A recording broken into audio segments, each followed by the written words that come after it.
Welcome to Sleepy Library. Tonight's story is The Princess and the Goblin. Take a comfortable position. Close your eyes. And enjoy tonight's classic story.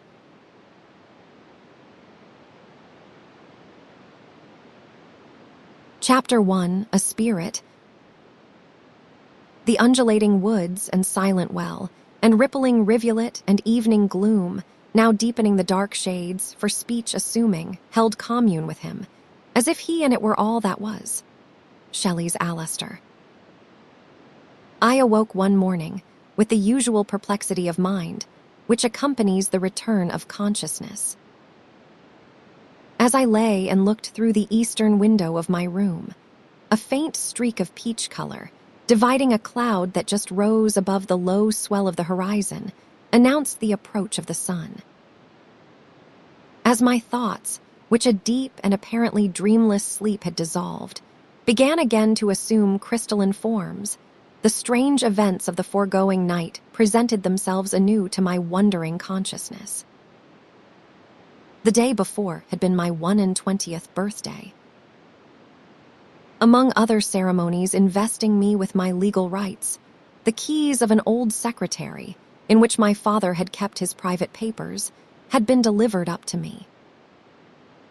As soon as I was left alone, I ordered lights in the chamber where the secretary stood, the first lights that had been there for many a year. For, since my father's death, the room had been left undisturbed. But as if the darkness had been too long an inmate to be easily expelled, and had dyed with blackness the walls to which, bat-like, it had clung, these tapers served but ill to light up the gloomy hangings, and seemed to throw yet darker shadows into the hollows of the deep-wrought cornice. All the further portions of the room lay shrouded in a mystery, whose deepest folds were gathered around the dark oak cabinet, which I now approached with a strange mingling of reverence and curiosity.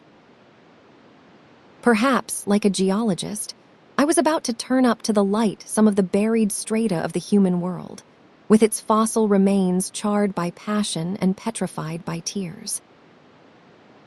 Perhaps I was to learn how my father, whose personal history was unknown to me, had woven his web of story, how he had found the world, and how the world had left him. Perhaps I was to find only the records of lands and monies, how gotten and how secured, coming down from strange men and through troublous times to me, who knew little or nothing of them all. To solve my speculations, and to dispel the awe which was fast gathering around me as if the dead were drawing near, I approached the secretary, and having found the key that fitted the upper portion, I opened it with some difficulty, drew near it a heavy high-backed chair, and sat down before a multitude of little drawers and slides and pigeonholes. But the door of a little cupboard in the center especially attracted my interest, as if there lay the secret of this long-hidden world. Its key I found. One of the rusty hinges cracked and broke as I opened the door. It revealed a number of small pigeonholes. These, however, being but shallow compared with the depth of those around the little cupboard, the outer ones reaching to the back of the desk, I concluded that there must be some accessible space behind, and found, indeed, that they were formed in a separate framework, which admitted of the whole being pulled out in one piece. Behind, I found a sort of flexible portcullis of small bars of wood laid close together horizontally. After long search, and trying many ways to move it, I discovered at last a scarcely projecting point of steel on one side. I pressed this repeatedly and hard with the point of an old tool that was lying near, till at length it yielded inwards, and the little slide, flying up suddenly, disclosed a chamber empty, except that in one corner lay a little heap of withered rose leaves, whose long-lived scent had long since departed, and in another a small packet of papers tied with a bit of ribbon, whose color had gone with the rose scent. Almost fearing to touch them, They witnessed so mutely to the law of oblivion, I leaned back in my chair and regarded them for a moment, when suddenly there stood on the threshold of the little chamber, as though she had just emerged from its depth, a tiny woman form, as perfect in shape as if she had been a small Greek statuette roused to life and motion. Her dress was of a kind that could never grow old-fashioned, because it was simply natural. A robe plaited in a band around the neck and confined by a belt about the waist descended to her feet. It was only afterwards, however, that I took notice of her dress, although my surprise was by no means of so overpowering a degree as such an apparition might naturally be expected to excite. Seeing, however, as I suppose, some astonishment in my countenance, she came forward within a yard of me and said, in a voice that strangely recalled a sensation of twilight and reedy river banks and a low wind even in this deathly room, "Anodos, you never saw such a little creature before, did you?" "No," said I, "and indeed I hardly believe I do now." "Ah, that is always the way with you men.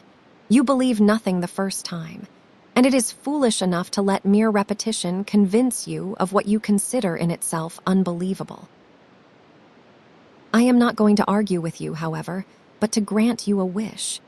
Here I could not help interrupting her with the foolish speech, of which, however, I had no cause to repent.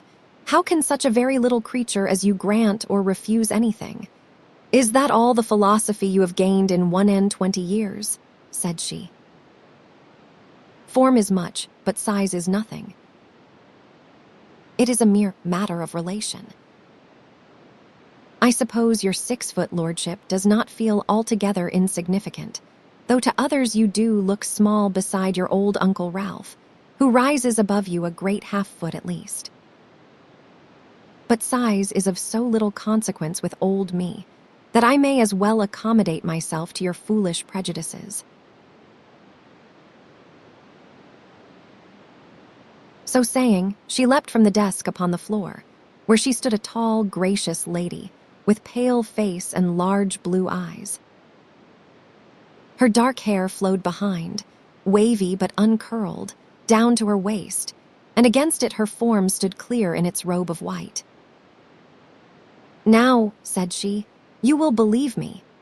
Overcome with the presence of a beauty which I could now perceive, and drawn towards her by an attraction irresistible as incomprehensible, I suppose I stretched out my arms towards her, for she drew back a step or two and said, "Foolish boy, if you could touch me, I should hurt you."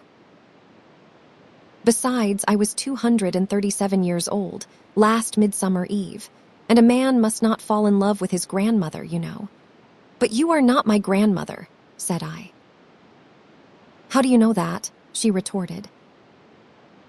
"I dare say you know something of your great-grandfathers a good deal further back than that, but you know very little about your great-grandmothers on either side. Now to the point. Your little sister was reading a fairy tale to you last night. She was. When she had finished, she said, as she closed the book, 'Is there a fairy country, brother?' You replied with a sigh, 'I suppose there is if one could find the way into it.' I did, but I meant something quite different from what you seem to think. Never mind what I seem to think. You shall find the way into fairyland tomorrow." Now look in my eyes. Eagerly I did so. They filled me with an unknown longing. I remembered somehow that my mother died when I was a baby. I looked deeper and deeper, till they spread around me like seas, and I sank in their waters. I forgot all the rest, till I found myself at the window, whose gloomy curtains were withdrawn, and where I stood gazing on a whole heaven of stars, small and sparkling in the moonlight. Below lay a sea, still as death and hoary in the moon, sweeping into bays and around capes and islands, away, away, I knew not whither. Alas, it was no sea, but a low fog burnished by the moon. "Surely there is such a sea somewhere," said I to myself. A low, sweet voice beside me replied, "In fairyland Anodos." I turned, but saw no one. I closed the secretary, and went to my own room and to bed. All this I recalled as I lay with half-closed eyes. I was soon to find the truth of the lady's promise, that this day I should discover the road into fairyland. Chapter 2. Where is the stream? Cried he with tears. Seest thou not its blue waves above us? He looked up, and lo, the blue stream was flowing gently over their heads. Novalis, Heinrich von Ofterdingen. While these strange events were passing through my mind, I suddenly, as one awakes to the consciousness that the sea has been moaning by him for hours, or that the storm has been howling about his window all night, became aware of the sound of running water near me. And looking out of bed, I saw that a large green marble basin, in which I was wont to wash, and which stood on a low pedestal of the same material in a corner of my room, was overflowing like a spring. And that a stream of clear water was running over the carpet, all the length of the room, finding its outlet I knew not where.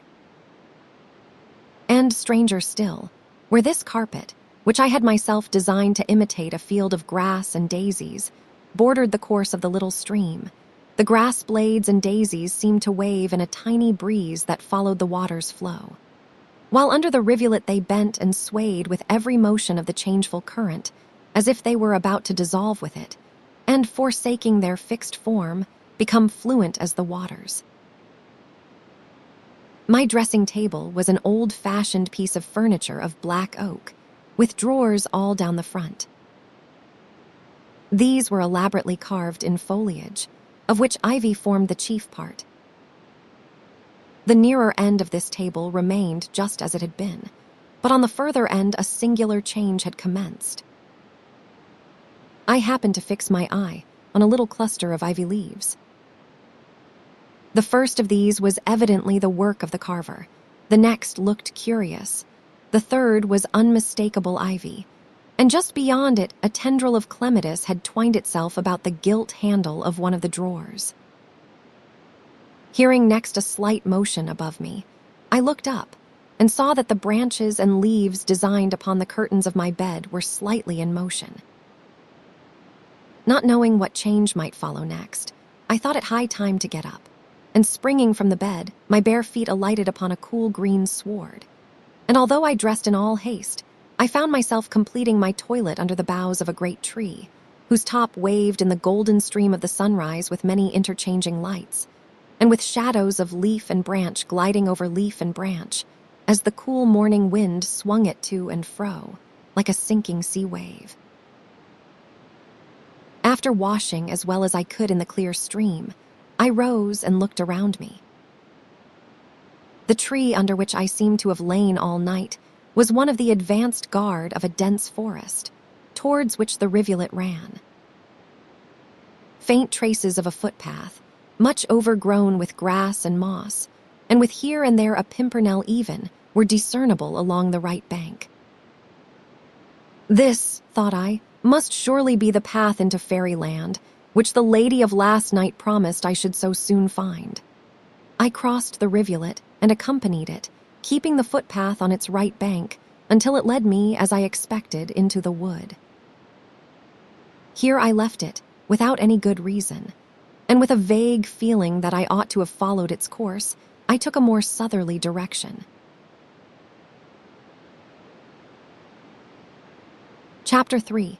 Man doth usurp all space, stares thee in rock, bush, river in the face.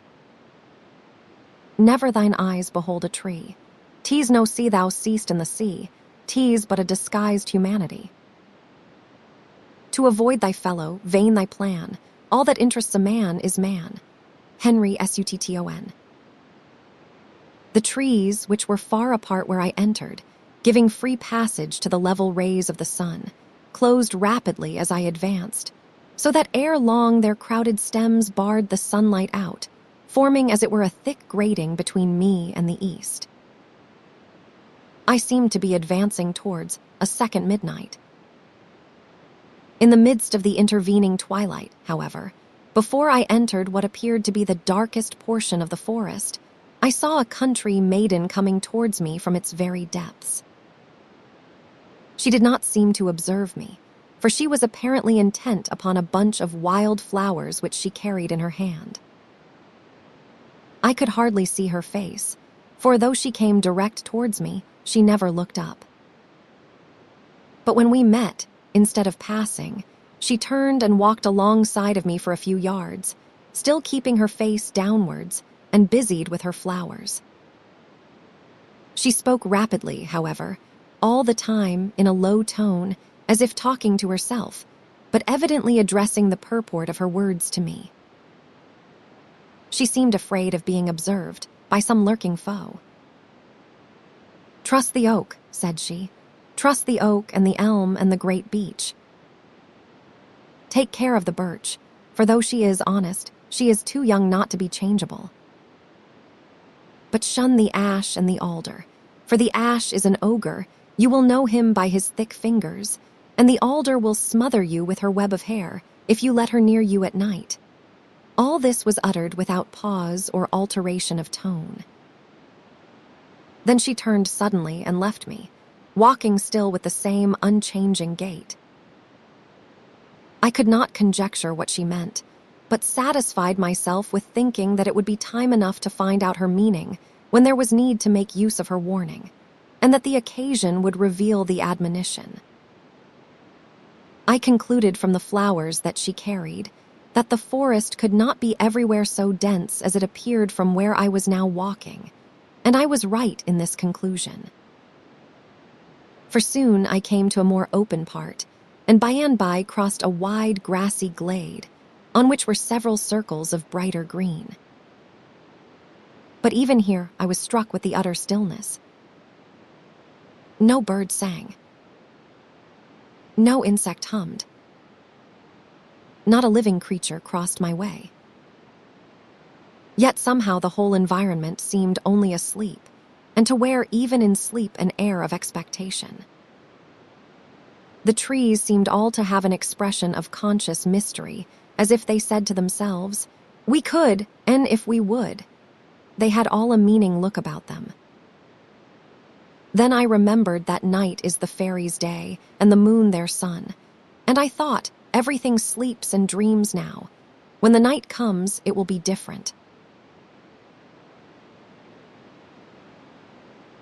At the same time, I, being a man and a child of the day, felt some anxiety as to how I should fare among the elves and other children of the night who wake when mortals dream, and find their common life in those wondrous hours that flow noiselessly over the moveless, death-like forms of men and women and children, lying strewn and parted beneath the weight of the heavy waves of night, which flow on and beat them down, and hold them drowned and senseless, until the ebb tide comes, and the waves sink away, back into the ocean of the dark.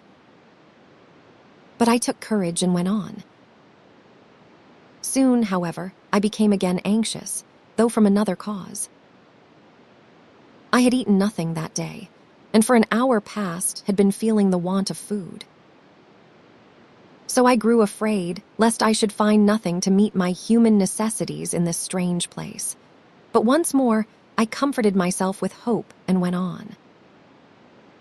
Before noon, I fancied I saw a thin blue smoke rising amongst the stems of larger trees in front of me, and soon I came to an open spot of ground in which stood a little cottage, so built that the stems of 4 great trees formed its corners, while their branches met and intertwined over its roof, heaping a great cloud of leaves over it, up towards the heavens.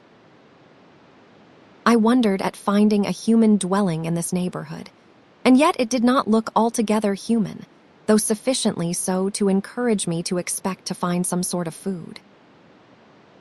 Seeing no door, I went round to the other side, and there I found one wide open.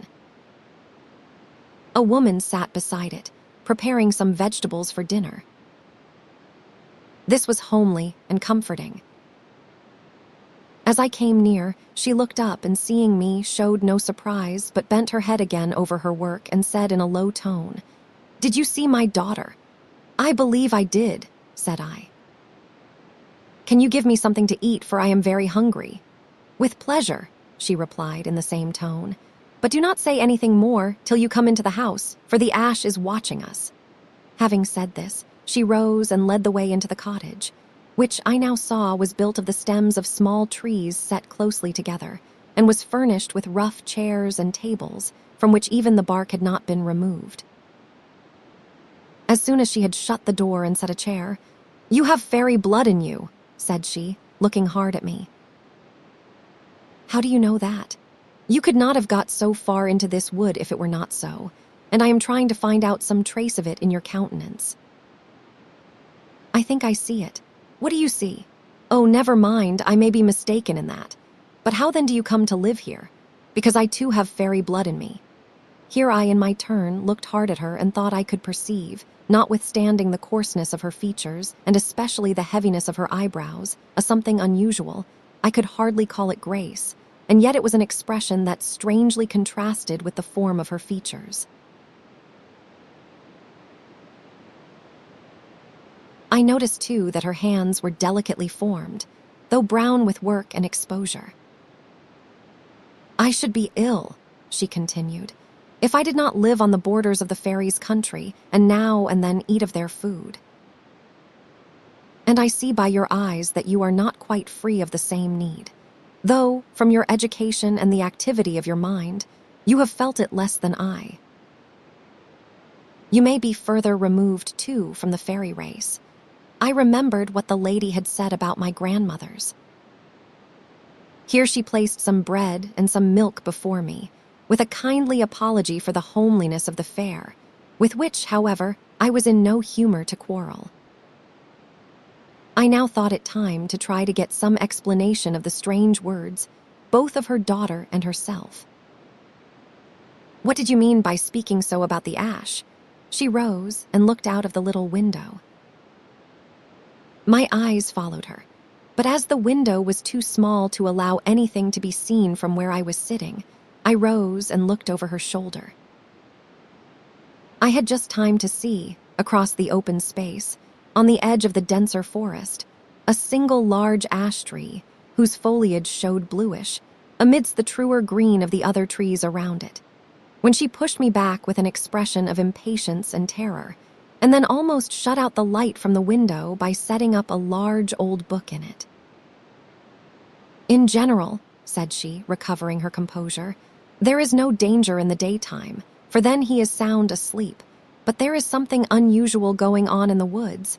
There must be some solemnity among the fairies tonight, for all the trees are restless, and although they cannot come awake, they see and hear in their sleep. But what danger is to be dreaded from him?" Instead of answering the question, she went again to the window and looked out, saying she feared the fairies would be interrupted by foul weather, for a storm was brewing in the west. "And the sooner it grows dark, the sooner the ash will be awake," added she. I asked her how she knew that there was any unusual excitement in the woods. She replied, "Besides the look of the trees, the dog there is unhappy, and the eyes and ears of the white rabbit are redder than usual, and he frisks about as if he expected some fun. If the cat were at home, she would have her back up, for the young fairies pull the sparks out of her tail with bramble thorns, and she knows when they are coming. So do I in another way." At this instant, a gray cat rushed in like a demon and disappeared in a hole in the wall. "There, I told you," said the woman. "But what of the ash tree?" said I, returning once more to the subject. Here's, however, the young woman whom I had met in the morning entered. A smile passed between the mother and daughter, and then the latter began to help her mother in little household duties. "I should like to stay here till the evening," I said, "and then go on my journey if you will allow me." "You are welcome to do as you please, only it might be better to stay all night than risk the dangers of the wood then." "Where are you going?" "Nay, that I do not know," I replied, "but I wish to see all that is to be seen, and therefore I should like to start just at sundown. You are a bold youth if you have any idea of what you are daring, but a rash one if you know nothing about it, and excuse me, you do not seem very well informed about the country and its manners." However, no one comes here but for some reason, either known to himself or to those who have charge of him, so you shall do just as you wish." Accordingly, I sat down, and feeling rather tired and disinclined for further talk, I asked leave to look at the old book which still screened the window. The woman brought it to me directly, but not before taking another look towards the forest, and then drawing a white blind over the window. I sat down opposite to it by the table, on which I laid the great old volume and read. It contained many wondrous tales of fairyland, and olden times, and the knights of King Arthur's table. I read on, till the shades of the afternoon began to deepen, for in the midst of the forest it gloomed earlier than in the open country. At length I came to this passage. Here it chanced that upon their quest, Sir Galahad and Sir Perceval rencountered in the depths of a great forest. Now Sir Galahad was dight all in harness of silver, clear and shining, the which is a delight to look upon, but full hasty to tarnish, and withouten the labour of a ready squire, uneath to be kept fair and clean. And yet withouten squire or page, Sir Galahad's armour shone like the moon. And he rode a great white mare, whose bases and other housings were black, but all besprent with fair lilies of silver sheen. Whereas Sir Perceval bestrode a red horse, with a tawny mane and tail, whose trappings were all to smirched with mud and mire, and his armour was wondrous rosty to behold, ne could he by any art furbish it again, so that as the sun in his going down shone twixt the bare trunks of the trees, full upon the knights twain, the one did seem all shining with light, and the other all to glow with ruddy fire. Now it came about in this wise. For Sir Perceval, after his escape from the demon lady, weenas the cross on the handle of his sword smote him to the heart, and he rove himself through the thigh, and escaped away. He came to a great wood. And in no wise cured of his fault, yet bemoaning the same, the damozel of the alder tree encountered him, right fair to see. And with her fair words and false countenance, she comforted him and beguiled him, until he followed her where she led him to a... Here a low, hurried cry from my hostess caused me to look up from the book, and I read no more. "Look there," she said. "Look at his fingers." Just as I had been reading in the book, the setting sun was shining through a cleft in the clouds piled up in the west, and a shadow as of a large distorted hand, with thick knobs and humps on the fingers, so that it was much wider across the fingers than across the undivided part of the hand, passed slowly over the little blind, and then as slowly returned in the opposite direction. "He is almost awake, mother, and greedier than usual tonight. Hush, child, you need not make him more angry with us than he is, for you do not know how soon something may happen to oblige us to be in the forest after nightfall." "But you are in the forest," said I. "How is it that you are safe here?" "He dares not come nearer than he is now," she replied. "For any of those 4 oaks at the corners of our cottage would tear him to pieces. They are our friends. But he stands there and makes awful faces at us sometimes, and stretches out his long arms and fingers, and tries to kill us with fright. For indeed, that is his favorite way of doing. Pray keep out of his way tonight. Shall I be able to see these things?" said I. "That I cannot tell yet, not knowing how much of the fairy nature there is in you. But we shall soon see whether you can discern the fairies in my little garden, and that will be some guide to us." "Are the trees fairies too, as well as the flowers?" I asked. "They are of the same race," she replied, "though those you call fairies in your country are chiefly the young children of the flower fairies. They are very fond of having fun with the thick people, as they call you, for like most children, they like fun better than anything else. Why do you have flowers so near you then?" "Do they not annoy you?" "Oh, no, they are very amusing, with their mimicries of grown people and mock solemnities. Sometimes they will act a whole play through before my eyes, with perfect composure and assurance, for for they are not afraid of me. Only, as soon as they have done, they burst into peals of tiny laughter, as if it was such a joke to have been serious over anything. These I speak of, however, are the fairies of the garden. They are more staid and educated than those of the fields and woods.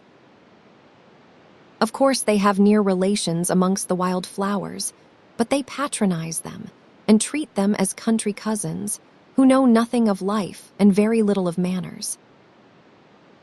Now and then, however, they are compelled to envy the grace and simplicity of the natural flowers.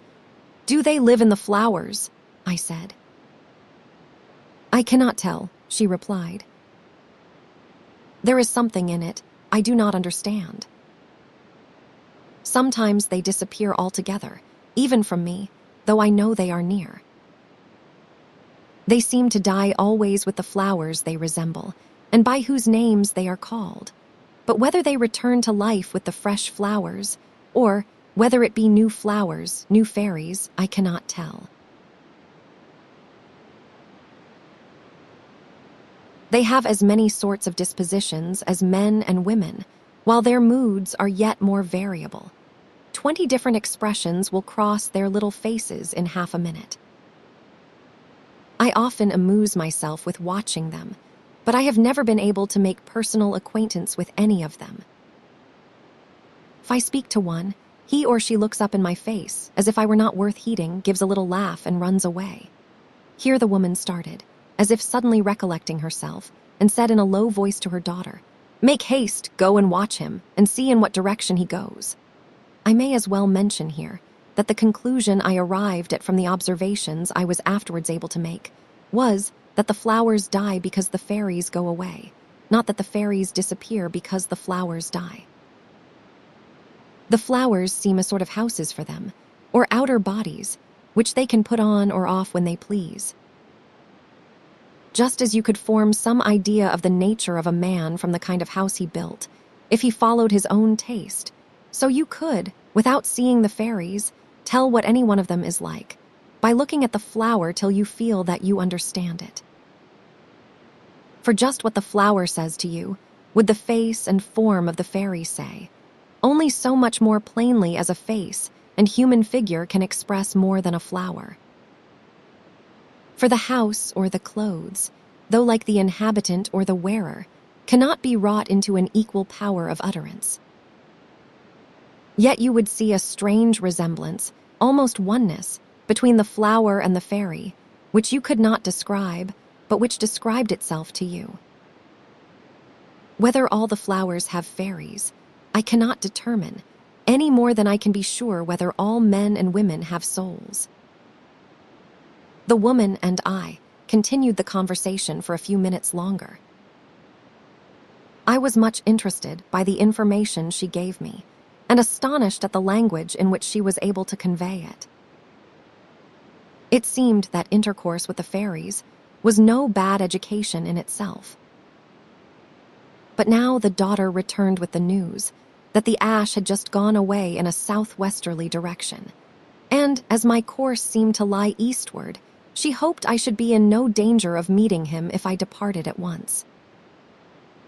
I looked out of the little window, and there stood the ash tree, to my eyes the same as before, but I believed that they knew better than I did and prepared to go. I pulled out my purse, but to my dismay there was nothing in it. The woman with a smile begged me not to trouble myself, for money was not of the slightest use there, and as I might meet with people in my journeys whom I could not recognize to be fairies, it was well I had no money to offer, for nothing offended them so much. "They would think," she added, "that you were making game of them, and that is their peculiar privilege with regard to us." So we went together into the little garden which sloped down towards a lower part of the wood. Here, to my great pleasure, all was life and bustle. There was still light enough from the day to see a little, and the pale half-moon, halfway to the zenith, was reviving every moment. The whole garden was like a carnival, with tiny, gaily decorated forms, in groups, assemblies, processions, pairs, or trios, moving stately on, running about wildly, or sauntering hither or thither. From the cups or bells of tall flowers, as from balconies, some looked down on the masses below, now bursting with laughter, now grave as owls, but even in their deepest solemnity, seeming only to be waiting for the arrival of the next laugh. Some were launched on a little marshy stream at the bottom, in boats chosen from the heaps of last year's leaves that lay about, curled and withered. These soon sank with them, whereupon they swam ashore and got others. Those who took fresh rose leaves for their boats floated the longest, but for these they had to fight, for the fairy of the rose tree complained bitterly that they were stealing her clothes and defended her property bravely. "You cannot wear half you have got," said some. "Never you mind, I do not choose you to have them, they are my property. All for the good of the community," said one, and ran off with a great hollow leaf. But the rose fairy sprang after him. What a beauty she was! Only too like a drawing-room young lady, knocked him heels over head as he ran, and recovered her great red leaf. But in the meantime 20 had hurried off in different directions with others just as good, and the little creature sat down and cried, and then, in a pet, sent a perfect pink snowstorm of petals from her tree, leaping from branch to branch, and stamping and shaking and pulling. At last, after another good cry, she chose the biggest she could find, and ran away laughing, to launch her boat amongst the rest.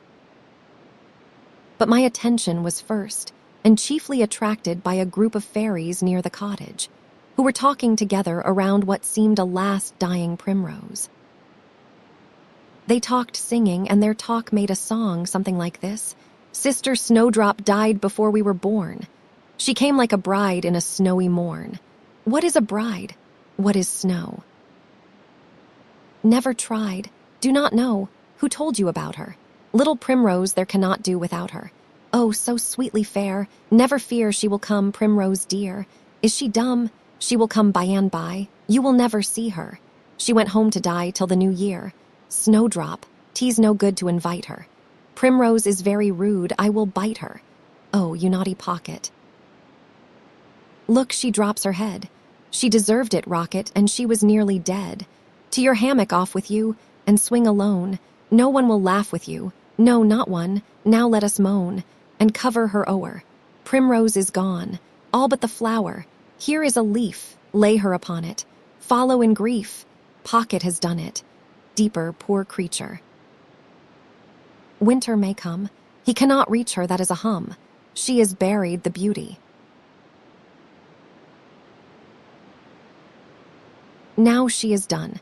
That was the duty. Now for the fun.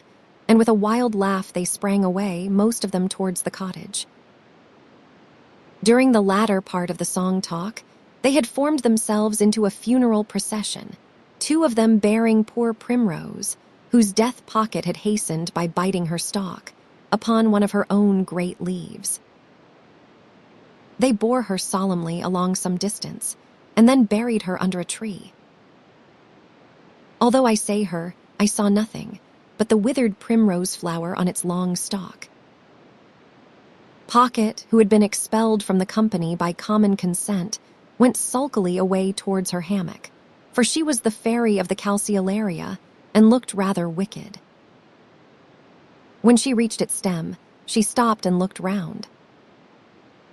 I could not help speaking to her, for I stood near her. I said, Pocket, how could you be so naughty? I am never naughty, she said, half crossly, half defiantly. Only if you come near my hammock, I will bite you, and then you will go away. Why did you bite poor Primrose? Because she said we should never see Snowdrop, as if we were not good enough to look at her, and she was, the proud thing, served her right. Oh, Pocket, Pocket, said I. But by this time the party which had gone towards the house rushed out again, shouting and screaming with laughter. Half of them were on the cat's back, and half held on by her fur and tail or ran beside her, till, more coming to their help, the furious cat was held fast, and they proceeded to pick the sparks out of her with thorns and pins, which they handled like harpoons. Indeed, there were more instruments at work about her than there could have been sparks in her. One little fellow who held on hard by the tip of the tail, with his feet planted on the ground at an angle of 45 degrees, helping to keep her fast, administered a continuous flow of admonitions to Pussy. "Now, Pussy, be patient. You know quite well it is all for your good. You cannot be comfortable with all those sparks in you, and indeed, I am charitably disposed to believe," here he became very pompous, "that they are the cause of all your bad temper, so we must have them all out, everyone. Else we shall be reduced to the painful necessity of cutting your claws and pulling out your eye teeth." "Quiet. Pussy, quiet." But with a perfect hurricane of feline curses, the poor animal broke loose and dashed across the garden and through the hedge, faster than even the fairies could follow. Never mind, we shall find her again, and by that time she will have laid in a fresh stock of sparks. Hooray! And off they set after some new mischief. But I will not linger to enlarge on the amusing display of these frolicsome creatures. Their manners and habits are now so well known to the world, having been so often described by eyewitnesses, that it would be only indulging self-conceit to add my account in full to the rest. I cannot help wishing, however, that my readers could see them for themselves. Especially do I desire that they should see the Fairy of the Daisy, a little, chubby, round-eyed child with such innocent trust in his look. Even the most mischievous of the fairies would not tease him, although he did not belong to their set at all, but was quite a little country bumpkin. He wandered about alone and looked at everything with his hands in his little pockets and a white nightcap on, the darling. He was not so beautiful as many other wild flowers I saw afterwards, but so dear and loving in his looks and little confident ways. Chapter 4, When Bale is at highest, Boot is nighest. Ballad of Sir Aldinger.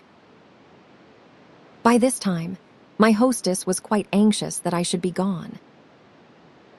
So, with warm thanks for their hospitality, I took my leave and went my way through the little garden towards the forest. Some of the garden flowers had wandered into the wood and were growing here and there along the path, but the trees soon became too thick and shadowy for them. I particularly noticed some tall lilies, which grew on both sides of the way, with large, dazzlingly white flowers, set off by the universal green. It was now dark enough for me to see that every flower was shining with a light of its own. Indeed, it was by this light that I saw them, an internal, peculiar light proceeding from each, and not reflected from a common source of light as in the daytime. This light sufficed only for the plant itself, and was not strong enough to cast any but the faintest shadows around it, or to illuminate any of the neighboring objects with other than the faintest tinge of its own individual hue. From the lilies above mentioned, from the campanulas, from the foxgloves, and every bell-shaped flower, curious little figures shot up their heads, peeped at me and drew back. They seemed to inhabit them, as snails their shells, but I was sure some of them were intruders and belonged to the gnomes or goblin fairies who inhabit the ground and earthy creeping plants. From the cups of arum lilies, creatures with great heads and grotesque faces shot up like jack-in-the-box and made grimaces at me, or rose slowly and slyly over the edge of the cup and spouted water at me, slipping suddenly back, like those little soldier crabs that inhabit the shells of sea snails. Passing a row of tall thistles, I saw them crowded with little faces, which peeped everyone from behind its flower and drew back as quickly, and I heard them saying to each other, evidently intending me to hear, but the speaker always hiding behind his tuft when I looked in his direction, "Look at him. Look at him. He has begun a story without a beginning, and it will never have any end. He. Look at him. But as I went further into the wood, these sights and sounds became fewer, giving way to others of a different character. A little forest of wild hyacinths was alive with exquisite creatures, who stood nearly motionless, with drooping necks, holding each by the stem of her flower and swaying gently with it whenever a low breath of wind swung the crowded floral belfry. In like manner, though differing of course in form and meaning, stood a group of harebells, like little angels waiting ready, till they were wanted to go on some yet unknown message. In darker nooks, by the mossy roots of the trees, or in little tufts of grass, each dwelling in a globe of its own green light, weaving a network of grass and its shadows, glowed the glowworms.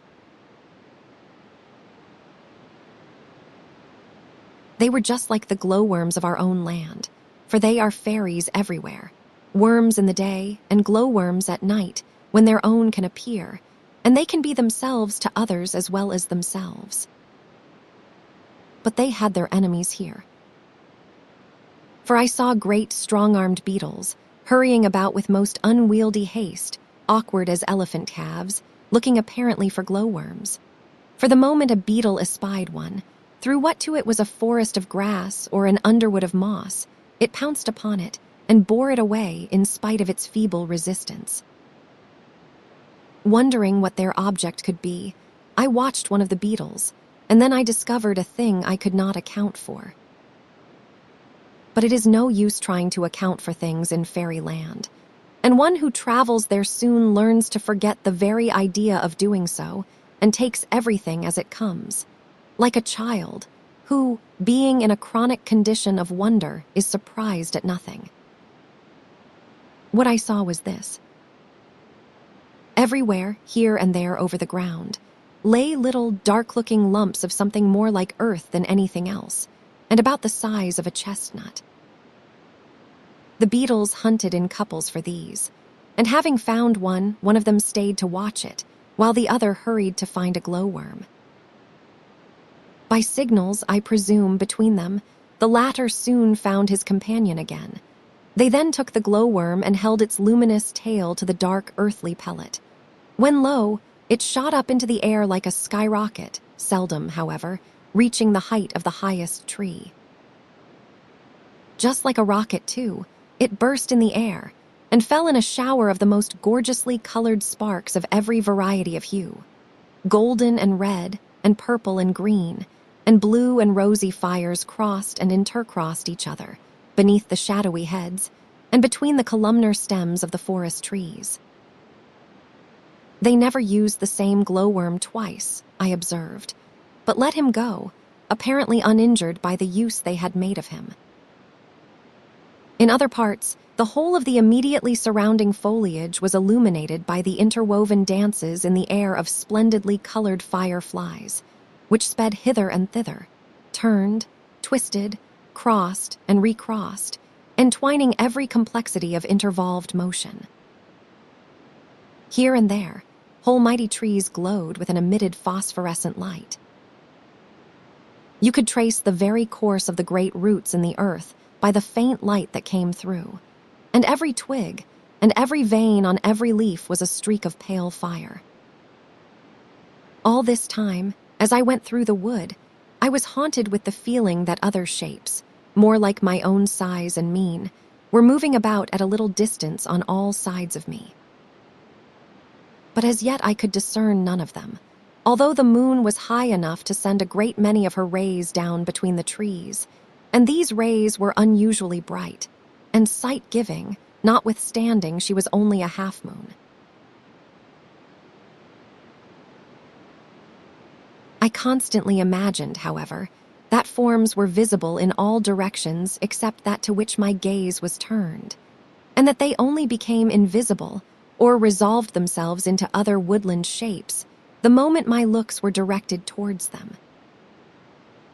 However this may have been, except for this feeling of presence, the woods seemed utterly bare of anything like human companionship, although my glance often fell on some object which I fancied to be a human form.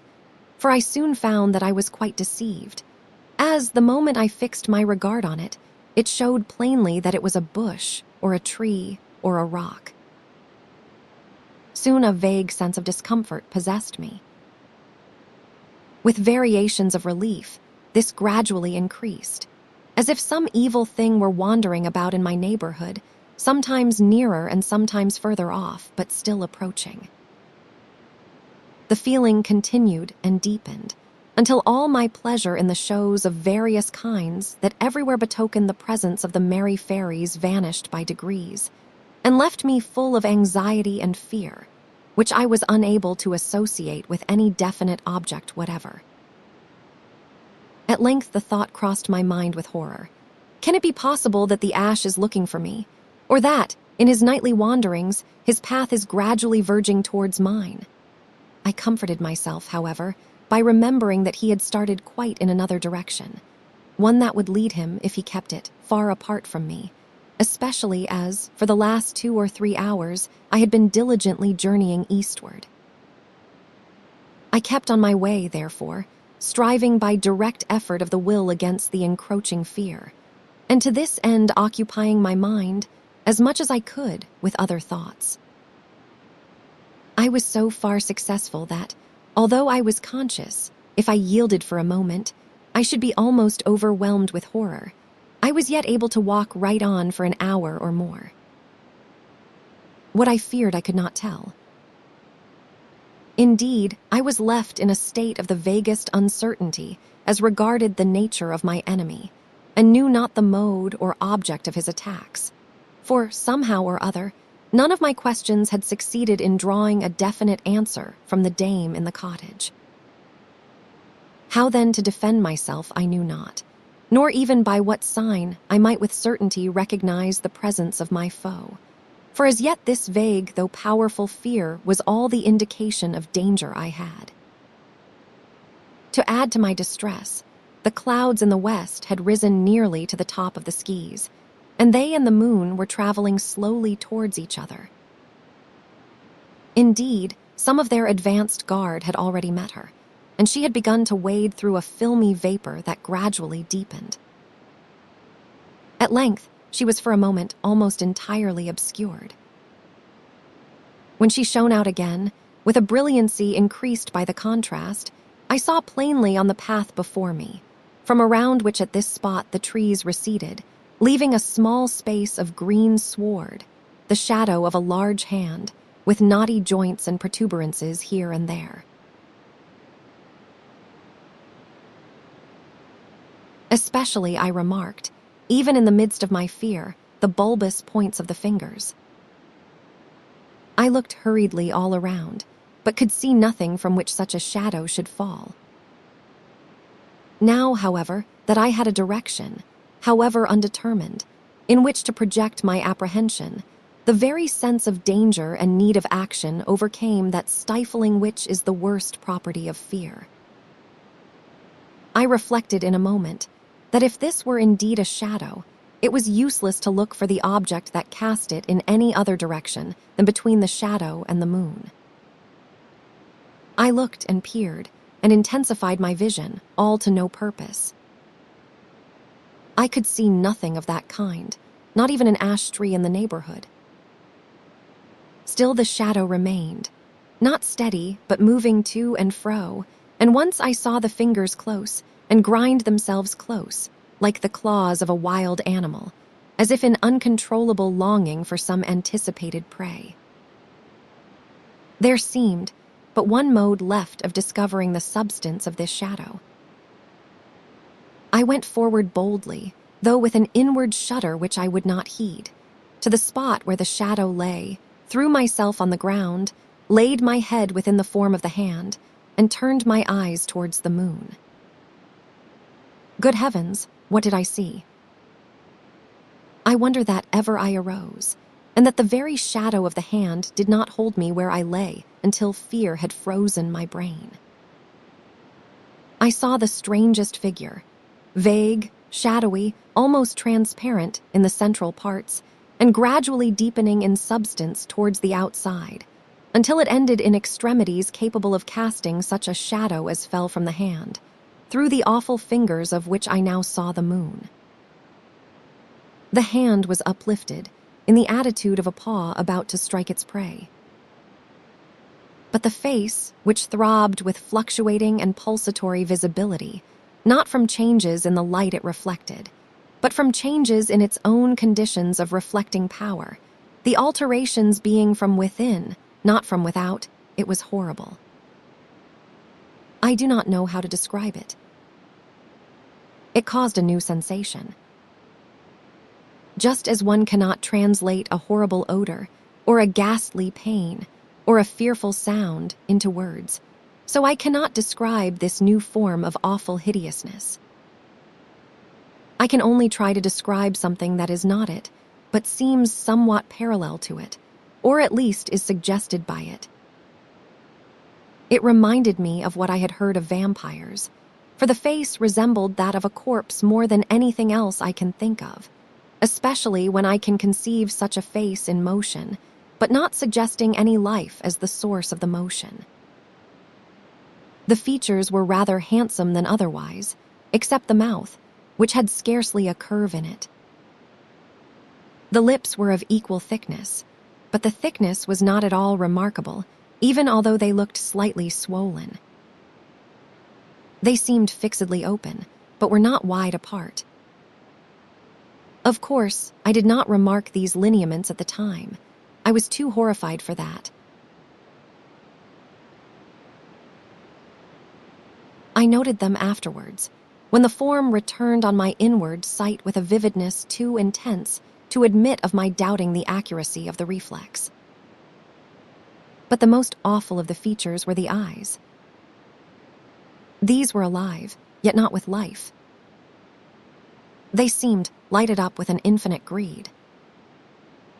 A gnawing voracity, which devoured the devourer, seemed to be the indwelling and propelling power of the whole ghostly apparition.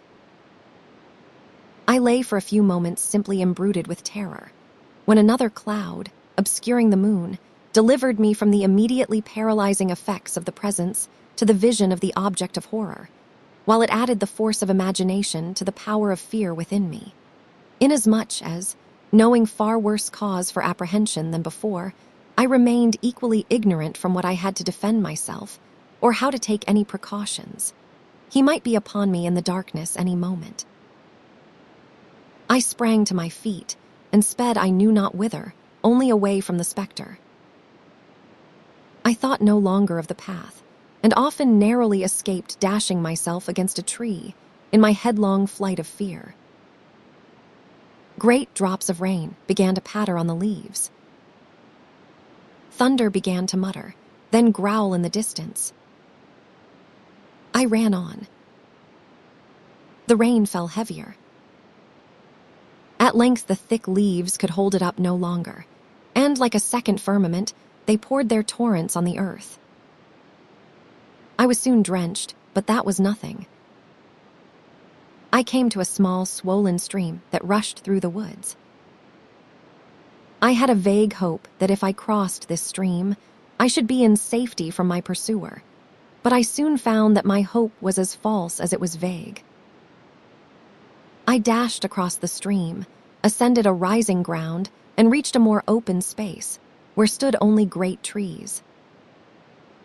Through them, I directed my way, holding eastward as nearly as I could guess, but not at all certain that I was not moving in an opposite direction. My mind was just reviving a little from its extreme terror, when, suddenly, a flash of lightning, or rather a cataract of successive flashes, behind me, seemed to throw on the ground in front of me, but far more faintly than before, from the extent of the source of the light, the shadow of the same horrible hand. I sprang forward, stung to yet wilder speed, but had not run many steps before my foot slipped, and vainly attempting to recover myself, I fell at the foot of one of the large trees. Half stunned, I yet raised myself and almost involuntarily looked back. All I saw was the hand, within 3 feet of my face. But at the same moment, I felt 2 large, soft arms thrown round me from behind, and a voice like a woman's said, "Do not fear the goblin, he dares not hurt you now." With that, the hand was suddenly withdrawn as from a fire and disappeared in the darkness and the rain. Overcome with the mingling of terror and joy, I lay for some time almost insensible. The first thing I remember is the sound of a voice above me, full and low, and strangely reminding me of the sound of a gentle wind amidst the leaves of a great tree. It murmured over and over again, "I may love him, for he is a man, and I am only a beech tree." I found I was seated on the ground, leaning against a human form, and supported still by the arms around me, which I knew to be those of a woman who must be rather above the human size and largely proportioned. I turned my head, but without moving otherwise, for I feared lest the arms should entwine themselves, and clear, somewhat mournful eyes met mine. At least that is how they impressed me, but I could see very little of color or outline as we sat in the dark and rainy shadow of the tree. The face seemed very lovely and solemn from its stillness, with the aspect of one who is quite content but waiting for something. I saw my conjecture from her arms was correct. She was above the human scale throughout, but not greatly. "Why do you call yourself a beech tree?" I said. "Because I am one," she replied, in the same low, musical, murmuring voice. "You are a woman," I returned. "Do you think so?" "Am I very like a woman, then? You are a very beautiful woman." "Is it possible you should not know it? I am very glad you think so. I fancy I feel like a woman sometimes. I do so tonight, and always when the rain drips from my hair.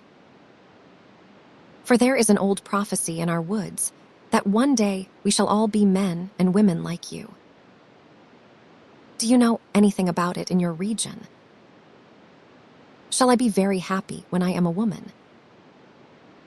I fear not, for it is always in nights like these that I feel like one. But I long to be a woman for all that." I had let her talk on, for her voice was like a solution of all musical sounds. I now told her that I could hardly say whether women were happy or not. I knew one who had not been happy, and for my part, I had often longed for fairyland, as she now longed for the world of men. But then neither of us had lived long, and perhaps people grew happier as they grew older. Only I doubted it. I could not help sighing. She felt the sigh, for her arms were still round me. She asked me how old I was. 21, said I. "Why, you baby," said she, and kissed me with the sweetest kiss of winds and odors. There was a cool faithfulness in the kiss that revived my heart wonderfully. I felt that I feared the dreadful Ash no more. "What did the horrible Ash want with me?" I said. "I am not quite sure, but I think he wants to bury you at the foot of his tree." "But he shall not touch you, my child. Are all the ash trees as dreadful as he? Oh, no, they are all disagreeable, selfish creatures. What horrid men they will make if it be true. But this one has a hole in his heart that nobody knows of but one or two, and he is always trying to fill it up, but he cannot. That must be what he wanted you for. I wonder if he will ever be a man. If he is, I hope they will kill him. How kind of you to save me from him. I will take care that he shall not come near you again. But there are some in the wood more like me, from whom, alas, I cannot protect you. Only if you see any of them very beautiful, try to walk round them. What then? I cannot tell you more. But now I must tie some of my hair about you, and then the ash will not touch you. Here, cut some off. You men have strange cutting things about you. She shook her long hair loose over me, never moving her arms. I cannot cut your beautiful hair. It would be a shame, not cut my hair. It will have grown long enough before any is wanted again in this wild forest. Perhaps it may never be of any use again, not till I am a woman. And she sighed. As gently as I could, I cut with a knife a long tress of flowing, dark hair, she hanging her beautiful head over me.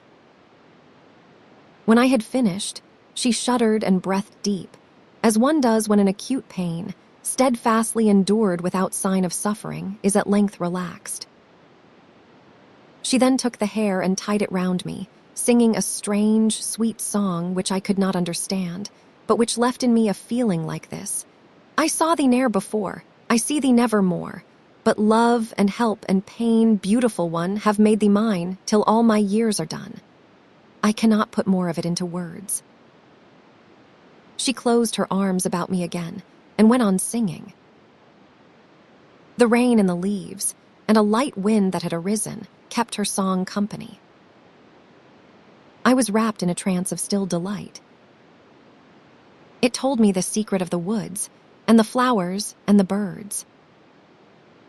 At one time, I felt as if I was wandering in childhood through sunny spring forests, over carpets of primroses, anemones, and little white starry things.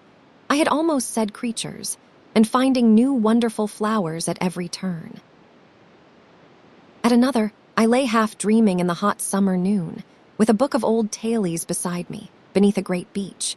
Or in autumn, grew sad because I trod on the leaves that had sheltered me, and received their last blessing in the sweet odors of decay.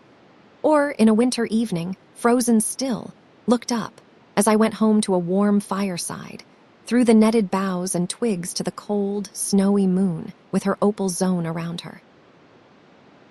At last I had fallen asleep, for I know nothing more that passed till I found myself lying under a superb beech tree, in the clear light of the morning, just before sunrise. Around me was a girdle of fresh beech leaves. Alas, I brought nothing with me out of fairyland, but memories, memories. The great boughs of the beech hung drooping around me.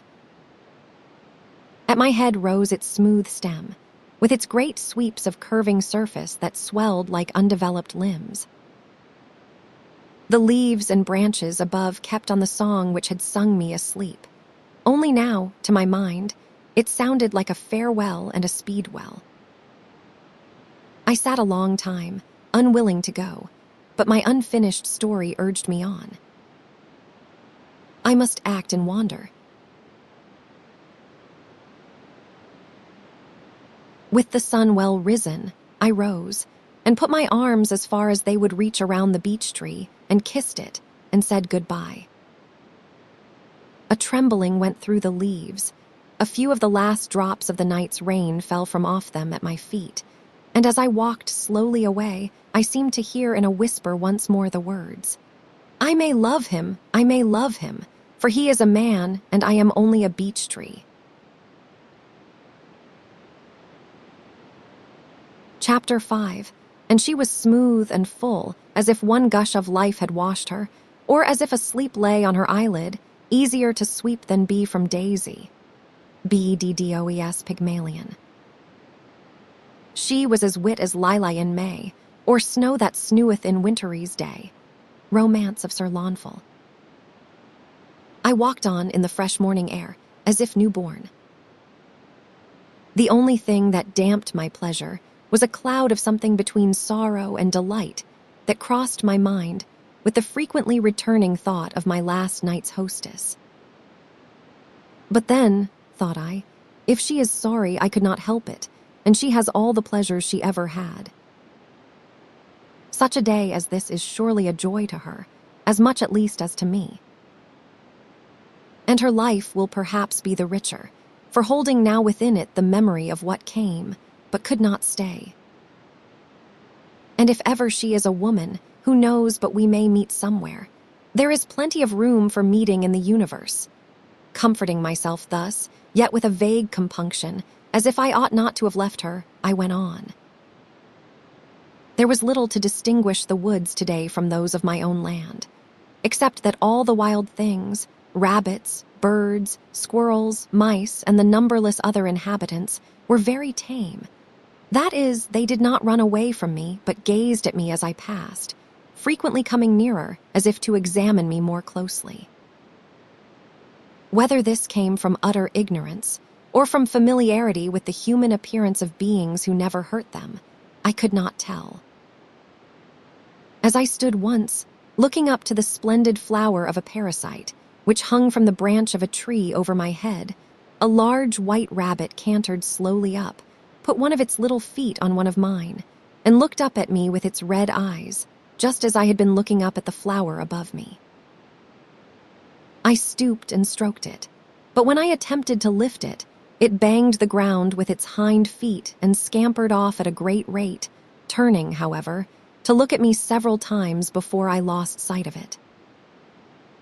Now and then, too, a dim human figure would appear and disappear, at some distance, amongst the trees, moving like a sleepwalker. But no one ever came near me. This day I found plenty of food in the forest, strange nuts and fruits I had never seen before. I hesitated to eat them, but argued that, if I could live on the air of fairyland, I could live on its food also.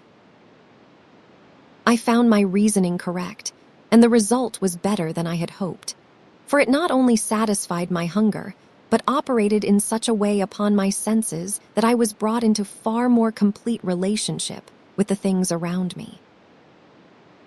The human forms appeared much more dense and defined, more tangibly visible, if I may say so. I seemed to know better which direction to choose when any doubt arose. I began to feel in some degree what the birds meant in their songs, though I could not express it in words, any more than you can some landscapes. At times, to my surprise, I found myself listening attentively, and as if it were no unusual thing with me, to a conversation between two squirrels or monkeys. The subjects were not very interesting, except as associated with the individual life and necessities of the little creatures, where the best nuts were to be found in the neighborhood, and who could crack them best, or who had most laid up for the winter, and such like, only they never said where the store was. There was no great difference in kind between their talk and our ordinary human conversation. Some of the creatures I never heard speak at all, and believe they never do so, except under the impulse of some great excitement. The mice talked, but the hedgehogs seemed very phlegmatic, and though I met a couple of moles above ground several times, they never said a word to each other in my hearing. There were no wild beasts in the forest. At least, I did not see one larger than a wild cat. There were plenty of snakes, however, and I do not think they were all harmless, but none ever bit me.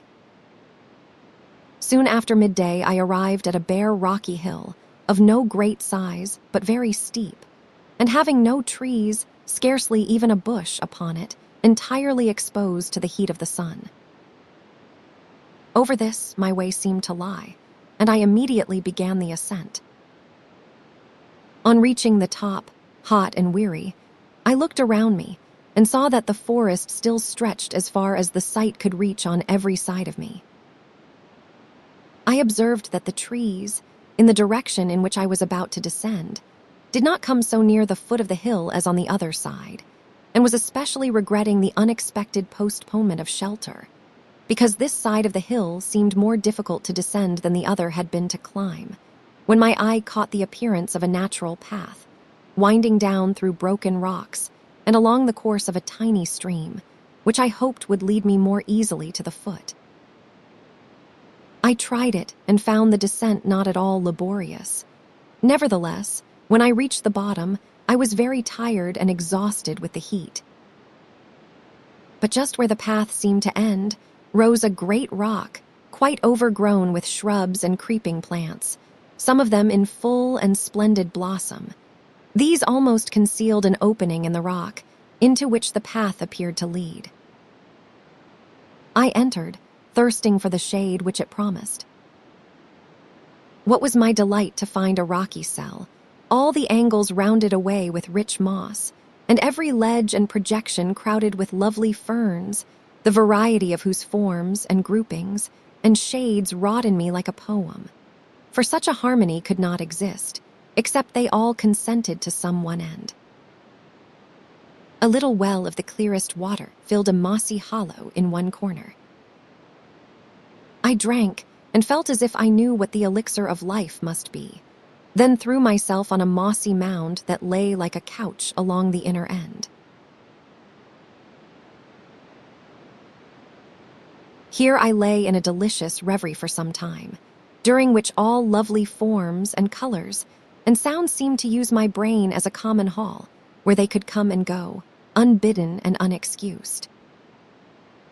I had never imagined that such capacity for simple happiness lay in me, as was now awakened by this assembly of forms and spiritual sensations, which yet were far too vague to admit of being translated into any shape common to my own and another mind.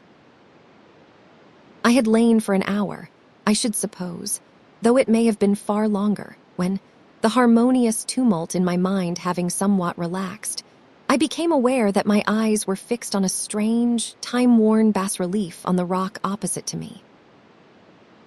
This, after some pondering, I concluded to represent Pygmalion, as he awaited the quickening of his statue. The sculptor sat more rigid than the figure to which his eyes were turned. That seemed about to step from its pedestal and embrace the man, who waited rather than expected. A lovely story, I said to myself.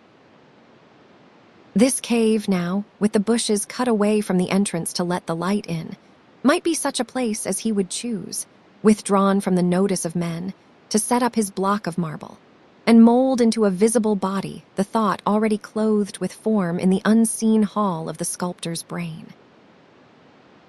And indeed, if I mistake not, I said, starting up, as a sudden ray of light arrived at that moment through a crevice in the roof, and lighted up a small portion of the rock, bare of vegetation. This very rock is marble, white enough and delicate enough for any statue, even if destined to become an ideal woman in the arms of the sculptor. I took my knife and removed the moss from a part of the block on which I had been lying, when, to my surprise, I found it more like alabaster than ordinary marble, and soft to the edge of the knife. In fact, it was alabaster. By an inexplicable, though by no means unusual kind of impulse, I went on removing the moss from the surface of the stone, and soon saw that it was polished, or at least smooth, throughout. I continued my labor, and after clearing a space of about a couple of square feet, I observed what caused me to prosecute the work with more interest and care than before. For the ray of sunlight had now reached the spot I had cleared, and under its luster the alabaster revealed its usual slight transparency when polished, except where my knife had scratched the surface, and I observed that the transparency seemed to have a definite limit, and to end upon an opaque body like the more solid white marble. I was careful to scratch no more. And first, a vague anticipation gave way to a startling sense of possibility.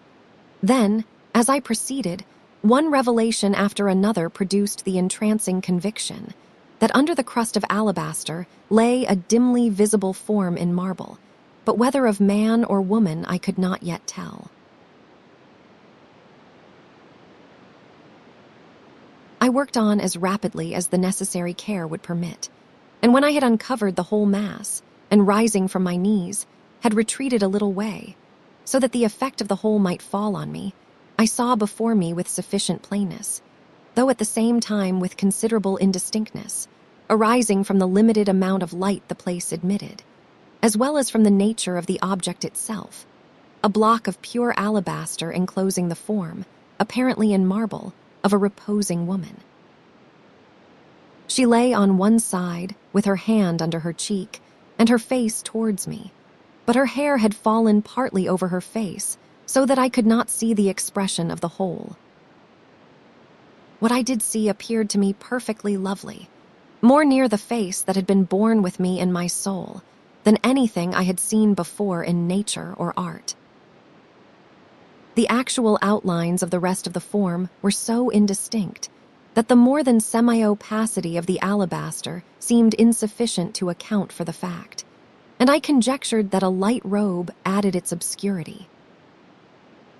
Numberless histories passed through my mind of change of substance from enchantment and other causes, and of imprisonments such as this before me. I thought of the prince of the enchanted city, half marble and half a man, of Ariel, of Niobe, of the sleeping beauty in the wood, of the bleeding trees, and many other histories. Even my adventure of the preceding evening with the lady of the beech tree contributed to arouse the wild hope that by some means life might be given to this form also, and that, breaking from her alabaster tomb, she might glorify my eyes with her presence. For, I argued, who can tell but this cave may be the home of marble, and this, essential marble, that spirit of marble which, present throughout, makes it capable of being molded into any form. Then if she should awake. But how to awake her?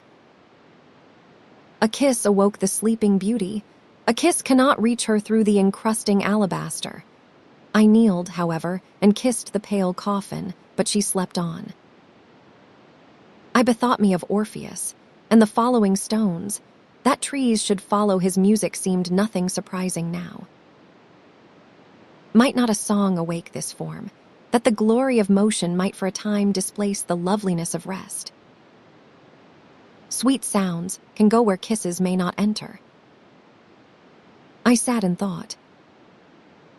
Now, although always delighting in music, I had never been gifted with the power of song until I entered the fairy forest. I had a voice, and I had a true sense of sound. But when I tried to sing, the one would not content the other, and so I remained silent. This morning, however, I had found myself, ere I was aware, rejoicing in a song. But whether it was before or after I had eaten of the fruits of the forest, I could not satisfy myself. I concluded it was after, however, and that the increased impulse to sing I now felt was in part owing to having drunk of the little well, which shone like a brilliant eye in a corner of the cave.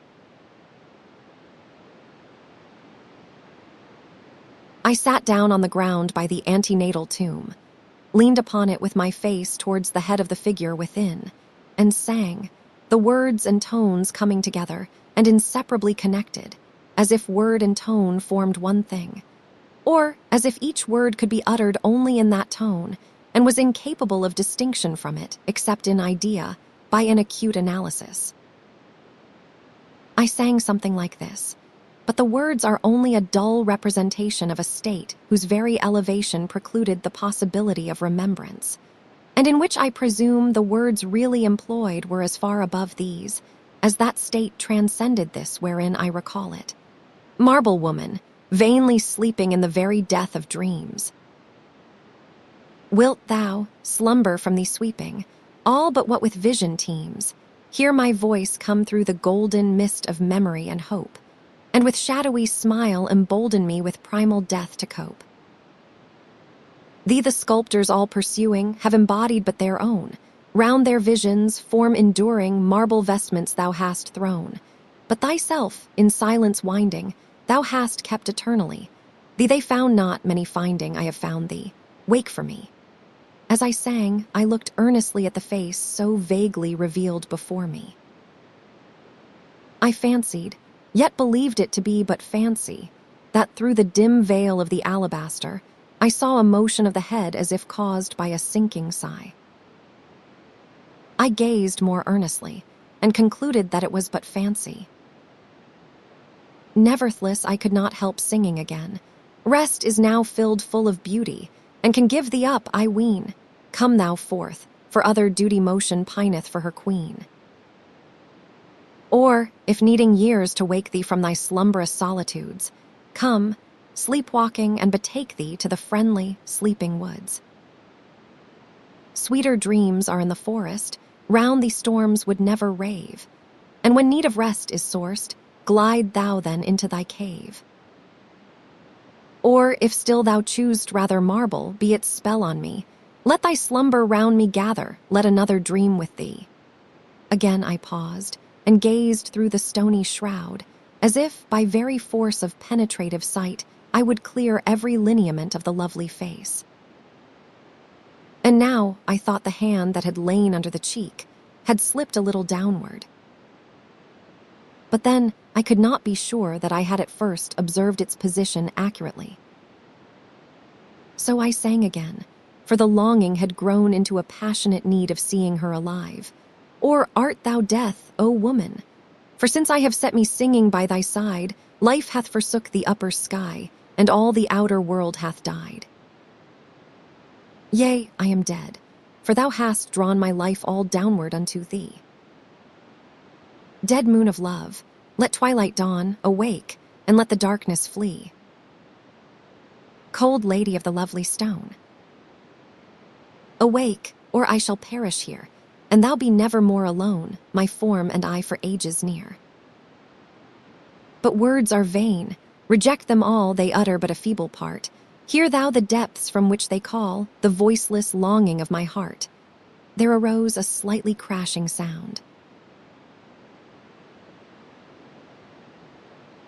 Like a sudden apparition that comes and is gone, a white form, veiled in a light robe of whiteness, burst upwards from the stone, stood, glided forth, and gleamed away towards the woods. For I followed to the mouth of the cave, as soon as the amazement and concentration of delight permitted the nerves of motion again to act, and saw the white form amidst the trees, as it crossed a little glade on the edge of the forest where the sunlight fell full, seeming to gather with intenser radiance on the one object that floated rather than flitted through its lake of beams. I gazed after her in a kind of despair, found, freed, lost. It seemed useless to follow, yet follow I must. I marked the direction she took, and without once looking round to the forsaken cave, I hastened towards the forest. Chapter 6. Ah, let a man beware when his wishes, fulfilled, rain down upon him, and his happiness is unbounded. Fouquet, der Zaubering. Thy red lips, like worms, travel over my cheek. MOTHRWLL.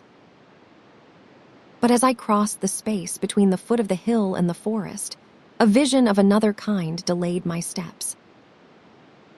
Through an opening to the westward flowed, like a stream, the rays of the setting sun, and overflowed with a ruddy splendor the open space where I was. And riding, as it were, down this stream towards me, came a horseman in what appeared red armor. From frontlet to tail, the horse likewise shone red in the sunset. I felt as if I must have seen the knight before, but as he drew near, I could recall no feature of his countenance. Ere he came up to me, however, I remembered the legend of Sir Percival in the rusty armor, which I had left unfinished in the old book in the cottage. It was of Sir Percival that he reminded me. And no wonder, for when he came close up to me, I saw that, from crest to heel, the whole surface of his armor was covered with a light rust. The golden spurs shone, but the iron greaves glowed in the sunlight. The morning star, which hung from his wrist, glittered and glowed with its silver and bronze. His whole appearance was terrible, but his face did not answer to this appearance. It was sad, even to gloominess, and something of shame seemed to cover it. Yet it was noble and high, though thus beclouded, and the form looked lofty, although the head drooped, and the whole frame was bowed as with an inward grief. The horse seemed to share in his master's dejection, and walked spiritless and slow. I noticed, too, that the white plume on his helmet was discolored and drooping. "He has fallen in a joust with spears," I said to myself. "Yet it becomes not a noble knight to be conquered in spirit because his body hath fallen." He appeared not to observe me, for he was riding past without looking up, and started into a warlike attitude the moment the first sound of my voice reached him.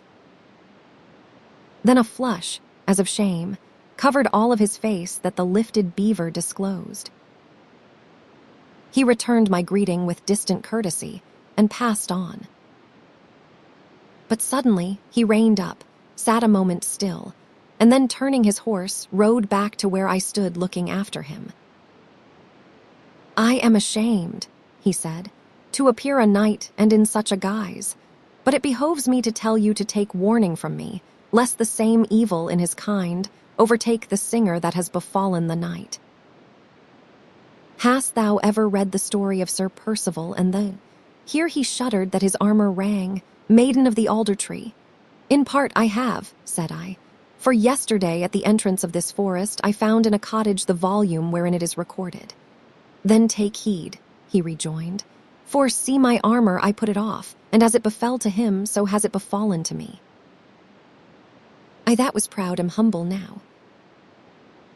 "Yet is she terribly beautiful, beware." "Never."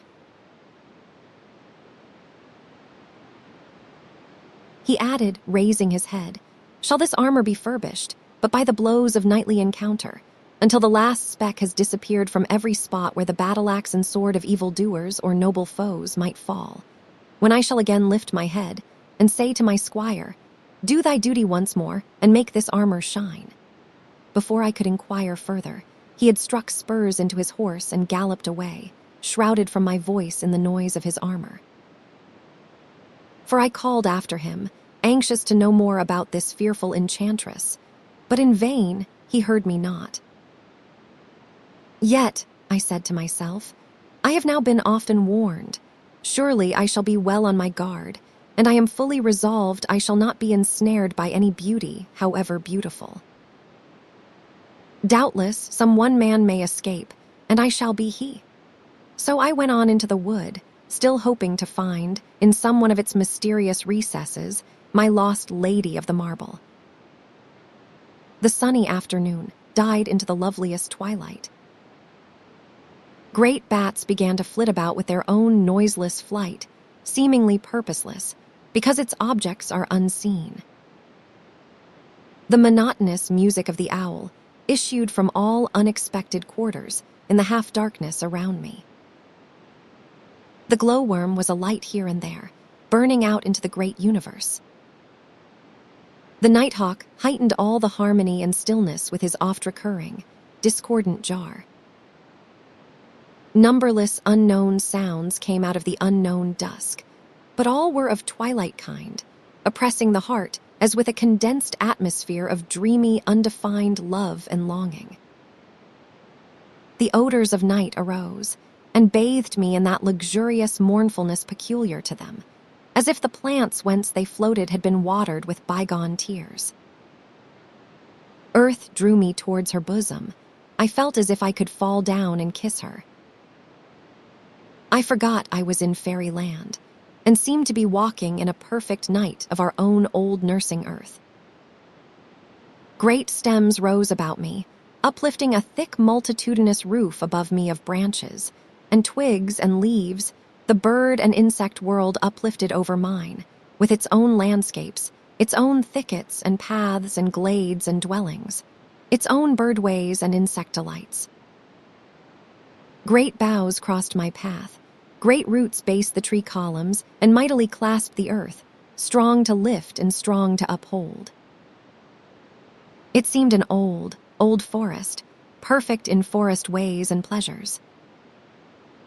And when, in the midst of this ecstasy, I remembered that under some close canopy of leaves, by some giant stem, or in some mossy cave, or beside some leafy well, sat the lady of the marble, whom my songs had called forth into the outer world, waiting might it not be, to meet and thank her deliverer in a twilight which would veil her confusion, The whole night became one dream realm of joy, the central form of which was everywhere present, although unbeheld. Then, remembering how my songs seemed to have called her from the marble, piercing through the pearly shroud of alabaster. Why?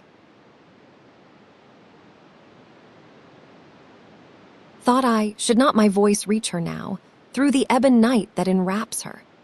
My voice burst into song so spontaneously that it seemed involuntarily. Not a sound, but echoing in me, vibrates all around with a blind delight, till it breaks on thee, Queen of Night. Every tree, o'ershadowing with gloom, seems to cover thee secret, dark, love-stilled, in a holy room silence-filled.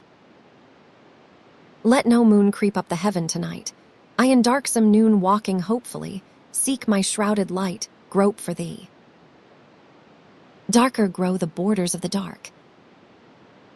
Through the branches glow, from the roof above, star and diamond sparks light for love.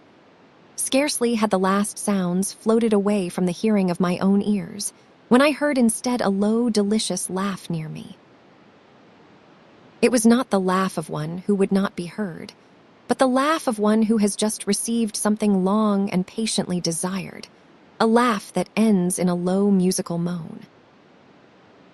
I started, and, turning sideways, saw a dim white figure seated beside an intertwining thicket of smaller trees and underwood. "It is my white lady," I said, and flung myself on the ground beside her, striving, through the gathering darkness, to get a glimpse of the form which had broken its marble prison at my call. "It is your white lady," said the sweetest voice, in reply, sending a thrill of speechless delight through a heart which all the love charms of the preceding day and evening had been tempering for this culminating hour. Yet, if I would have confessed it, there was something either in the sound of the voice, although it seemed sweetness itself, or else in this yielding which awaited no gradation of gentle approaches, that did not vibrate harmoniously with the beat of my inward music. And likewise, when, taking her hand in mine, I drew closer to her, looking for the beauty of her face, which indeed I found too plenteously, a cold shiver ran through me. "But it is the marble," I said to myself, and heeded it not. She withdrew her hand from mine, and after that would scarce allow me to touch her. It seemed strange, after the fullness of her first greeting, that she could not trust me to come close to her. Though her words were those of a lover, she kept herself withdrawn, as if a mile of space interposed between us. "Why did you run away from me when you woke in the cave?" I said. "Did I?" she returned. "That was very unkind of me, but I did not know better. I wish I could see you." "The night is very dark." "So it is."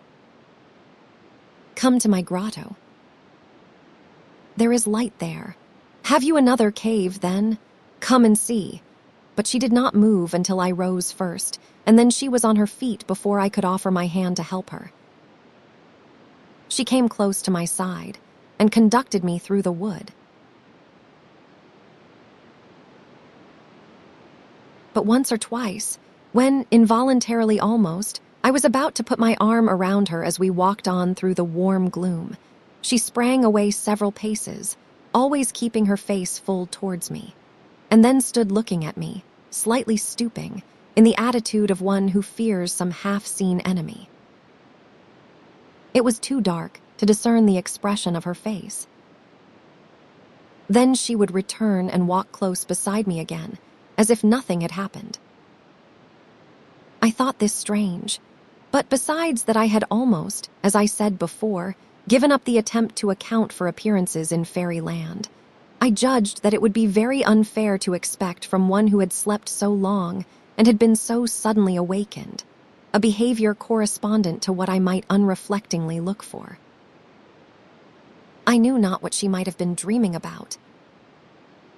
Besides, it was possible that, while her words were free, her sense of touch might be exquisitely delicate. At length, after walking a long way in the woods, we arrived at another thicket, through the intertexture of which was glimmering a pale, rosy light. "Push aside the branches," she said, "and make room for us to enter." I did as she told me. "Go in," she said. "I will follow you." I did as she desired and found myself in a little cave, not very unlike the marble cave. It was festooned and draperied, with all kinds of green that cling to shady rocks. In the furthest corner, half hidden in leaves, through which it glowed, mingling lovely shadows between them, burned a bright rosy flame on a little earthen lamp. The lady glided round by the wall from behind me, still keeping her face towards me, and seated herself in the furthest corner, with her back to the lamp, which she hid completely from my view. I then saw indeed a form of perfect loveliness before me. Almost it seemed as if the light of the rose lamp shone through her, for it could not be reflected from her. Such a delicate shade of pink seemed to shadow what in itself must be a marbly whiteness of hue. I discovered afterwards, however, that there was one thing in it I did not like, which was that the white part of the eye was tinged with the same slight roseate hue as the rest of the form. It is strange that I cannot recall her features, but they, as well as her somewhat girlish figure, left on me simply and only the impression of intense loveliness. I lay down at her feet and gazed up into her face as I lay.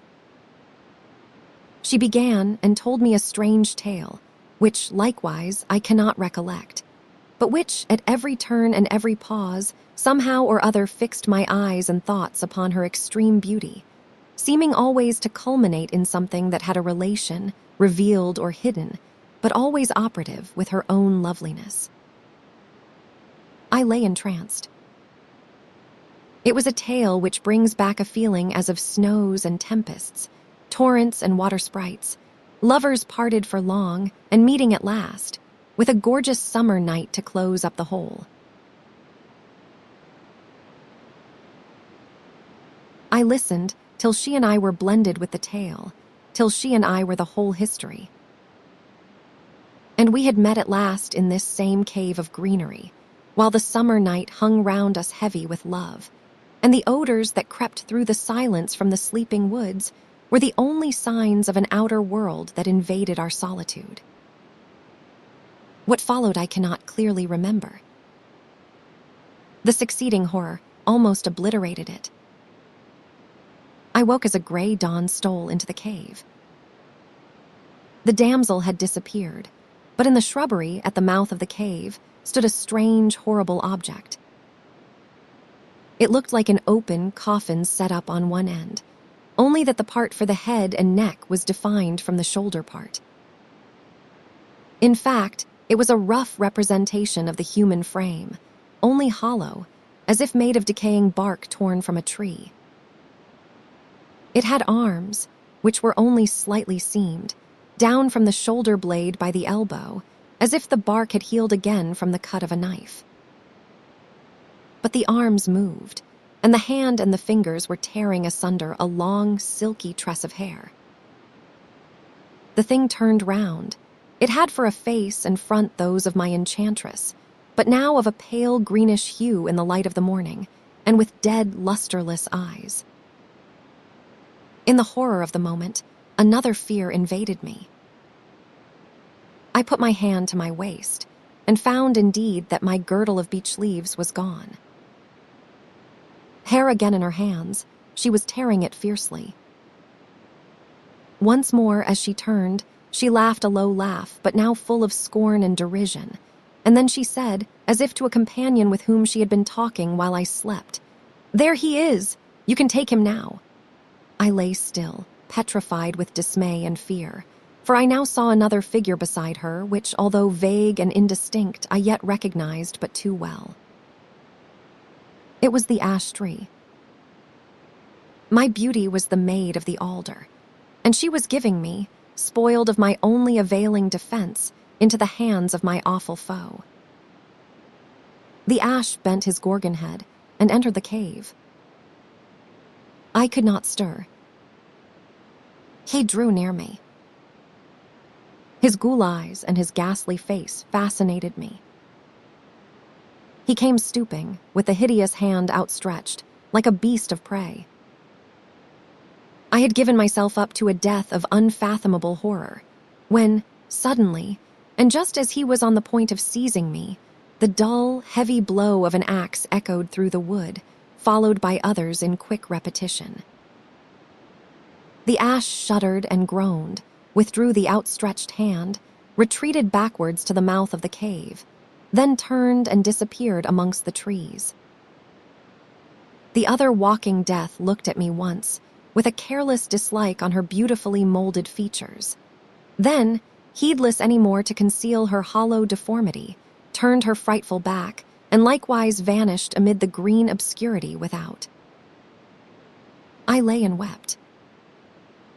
The maid of the alder tree had befooled me, nearly slain me, in spite of all the warnings I had received from those who knew my danger.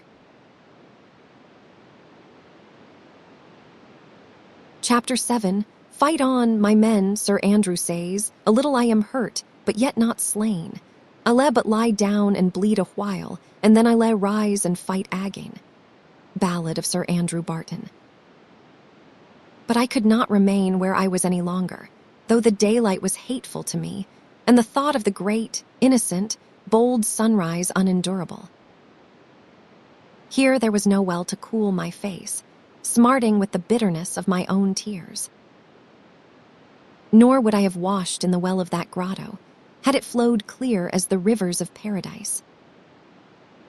I rose, and feebly left the sepulchral cave. I took my way I knew not whither, but still towards the sunrise. The birds were singing, but not for me. All the creatures spoke a language of their own, with which I had nothing to do, and to which I cared not to find the key any more. I walked listlessly along. What distressed me most, more even than my own folly, was the perplexing question, how can beauty and ugliness dwell so near? Even with her altered complexion and her face of dislike, disenchanted of the belief that clung around her, known for a living, walking sepulchre, faithless, deluding, traitorous, I felt notwithstanding all this that she was beautiful. Upon this I pondered with undiminished perplexity, though not without some gain. Then I began to make surmises as to the mode of my deliverance, and concluded that some hero, wandering in search of adventure, had heard how the forest was infested, and knowing it was useless to attack the evil thing in person, had assailed with his battle-axe the body in which he dwelt, and on which he was dependent for his power of mischief in the wood. Very likely, I thought, the repentant knight who warned me of the evil which has befallen me was busy retrieving his lost honor, while I was sinking into the same sorrow with himself, and, hearing of the dangerous and mysterious being, arrived at his tree in time to save me from being dragged to its roots and buried like carrion, to nourish him for yet deeper insatiableness. I found afterwards that my conjecture was correct. I wondered how he had fared when his blows recalled the ash himself, and that, too, I learned afterwards. I walked on the whole day with intervals of rest, but without food, for I could not have eaten had any been offered me, till in the afternoon I seemed to approach the outskirts of the forest and at length arrived at a farmhouse. An unspeakable joy arose in my heart at beholding an abode of human beings once more, and I hastened up to the door and knocked. A kind-looking, matronly woman, still handsome, made her appearance, who, as soon as she saw me, said kindly, "Ah, my poor boy, you have come from the wood. Were you in it last night? I should have ill endured the day before to be called boy, but now the motherly kindness of the word went to my heart, and like a boy indeed, I burst into tears." She soothed me right gently, and leading me into a room, made me lie down on a settle, while she went to find me some refreshment. She soon returned with food, but I could not eat. She almost compelled me to swallow some wine, when I revived sufficiently to be able to answer some of her questions. I told her the whole story. "It is just as I feared," she said, "but you are now for the night beyond the reach of any of these dreadful creatures. It is no wonder they could delude a child like you. But I must beg you, when my husband comes in, not to say a word about these things, for he thinks me even half crazy for believing anything of the sort. But I must believe my senses, as he cannot believe beyond his, which give him no intimations of this kind. I think he could spend the whole of Midsummer Eve in the wood, and come back with the report that he saw nothing worse than himself. Indeed, good man, he would hardly find anything better than himself if he had 7 more senses given him. But tell me how it is that she could be so beautiful without any heart at all, without any place even for a heart to live in." "I cannot quite tell," she said, "but I am sure she would not look so beautiful if she did not take means to make herself look more beautiful than she is. And then, you know, you began by being in love with her before you saw her beauty, mistaking her for the Lady of the Marble, another kind altogether, I should think. But the chief thing that makes her beautiful is this, that, although she loves no man, she loves the love of any man. And when she finds one in her power, her desire to bewitch him and gain his love, not for the sake of his love either, but that she may be conscious anew of her own beauty, through the admiration he manifests, makes her very lovely with a self-destructive beauty, though. For it is that which is constantly wearing her away within, till at last the decay will reach her face, and her whole front, when all the lovely mask of nothing will fall to pieces, and she be vanished forever. So a wise man, whom she met in the wood some years ago, and who, I think, for all his wisdom, fared no better than you, told me, when, like you, he spent the next night here and recounted to me his adventures. I thanked her very warmly for her solution, though it was but partial, wondering much that in her, as in the woman I met on my first entering the forest, there should be such superiority to her apparent condition. Here she left me to take some rest, though, indeed, I was too much agitated to rest in any other way than by simply ceasing to move. In half an hour, I heard a heavy step approach and enter the house. A jolly voice, whose slight huskiness appeared to proceed from overmuch laughter, called out, "Betsy, the pig's trough is quite empty, and that is a pity. Let them swill, lass. They are of no use but to get fat. Hung, hung, hung. Gluttony is not forbidden in their commandments. Hung, hung, hung." The very voice, kind and jovial, seemed to disrobe the room of the strange look which all new places wear, to disenchant it out of the realm of the ideal into that of the actual.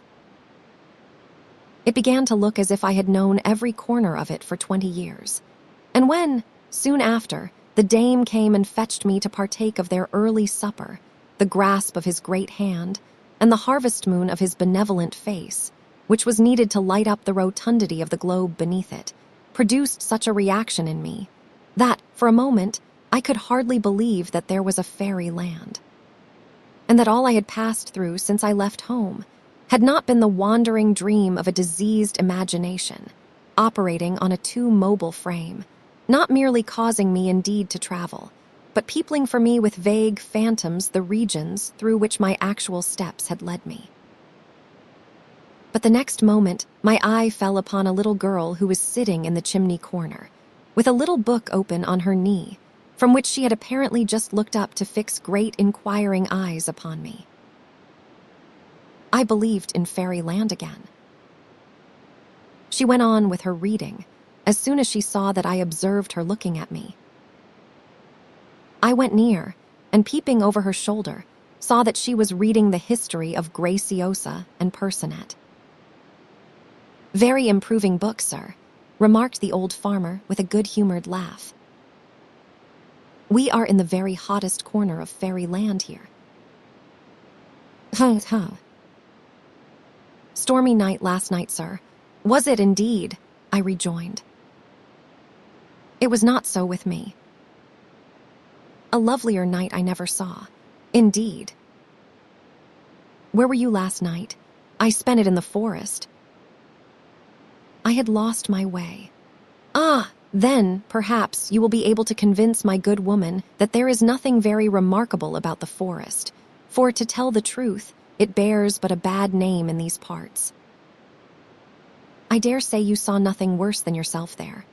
I hope I did, was my inward reply, but for an audible one, I contented myself with saying, Why, I certainly did see some appearances I could hardly account for, but that is nothing to be wondered at in an unknown wild forest, and with the uncertain light of the moon alone to go by. Very true, you speak like a sensible man, sir. We have but few sensible folks round about us. Now, you would hardly credit it, but my wife believes every fairy tale that ever was written. I cannot account for it. She is a most sensible woman in everything else. But should not that make you treat her belief with something of respect, though you cannot share in it yourself? Yes, that is all very well in theory, but when you come to live every day in the midst of absurdity, it is far less easy to behave respectfully to it. Why, my wife actually believes the story of the white cat. You know it, I dare say. I read all these tales when a child, and know that one especially well. But, father, interposed the little girl in the chimney corner, you know quite well that mother is descended from that very princess who was changed by the wicked fairy into a white cat. Mother has told me so many times, and you ought to believe everything she says. I can easily believe that, rejoined the farmer, with another fit of laughter. For the other night, a mouse came gnawing and scratching beneath the floor and would not let us go to sleep. Your mother sprang out of bed, and going as near it as she could, mewed so infernally like a great cat that the noise ceased instantly. I believe the poor mouse died of the fright, for we have never heard it again. Ha, ha, ha! The son, an ill-looking youth who had entered during the conversation, joined in his father's laugh. But his laugh was very different from the old man's. It was polluted with a sneer. I watched him and saw that, as soon as it was over, he looked scared, as if he dreaded some evil consequences to follow his presumption. The woman stood near, waiting till we should seat ourselves at the table, and listening to it all with an amused air, which had something in it of the look with which one listens to the sententious remarks of a pompous child. We sat down to supper, and I ate heartily. My bygone distresses began already to look far off. "In what direction are you going?" asked the old man. "Eastward," I replied, nor could I have given a more definite answer. "Does the forest extend much further in that direction?" "Oh, for miles and miles, I do not know how far. For although I have lived on the borders of it all my life, I have been too busy to make journeys of discovery into it. Nor do I see what I could discover. It is only trees and trees, till one is sick of them. By the way, if you follow the eastward track from here, you will pass close to what the children say is the very house of the ogre that Hop-o'-my-thumb visited, and ate his little daughters with the crowns of gold." "Oh, father, ate his little daughters." "No, he only changed their gold crowns for nightcaps, and the great long-toothed ogre killed them in mistake.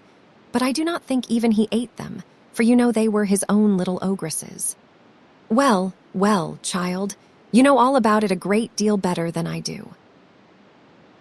However, the house has, of course, in such a foolish neighborhood as this, a bad enough name, and I must confess there is a woman living in it, with teeth long enough, and white enough too, for the lineal descendant of the greatest ogre that ever was made. I think you had better not go near her. In such talk as this the night wore on.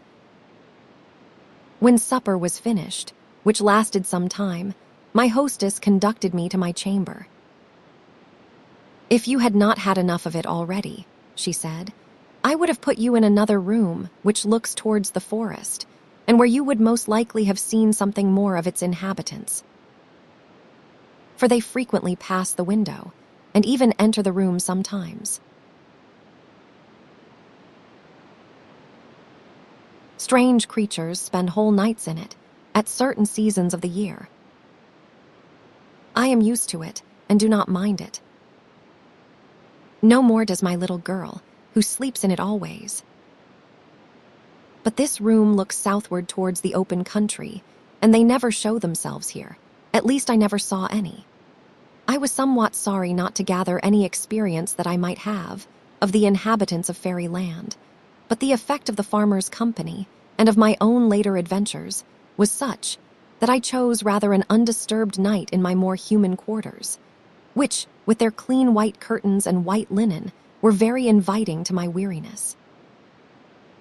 In the morning I awoke refreshed, after a profound and dreamless sleep. The sun was high when I looked out of the window, shining over a wide, undulating, cultivated country. Various garden vegetables were growing beneath my window. Everything was radiant with clear sunlight. The dewdrops were sparkling their busiest. The cows in a nearby field were eating as if they had not been at it all day yesterday. The maids were singing at their work as they passed to and fro between the outhouses. I did not believe in fairyland. I went down and found the family already at breakfast. But before I entered the room where they sat, the little girl came to me and looked up in my face as though she wanted to say something to me. I stooped towards her. She put her arms round my neck and her mouth to my ear and whispered, "A white lady has been flitting about the house all night." "No whispering behind doors," cried the farmer, and we entered together. "Well, how have you slept?" "No bogies, eh?" "Not one, thank you. I slept uncommonly well." "I am glad to hear it." "Come and breakfast." After breakfast, the farmer and his son went out, and I was left alone with the mother and daughter. "When I looked out of the window this morning," I said, "I felt almost certain that fairyland was all a delusion of my brain. But whenever I come near you or your little daughter, I feel differently. Yet I could persuade myself, after my last adventures, to go back and have nothing more to do with such strange beings." "How will you go back?" said the woman. "Nay, that I do not know, because I have heard that, for those who enter fairyland, there is no way of going back. They must go on and go through it. How, I do not in the least know. That is quite the impression on my own mind. Something compels me to go on, as if my only path was onward, but I feel less inclined this morning to continue my adventures. Will you come and see my little child's room? She sleeps in the one I told you of, looking towards the forest." "Willingly," I said. So we went together, the little girl running before to open the door for us. It was a large room, full of old-fashioned furniture that seemed to have once belonged to some great house. The window was built with a low arch and filled with lozenge-shaped panes. The wall was very thick and built of solid stone. I could see that part of the house had been erected against the remains of some old castle or abbey, or other great building, the fallen stones of which had probably served to complete it. But as soon as I looked out of the window, a gush of wonderment and longing flowed over my soul like the tide of a great sea. Fairyland lay before me, and drew me towards it with an irresistible attraction. The trees bathed their great heads in the waves of the morning, while their roots were planted deep in gloom, save where on the borders the sunshine broke against their stems, or swept in long streams through their avenues, washing with brighter hue all the leaves over which it flowed. revealing the rich brown of the decayed leaves and fallen pine cones, and the delicate greens of the long grasses and tiny forests of moss that covered the channel over which it passed in motionless rivers of light. I turned hurriedly to bid my hostess farewell without further delay. She smiled at my haste, but with an anxious look. "You had better not go near the house of the ogre, I think. My son will show you into another path, which will join the first beyond it." Not wishing to be headstrong or too confident anymore, I agreed, and having taken leave of my kind entertainers, went into the wood, accompanied by the youth. He scarcely spoke as we went along, but he led me through the trees till we struck upon a path. He told me to follow it, and with a muttered "good morning" left me. Chapter 8. I am a part of the part which at first was the whole. Goethe, Mephistopheles in Faust. My spirits rose as I went deeper, into the forest, but I could not regain my former elasticity of mind. I found cheerfulness to be like life itself, not to be created by any argument.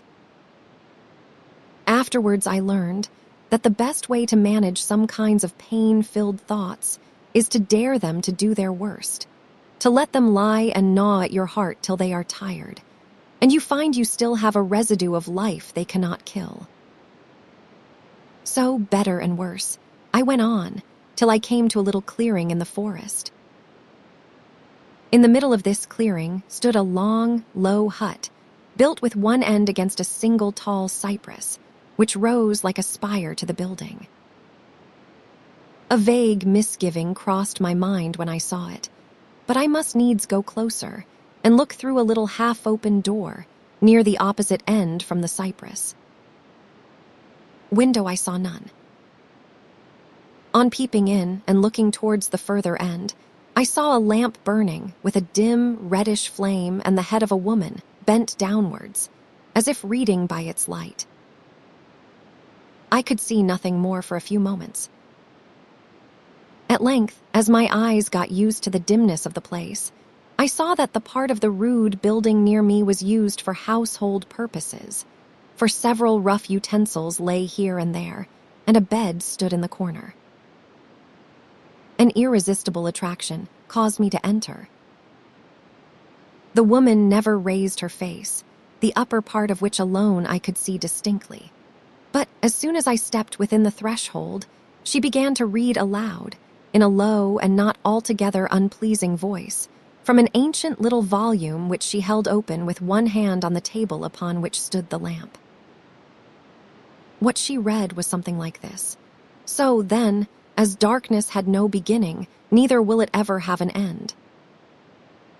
So then, is it eternal. The negation of aught else is its affirmation. Where the light cannot come, there abideth the darkness. The light doth but hollow a mine out of the infinite extension of the darkness. And ever upon the steps of the light treadeth the darkness, yea, springeth in fountains and wells amidst it, from the secret channels of its mighty sea. Truly man is but a passing flame, moving unquietly amid the surrounding rest of night, without which he yet could not be, and whereof he is in part compounded." As I drew nearer, and she read on, she moved a little to turn a leaf of the dark old volume, and I saw that her face was sallow and slightly forbidding. Her forehead was high, and her black eyes repressedly quiet. But she took no notice of me. This end of the cottage, if cottage it could be called, was destitute of furniture, except the table with the lamp, and the chair on which the woman sat. In one corner was a door, apparently of a cupboard in the wall, but which might lead to a room beyond. Still, the irresistible desire which had made me enter the building urged me. I must open that door and see what was beyond it. I approached and laid my hand on the rude latch. Then the woman spoke, but without lifting her head or looking at me, "You had better not open that door." This was uttered quite quietly, and she went on with her reading, partly in silence, partly aloud, but both modes seemed equally intended for herself alone. The prohibition, however, only increased my desire to see, and as she took no further notice, I gently opened the door to its full width and looked in. At first, I saw nothing worthy of attention. It seemed a common closet, with shelves on each hand, on which stood various little necessaries for the humble uses of a cottage. In one corner stood 1 or 2 brooms, in another a hatchet and other common tools, showing that it was in use every hour of the day for household purposes.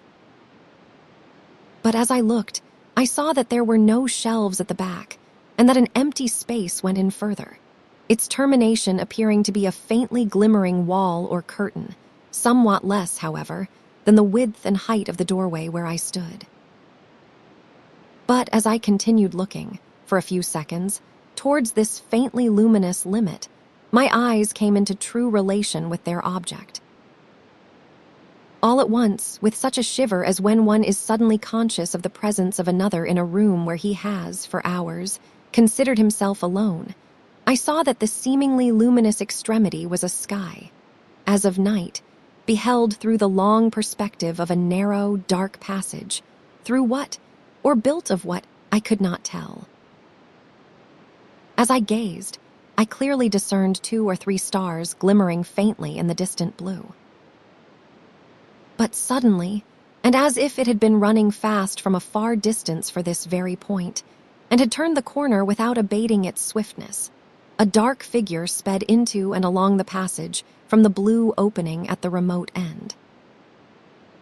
I started back and shuddered, but kept looking, for I could not help it. On and on it came, with a speedy approach but delayed arrival, till at last, through the many gradations of approach, it seemed to come within the sphere of myself, rushed up to me, and passed me into the cottage. All I could tell of its appearance was that it seemed to be a dark human figure. Its motion was entirely noiseless, and might be called a gliding, were it not that it appeared that of a runner, but with ghostly feet.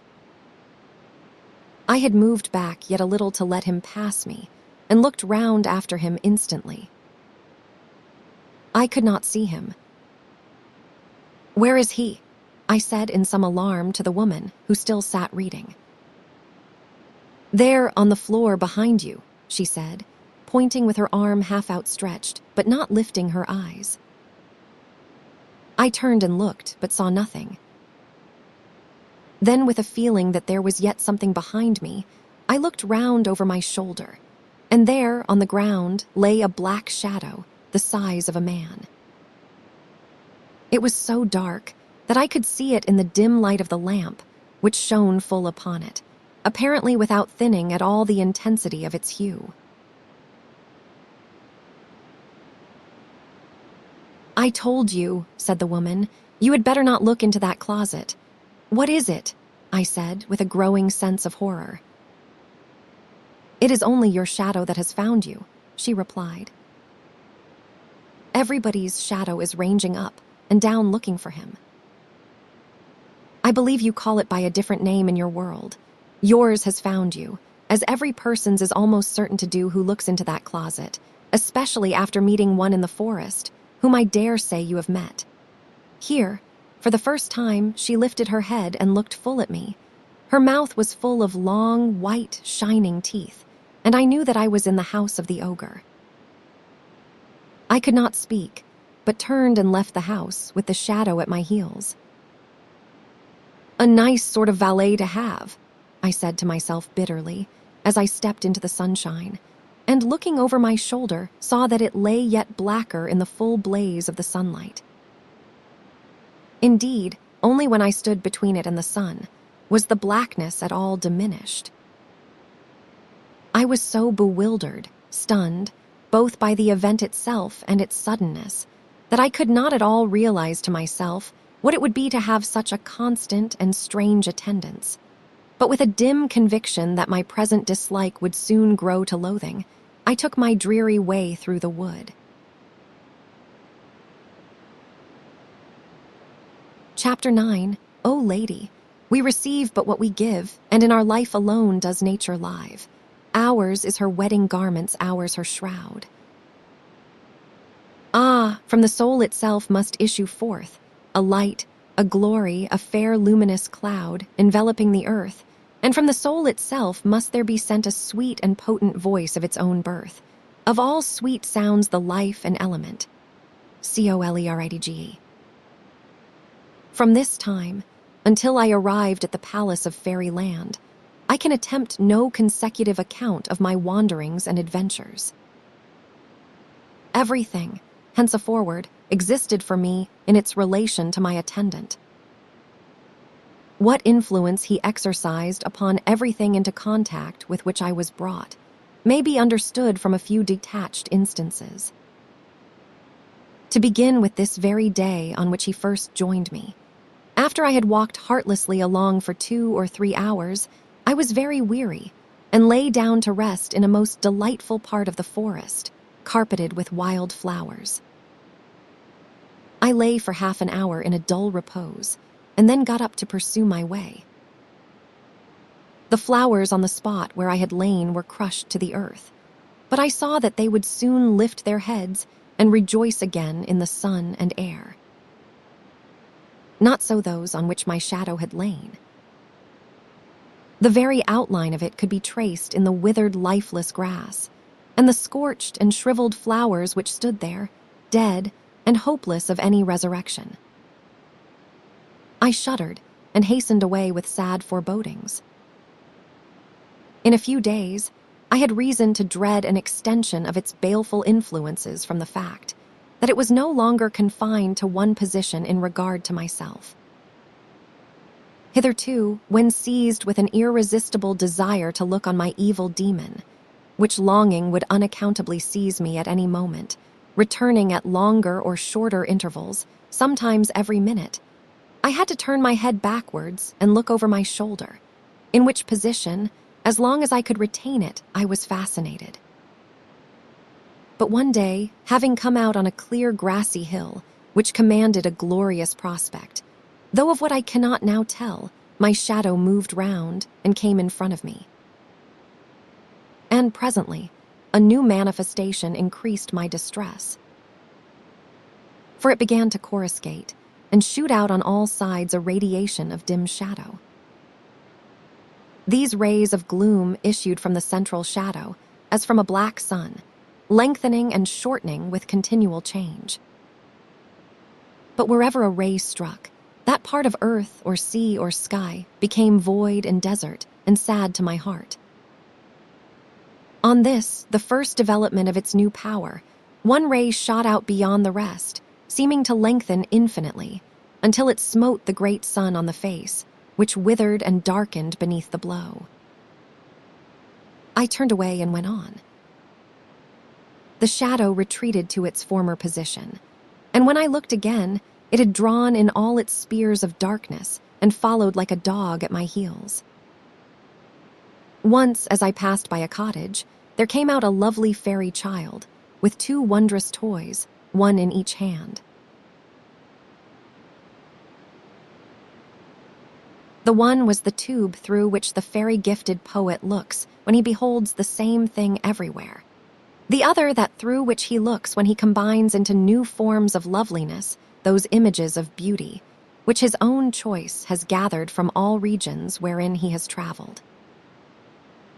Round the child's head was an aureole of emanating rays. As I looked at him in wonder and delight, round crept from behind me the something dark, and the child stood in my shadow. Straightway he was a commonplace boy, with a rough, broad-brimmed straw hat, through which brim the sun shone from behind. The toys he carried were a multiplying glass and a kaleidoscope. I sighed and departed. One evening, as a great silent flood of western gold flowed through an avenue in the woods, down the stream, just as when I saw him first, came the sad knight, riding on his chestnut steed. But his armor did not shine half so red as when I saw him first. Many a blow of mighty sword and axe, turned aside by the strength of his mail, and glancing adown the surface, had swept from its path the fretted rust, and the glorious steel had answered the kindly blow with the thanks of returning light. These streaks and spots made his armor look like the floor of a forest in the sunlight. His forehead was higher than before, for the contracting wrinkles were nearly gone, and the sadness that remained on his face was the sadness of a dewy summer twilight, not that of a frosty autumn morn. He, too, had met the alder maiden as I, but he had plunged into the torrent of mighty deeds, and the stain was nearly washed away. No shadow followed him. He had not entered the dark house. He had not had time to open the closet door. Will he ever look in? I said to myself. Must his shadow find him some day? But I could not answer my own questions. We traveled together for 2 days, and I began to love him. It was plain that he suspected my story in some degree, and I saw him once or twice looking curiously and anxiously at my attendant gloom, which all this time had remained very obsequiously behind me. But I offered no explanation, and he asked none. Shame at my neglect of his warning, and a horror which shrunk from even alluding to its cause, kept me silent, till on the evening of the 2nd day, some noble words from my companion roused all my heart, and I was at the point of falling on his neck and telling him the whole story, seeking, if not for helpful advice, for of that I was hopeless, yet for the comfort of sympathy, when round slid the shadow and enwrapped my friend, and I could not trust him. The glory of his brow vanished, the light of his eye grew cold, and I held my peace. The next morning we parted. But the most dreadful thing of all was that I now began to feel something like satisfaction in the presence of the shadow. I began to be rather vain of my attendant, saying to myself, in a land like this, with so many illusions everywhere, I need his aid to disenchant the things around me. He does away with all appearances and shows me things in their true color and form. And I am not one to be fooled with the vanities of the common crowd. I will not see beauty where there is none. I will dare to behold things as they are. And if I live in a waste instead of a paradise, I will live knowing where I live. But of this, a certain exercise of his power which soon followed quite cured me, turning my feelings towards him once more into loathing and distrust. It was thus. One bright noon, a little maiden joined me, coming through the wood in a direction at right angles to my path. She came along singing and dancing, happy as a child, though she seemed almost a woman. In her hands, now in one, now in another, she carried a small globe, bright and clear as the purest crystal. This seemed at once her plaything and her greatest treasure.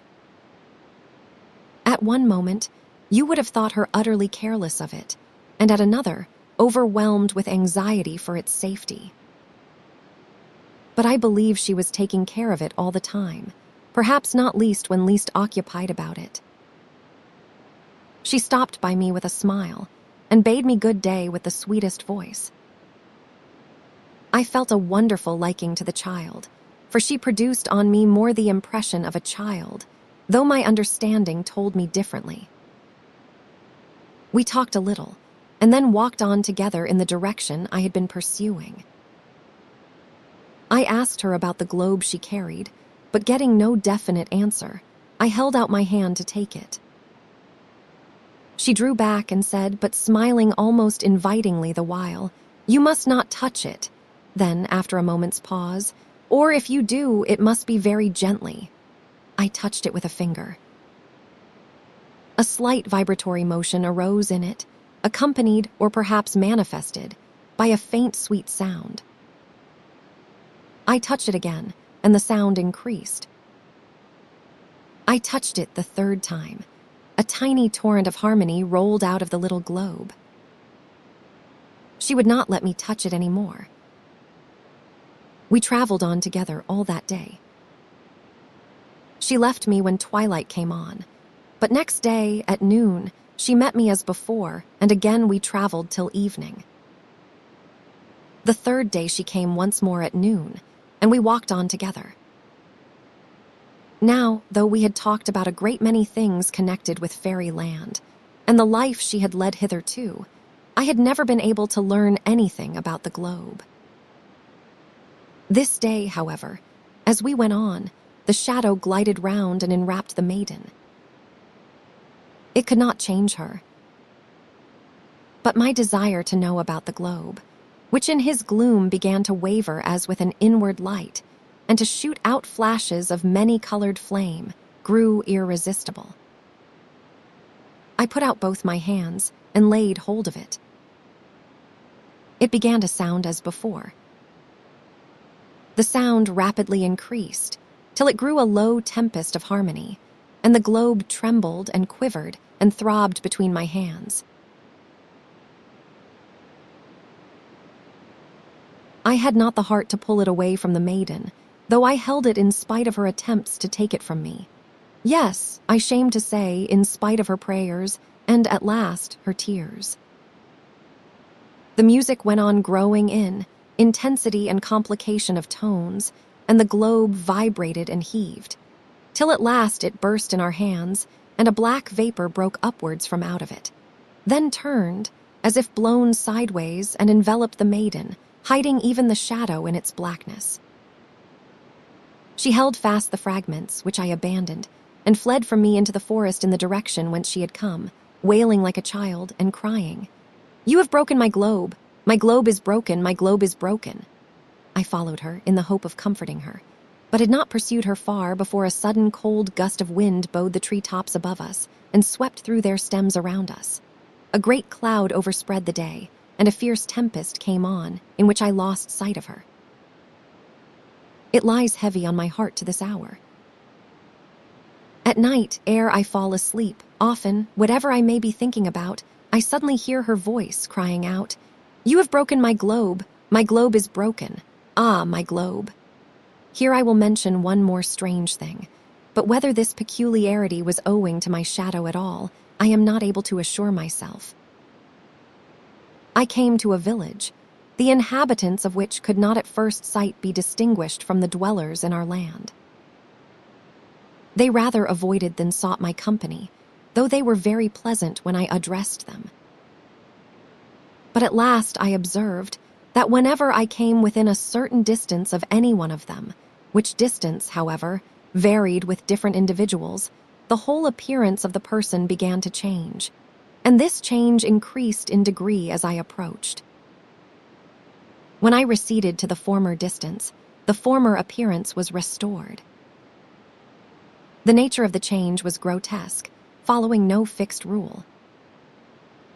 The nearest resemblance to it that I know is the distortion produced in your countenance when you look at it as reflected in a concave or convex surface, say, either side of a bright spoon. Of this phenomenon, I first became aware in rather a ludicrous way. My host's daughter was a very pleasant, pretty girl, who made herself more agreeable to me than most of those about me. For some days my companion shadow had been less obtrusive than usual, and such was the reaction of spirits occasioned by the simple mitigation of torment, that, although I had cause enough besides to be gloomy, I felt light and comparatively happy. My impression is that she was quite aware of the law of appearances that existed between the people of the place and myself, and had resolved to amuse herself at my expense. For one evening, after some jesting and raillery, she, somehow or other, provoked me to attempt to kiss her. But she was well defended from any assault of the kind. Her countenance became, of a sudden, absurdly hideous. The pretty mouth was elongated and otherwise amplified sufficiently to have allowed of 6 simultaneous kisses. I started back in bewildered dismay. She burst into the merriest fit of laughter and ran from the room. I soon found that the same undefinable law of change operated between me and all the other villagers, and that, to feel I was in pleasant company, it was absolutely necessary for me to discover and observe the right focal distance between myself and each one with whom I had to do. This done, all went pleasantly enough.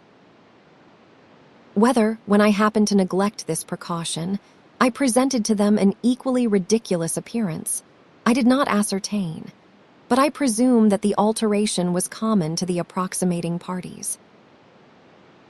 I was likewise unable to determine whether I was a necessary party to the production of this strange transformation, or whether it took place as well, under the given circumstances, between the inhabitants themselves. Chapter 10. From Eden's bowers the full-fed rivers flow, to guide the outcasts to the land of woe. Our earth one little toiling streamlet yields, to guide the wanderers to the happy fields. After leaving this village, where I had rested for nearly a week, I traveled through a desert region of dry sand and glittering rocks, peopled principally by goblin fairies. When I first entered their domains, and indeed, whenever I fell in with another tribe of them, they began mocking me with offered handfuls of gold and jewels, making hideous grimaces at me, and performing the most antic homage, as if they thought I expected reverence, and meant to humor me like a maniac. But ever, as soon as one cast his eyes on the shadow behind me, he made a wry face, partly of pity, partly of contempt, and looked ashamed, as if he had been caught doing something inhuman. Then, throwing down his handful of gold, and ceasing all his grimaces, he stood aside to let me pass in peace, and made signs to his companions to do the like. I had no inclination to observe them much, for the shadow was in my heart as well as at my heels. I walked listlessly and almost hopelessly along, till I arrived one day at a small spring, which, bursting cool from the heart of a sun-heated rock, flowed somewhat southwards from the direction I had been taking. I drank of this spring, and found myself wonderfully refreshed.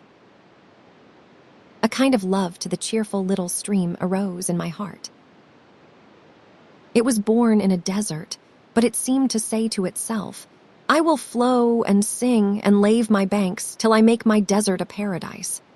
I thought I could not do better than follow it and see what it made of it.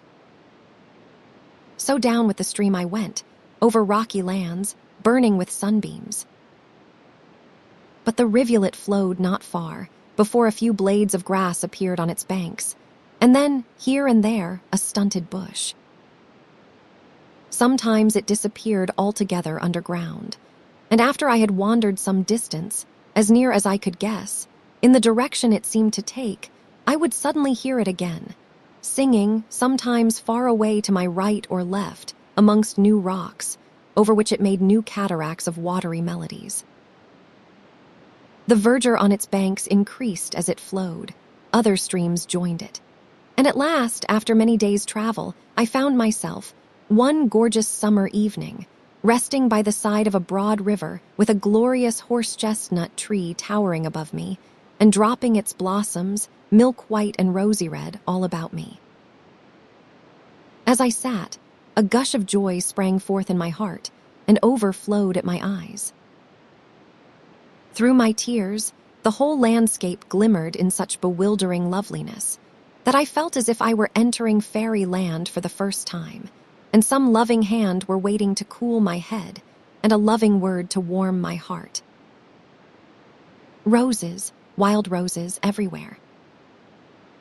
So plentiful were they not only perfumed the air, they seemed to dye it a faint rose hue. The color floated abroad with the scent, and clomb and spread, until the whole west blushed and glowed with the gathered incense of roses. And my heart fainted with longing in my bosom. Could I but see the spirit of the earth, As I saw once the indwelling woman of the beech tree and my beauty of the pale marble, I should be content. Content? Oh, how gladly would I die of the light of her eyes. Yea, I would cease to be, if that would bring me one word of love from the one mouth. The twilight sank around and enfolded me with sleep. I slept as I had not slept for months. I did not awake till late in the morning, when, refreshed in body and mind, I rose as from the death that wipes out the sadness of life and then dyes itself in the new morrow. Again I followed the stream, now climbing a steep rocky bank that hemmed it in, now wading through long grasses and wild flowers in its path, now through meadows, and anon through woods that crowded down to the very lip of the water. At length, in a nook of the river, gloomy with the weight of overhanging foliage, and still and deep as a soul in which the torrent eddies of pain have hollowed a great gulf, and then, subsiding in violence, have left it full of a motionless, fathomless sorrow, I saw a little boat lying. So still was the water here that the boat needed no fastening. It lay as if someone had just stepped ashore and would in a moment return. But as there were no signs of presence and no track through the thick bushes, and moreover, as I was in fairyland where one does very much as he pleases, I forced my way to the brink, stepped into the boat, pushed it, with the help of the tree branches, out into the stream, lay down in the bottom, and let my boat and me float whither the stream would carry us.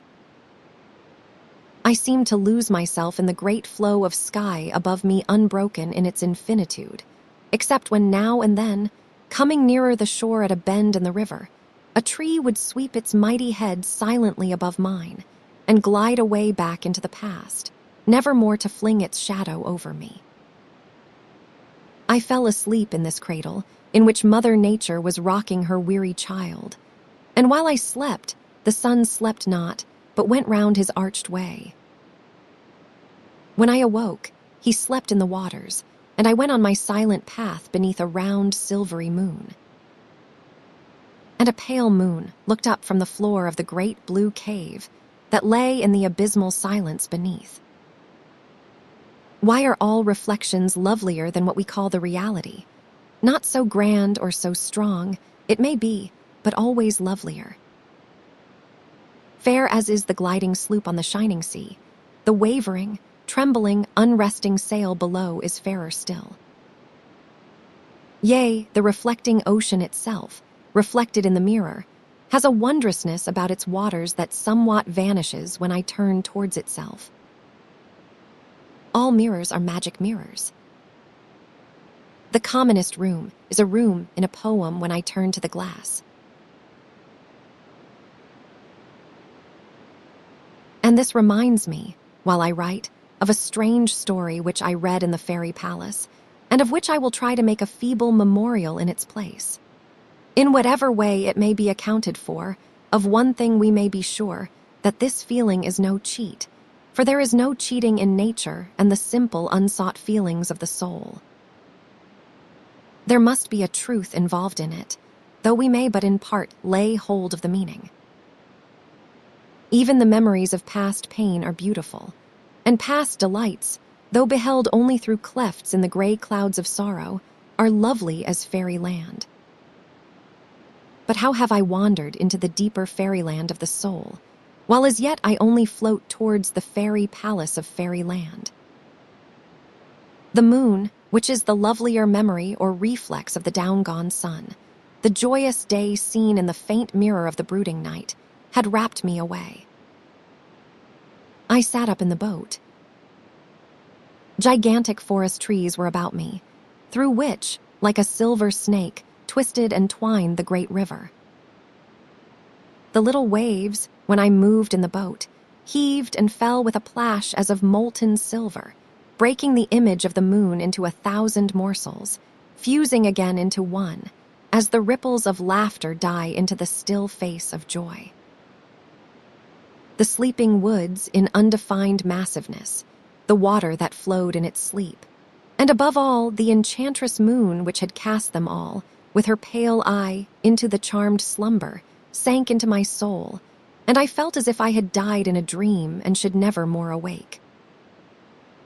From this I was partly aroused by a glimmering of white that, through the trees on the left, vaguely crossed my vision as I gazed upwards.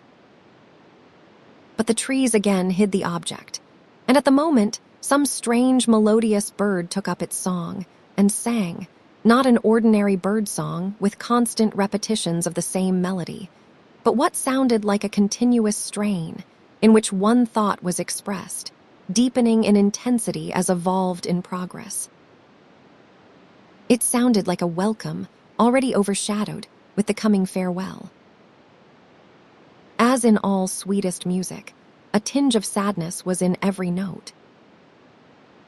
Nor do we know how much of the pleasures, even of life, we owe to the intermingled sorrows. Joy cannot unfold the deepest truths, although deepest truth must be deepest joy. Cometh white-robed sorrow, stooping and wan, and flingeth wide the doors she may not enter. Almost we linger with sorrow for very love. As the song concluded, the stream bore my little boat with a gentle sweep round a bend of the river. And lo, on a broad lawn, which rose from the water's edge with a long green slope to a clear elevation from which the trees receded on all sides, stood a stately palace glimmering ghostly in the moonshine. It seemed to be built throughout of the whitest marble. There was no reflection of moonlight from windows. There seemed to be none, so there was no cold glitter, only, as I said, a ghostly shimmer. Numberless shadows tempered the shine, from column and balcony and tower. For everywhere galleries ran along the face of the buildings. Wings were extended in many directions, and numberless openings, through which the moonbeams vanished into the interior, and which served both for doors and windows, had their separate balconies in front, communicating with a common gallery that rose on its own pillars.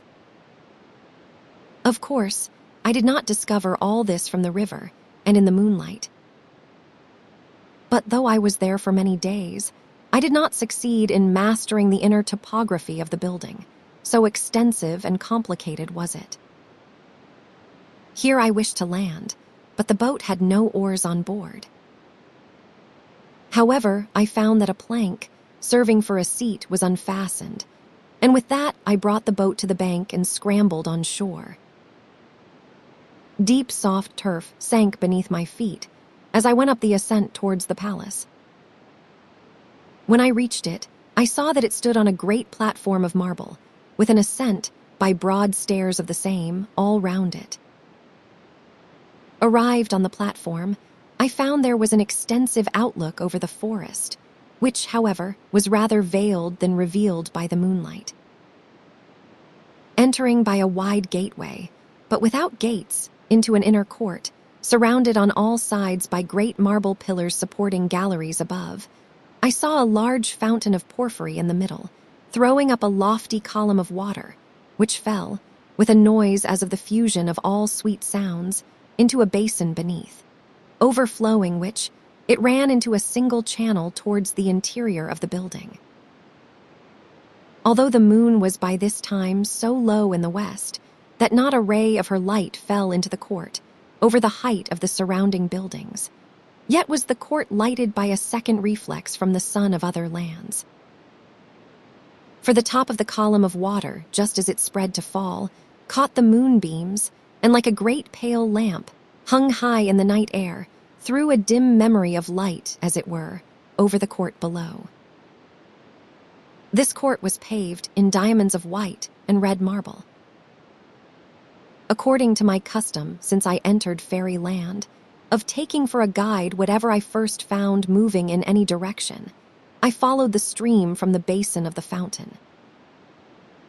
It led me to a great open door, beneath the ascending steps of which it ran through a low arch and disappeared. Entering here, I found myself in a great hall, surrounded with white pillars and paved with black and white. This I could see by the moonlight, which, from the other side, streamed through open windows into the hall. Its height I could not distinctly see. As soon as I entered, I had the feeling so common to me in the woods that there were others there besides myself, though I could see no one and heard no sound to indicate a presence. Since my visit to the Church of Darkness, my power of seeing the fairies of the higher orders had gradually diminished until it had almost ceased. But I could frequently believe in their presence while unable to see them. Still, although I had company and doubtless of a safe kind, it seemed rather dreary to spend the night in an empty marble hall, however beautiful, especially as the moon was near the going down, and it would soon be dark. So I began at the place where I entered, and walked round the hall, looking for some door or passage that might lead me to a more hospitable chamber. As I walked, I was deliciously haunted with the feeling that behind some one of the seemingly innumerable pillars, one who loved me was waiting for me. Then I thought she was following me from pillar to pillar as I went along, but no arms came out of the faint moonlight, and no sigh assured me of her presence.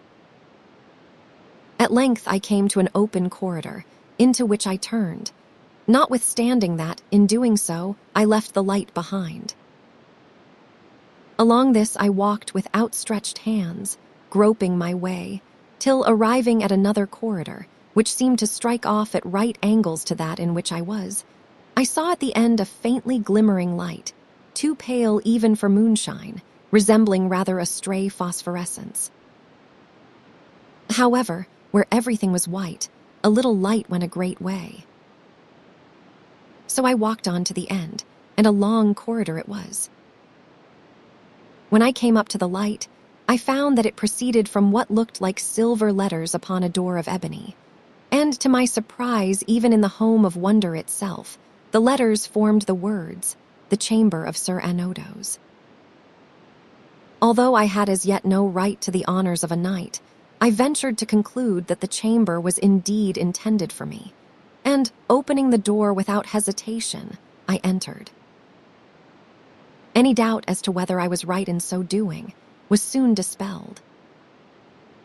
What to my dark eyes seemed a blaze of light burst upon me. A fire of large pieces of some sweet-scented wood, supported by dogs of silver, was burning on the hearth, and a bright lamp stood on a table, in the midst of a plentiful meal, apparently awaiting my arrival.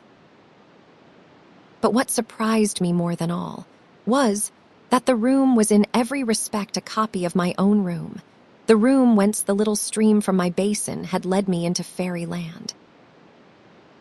There was the very carpet of grass and moss and daisies which I had myself designed, the curtains of pale blue silk that fell like a cataract over the windows, the old-fashioned bed with the chintz furniture on which I had slept from boyhood. "Now I shall sleep," I said to myself. "My shadow dares not come here." I sat down to the table and began to help myself to the good things before me with confidence. And now I found, as in many instances before, how true the fairy tales are, for I was waited on all the time of my meal by invisible hands. I had scarcely to do more than look towards anything I wanted when it was brought me, just as if it had come to me of itself. My glass was kept filled with the wine I had chosen until I looked towards another bottle or decanter, when a fresh glass was substituted and the other wine supplied.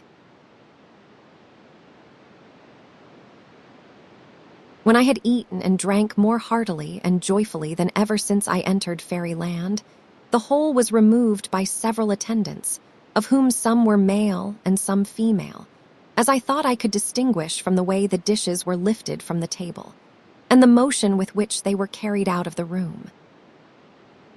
As soon as they were all taken away, I heard a sound as of the shutting of a door, and knew that I was left alone.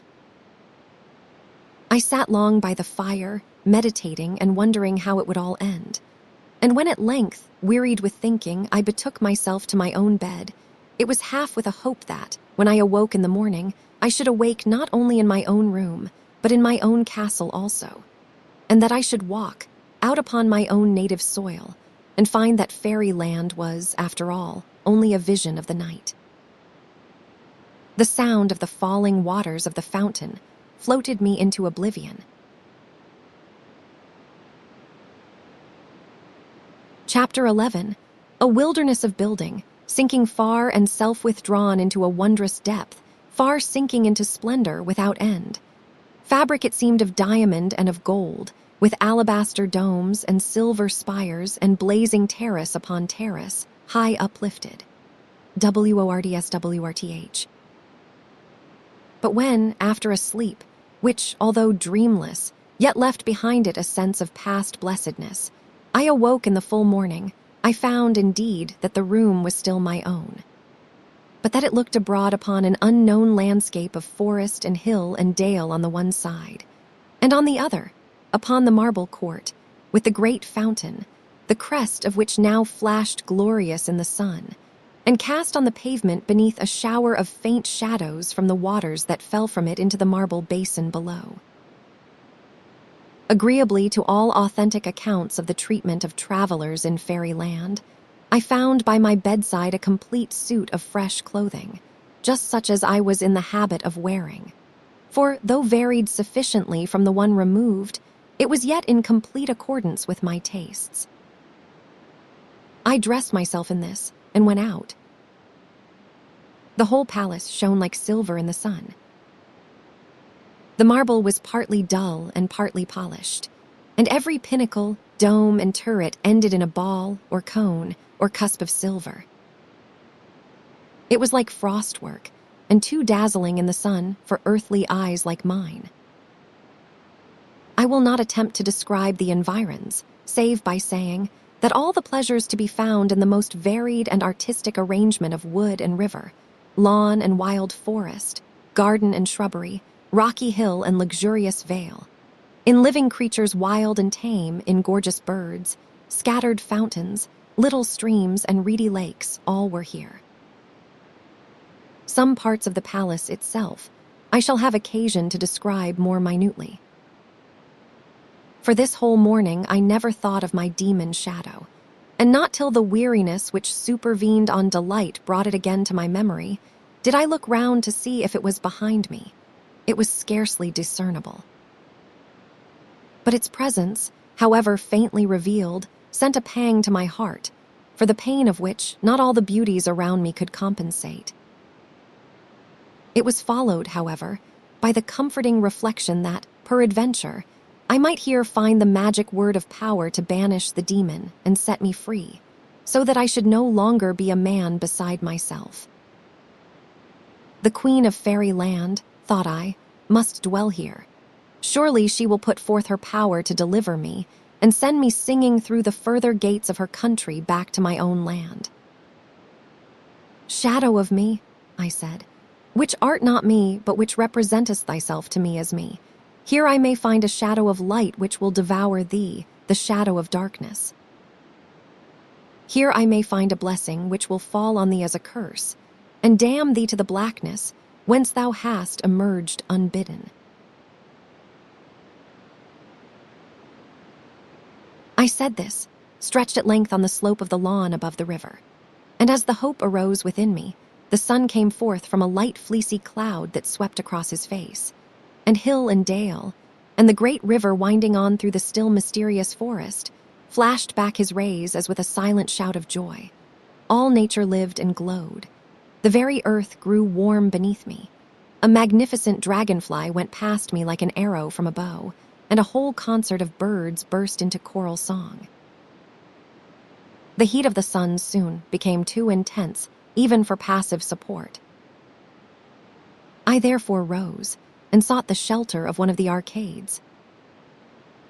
Wandering along from one to another of these, wherever my heedless steps led me, and wondering everywhere at the simple magnificence of the building, I arrived at another hall, the roof of which was of a pale blue, spangled with constellations of silver stars, and supported by porphyry pillars of a paler red than ordinary. In this house, I may remark in passing, Silver seemed everywhere preferred to gold, and such was the purity of the air that it showed nowhere signs of tarnishing. The whole of the floor of this hall, except a narrow path behind the pillars, paved with black, was hollowed into a huge basin, many feet deep, and filled with the purest, most liquid and radiant water. The sides of the basin were white marble, and the bottom was paved with all kinds of refulgent stones, of every shape and hue. In their arrangement, you would have supposed at first sight that there was no design, for they seemed to lie as if cast there from careless and playful hands. But it was a most harmonious confusion, and as I looked at the play of their colors, especially when the waters were in motion, I came at last to feel as if not one little pebble could be displaced without injuring the effect of the whole. Beneath this floor of the water lay the reflection of the blue inverted roof, fretted with its silver stars, like a second deeper sea, clasping and upholding the first. The fairy bath was probably fed from the fountain in the court. Led by an irresistible desire, I undressed and plunged into the water. It clothed me as with a new sense, and its object both in one. The waters lay so close to me, they seemed to enter and revive my heart.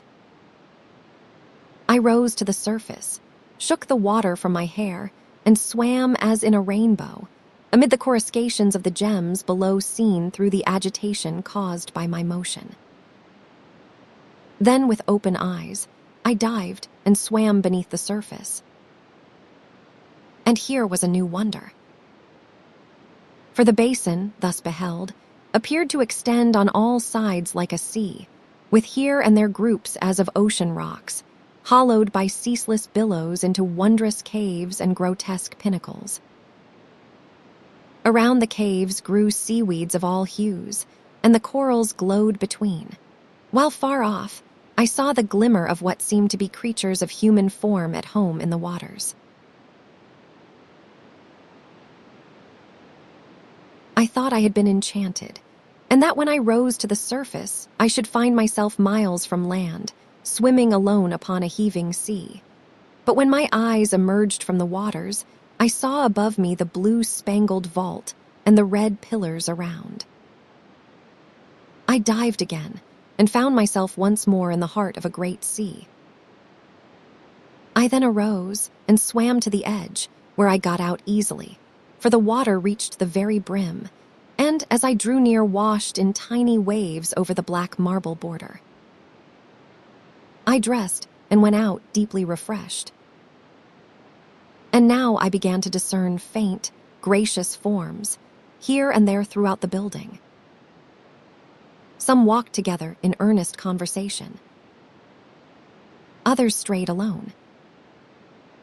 Some stood in groups, as if looking at and talking about a picture or a statue.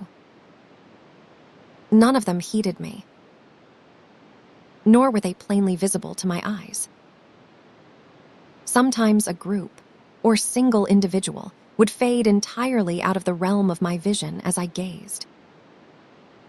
When evening came and the moon arose, clear as a round of a horizon sea when the sun hangs over it in the west, I began to see them all more plainly, especially when they came between me and the moon, and yet more especially when I myself was in the shade. But even then, I sometimes saw only the passing wave of a white robe, or a lovely arm or neck gleamed by in the moonshine, or white feet went walking alone over the moony sward. Nor, I grieve to say, did I ever come much nearer to these glorious beings, or ever look upon the queen of the fairies herself. My destiny ordered otherwise. In this palace of marble and silver, and fountains and moonshine, I spent many days, waited upon constantly in my room with everything desirable, and bathing daily in the fairy bath. All this time I was little troubled with my demon shadow. I had a vague feeling that he was somewhere about the palace, but it seemed as if the hope that I should in this place be finally freed from his hated presence had sufficed to banish him for a time. How and where I found him, I shall soon have to relate. The third day after my arrival, I found the library of the palace, and here, all the time I remained, I spent most of the middle of the day. For it was, not to mention far greater attractions, a luxurious retreat from the noontide sun. During the mornings and afternoons, I wandered about the lovely neighborhood, or lay, lost in delicious daydreams, beneath some mighty tree on the open lawn. My evenings were by and by spent in a part of the palace, the account of which, and of my adventures in connection with it, I must yet postpone for a little. The library was a mighty hall, lighted from the roof, which was formed of something like glass, vaulted over in a single piece, and stained throughout with a great mysterious picture in gorgeous coloring.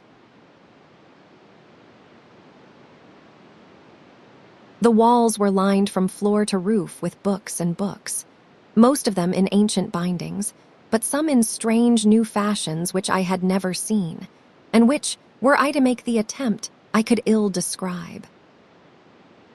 All around the walls, in front of the books, ran galleries in rows, communicating by stairs. These galleries were built of all kinds of colored stones, all sorts of marble and granite, with porphyry, jasper, lapis lazuli, agate, and various others, were ranged in wonderful melody of successive colors. Although the material, then, of which these galleries and stairs were built, rendered necessary a certain degree of massiveness in the construction, yet such was the size of the place that they seemed to run along the walls like cords.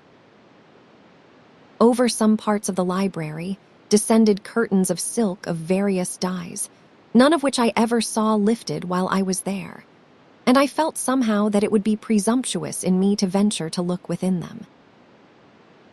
But the use of the other books seemed free, and day after day I came to the library, threw myself on one of the many sumptuous Eastern carpets, which lay here and there on the floor, and read until weary, if that can be designated as weariness, which was rather the faintness of rapturous delight.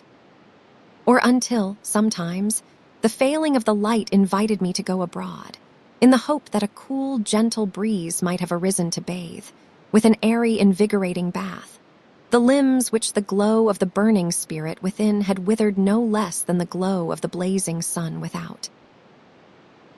One peculiarity of these books, or at least most of those I looked into, I must make a somewhat vain attempt to describe.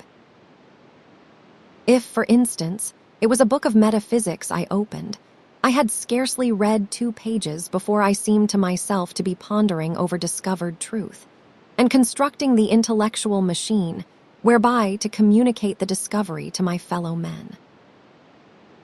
With some books, however, of this nature, it seemed rather as if the process was removed yet a great way further back, and I was trying to find the root of a manifestation, the spiritual truth whence a material vision sprang, or to combine 2 propositions, both apparently true, either at once or in different remembered moods, and to find the point in which their invisibly converging lines would unite in one, revealing a truth higher than either and differing from both, though so far from being opposed to either, that it was that whence each derived its life and power. Or if the book was one of travels, I found myself the traveler. New lands, fresh experiences, novel customs rose around me. I walked, I discovered, I fought, I suffered, I rejoiced in my success. Was it a history? I was the chief actor therein. I suffered my own blame. I was glad in my own praise. With a fiction it was the same. Mine was the whole story. For I took the place of the character who was most like myself, and his story was mine, until, grown weary with the life of years condensed in an hour, or arrived at my deathbed, or the end of the volume, I would awake with a sudden bewilderment to the consciousness of my present life, recognizing the walls and roof around me, and finding I joyed or sorrowed only in a book. If the book was a poem, the words disappeared, or took the subordinate position of an accompaniment to the succession of forms and images that rose and vanished with a soundless rhythm and a hidden rhyme. In one, with a mystical title, which I cannot recall, I read of a world that is not like ours. The wondrous account, in such a feeble, fragmentary way as is possible to me, I would willingly impart. Whether or not it was all a poem, I cannot tell. But from the impulse I felt when I first contemplated writing it to break into rhyme, to which impulse I shall give way if it comes upon me again, I think it must have been, partly at least, in verse. Chapter 12. Chained is the Spring. The night wind bold blows over the hard earth. Time is not more confused and cold, nor keeps more wintry mirth. Yet blow and roll the world about. Blow, time, blow, winter's wind. Through chinks of time, heaven peepeth out and spring the frost behind. G. A. M. They who believe in the influences of the stars over the fates of men are, in feeling at least, nearer the truth than they who regard the heavenly bodies as related to them merely by a common obedience to an external law. All that man sees has to do with man. Worlds cannot be without an intermundane relationship. The community of the center of all creation suggests an interradiating connection and dependence of the parts. Else a grander idea is conceivable than that which is already embodied. The blank which is only a forgotten life, lying behind the consciousness, and the misty splendor which is an undeveloped life, lying before it, may be full of mysterious revelations of other connections with the worlds around us than those of science and poetry. No shining belt or gleaming moon, no red and green glory in a self-encircling twin star, but has a relation with the hidden things of a man's soul, and, it may be, with the secret history of his body as well. They are portions of the living house, wherein he abides. Through the realms of the monarch sun creeps a world, whose course had begun, on a weary path with a weary pace, before the earth sprang forth on her race. But many a time the earth had sped around the path she still must tread, ere the elder planet, on leaden wing, once circled the court of the planet's king. There, in that lonely and distant star, the seasons are not as our seasons are, but many a year hath autumn to dress the trees in their matron loveliness, as long hath old winter in triumph to go o'er beauties dead in his vaults below, and many a year the spring doth wear combing the icicles from her hair, and summer, dear summer, hath years of June, with large white clouds and cool showers at noon, and a beauty that grows to a weight like grief, till a burst of tears is the heart's relief. Children, born when winter is king, may never rejoice in the hoping spring, though their own heart buds are bursting with joy, and the child hath grown to the girl or boy, but may die with cold and icy hours watching them ever in place of flowers. And some who awake from their primal sleep, when the sighs of summer through forests creep, live and love, and are loved again, seek for pleasure and find its pain, sink to their last, their forsaken sleeping, with the same sweet odors around them creeping. Now the children, there, are not born as the children are born in worlds nearer to the sun, for they arrive no one knows how. A maiden, walking alone, hears a cry, for even there a cry is the first utterance, and searching about she findeth, under an overhanging rock or within a clump of bushes, or, it may be, betwixt gray stones on the side of a hill, or in any other sheltered and unexpected spot, a little child. This she taketh tenderly, and beareth home with joy, calling out, "Mother, mother, if so be that her mother lives, I have got a baby, I have found a child." All the household gathers round to see. Where is it? What is it like? Where did you find it? and such like questions abounding. And thereupon she relates the whole story of the discovery, for by the circumstances, such as season of the year, time of the day, condition of the air, and such like, and especially the peculiar and never-repeated aspect of the heavens and earth at the time, and the nature of the place of shelter wherein it is found, is determined, or at least indicated, the nature of the child thus discovered. Therefore, at certain seasons, and in certain states of the weather, according, in part, to their own fancy, the young women go out to look for children. They generally avoid seeking them, though they cannot help sometimes finding them, in places and with circumstances uncongenial to their peculiar likings. But no sooner is a child found than its claim for protection and nurture obliterates all feeling of choice in the matter. Chiefly, however, in the season of summer, which lasts so long, coming as it does after such long intervals, and mostly in the warm evenings about the middle of twilight, and principally in the woods and along the river banks, do the maidens go looking for children just as children look for flowers. And ever as the child grows, yea, more and more as he advances in years, will his face indicate to those who understand the spirit of nature, and her utterances in the face of the world, the nature of the place of his birth, and the other circumstances thereof. Whether a clear morning sun guided his mother to the nook whence issued the boy's low cry, or at eve the lonely maiden, for the same woman never finds a second, at least while the first lives, discovers the girl by the glimmer of her white skin, lying in a nest like that of the lark, amid long encircling grasses, and the upward-gazing eyes of the lowly daisies, whether the storm bowed the forest trees around, or the still frost fixed in silence the else flowing and babbling stream. After they grow up, the men and women are but little together. There is this peculiar difference between them, which likewise distinguishes the women from those of the earth. The men alone have arms, the women have only wings. Resplendent wings are they, wherein they can shroud themselves from head to foot in a panoply of glistering glory. By these wings alone, it may frequently be judged in what seasons and under what aspects they were born. From those that came in winter go great white wings, white as snow, the edge of every feather shining like the sheen of silver, so that they flash and glitter like frost in the sun.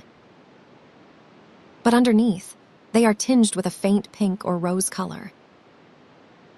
Those born in spring have wings of a brilliant green, green as grass, and towards the edges the feathers are enameled like the surface of the grass blades.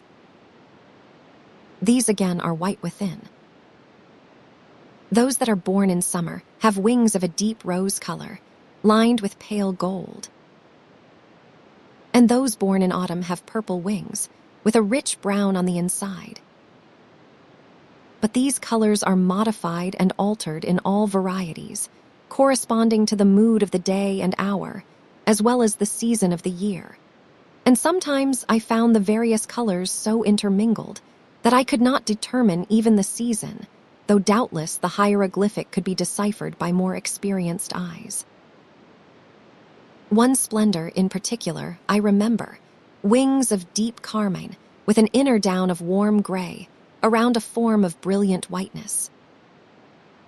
She had been found as the sun went down through a low sea fog, casting crimson along a broad sea path into a little cave on the shore, where a bathing maiden saw her lying.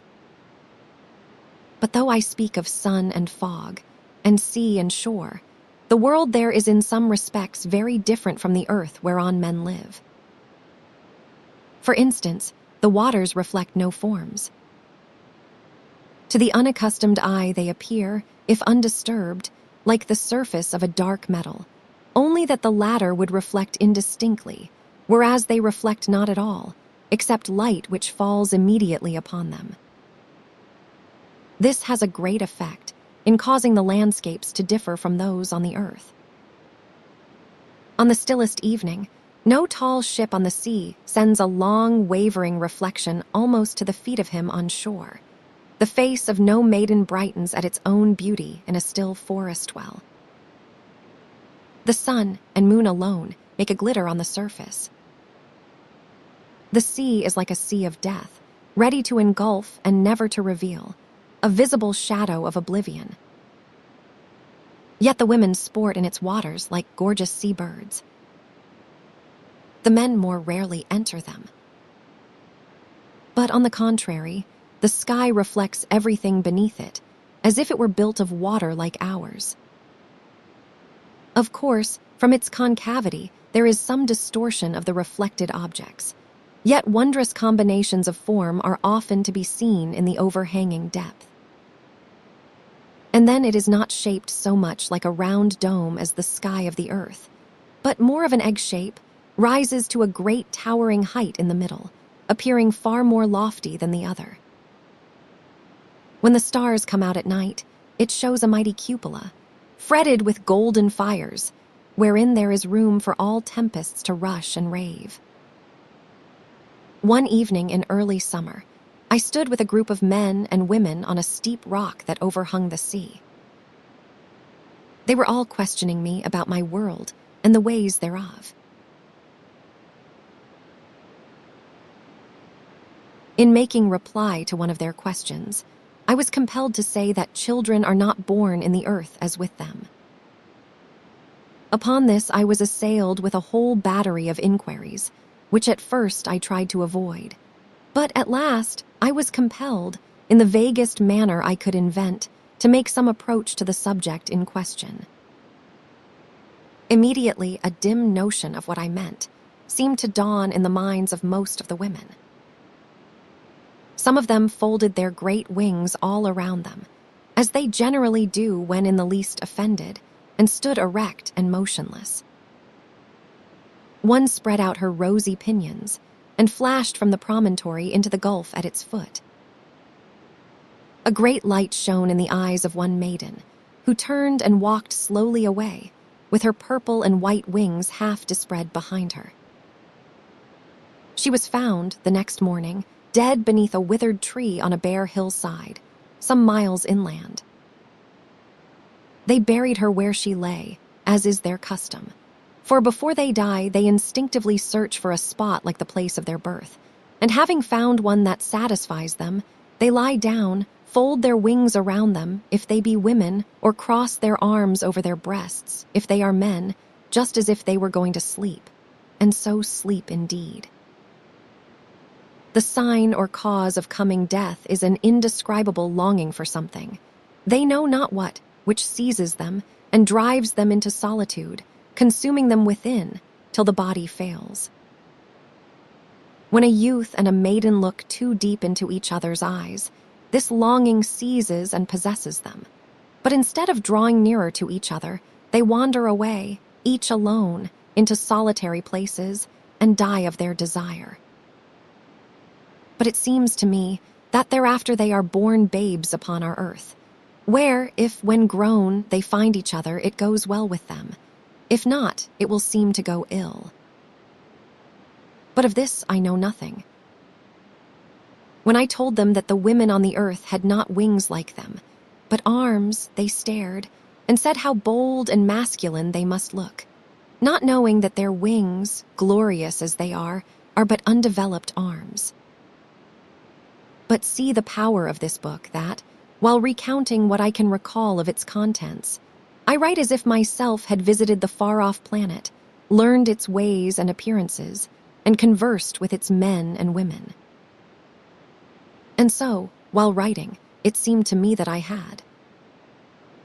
The book goes on with the story of a maiden who, born at the close of autumn and living in a long, to her endless winter, set out at last to find the regions of spring.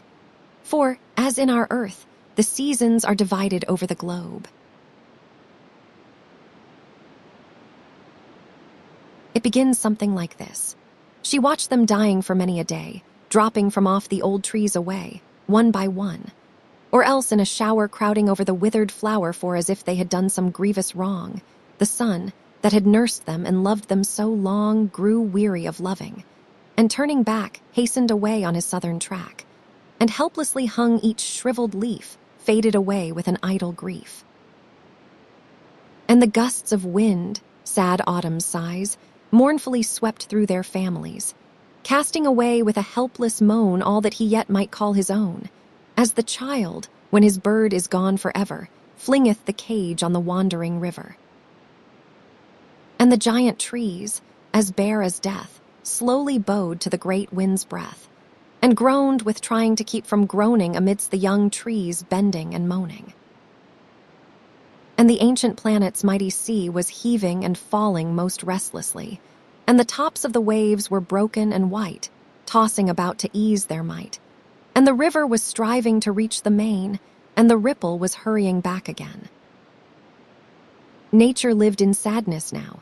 Sadness lived on the maiden's brow, as she watched, with a fixed, half-conscious eye, one lonely leaf that trembled on high, till it dropped at last from the desolate bough, sorrow, oh, sorrow. 'Tis winter now. And her tears gushed forth, though it was but a leaf, for little will loose the swollen fountain of grief. When up to the lip the water goes, it needs but a drop, and it overflows.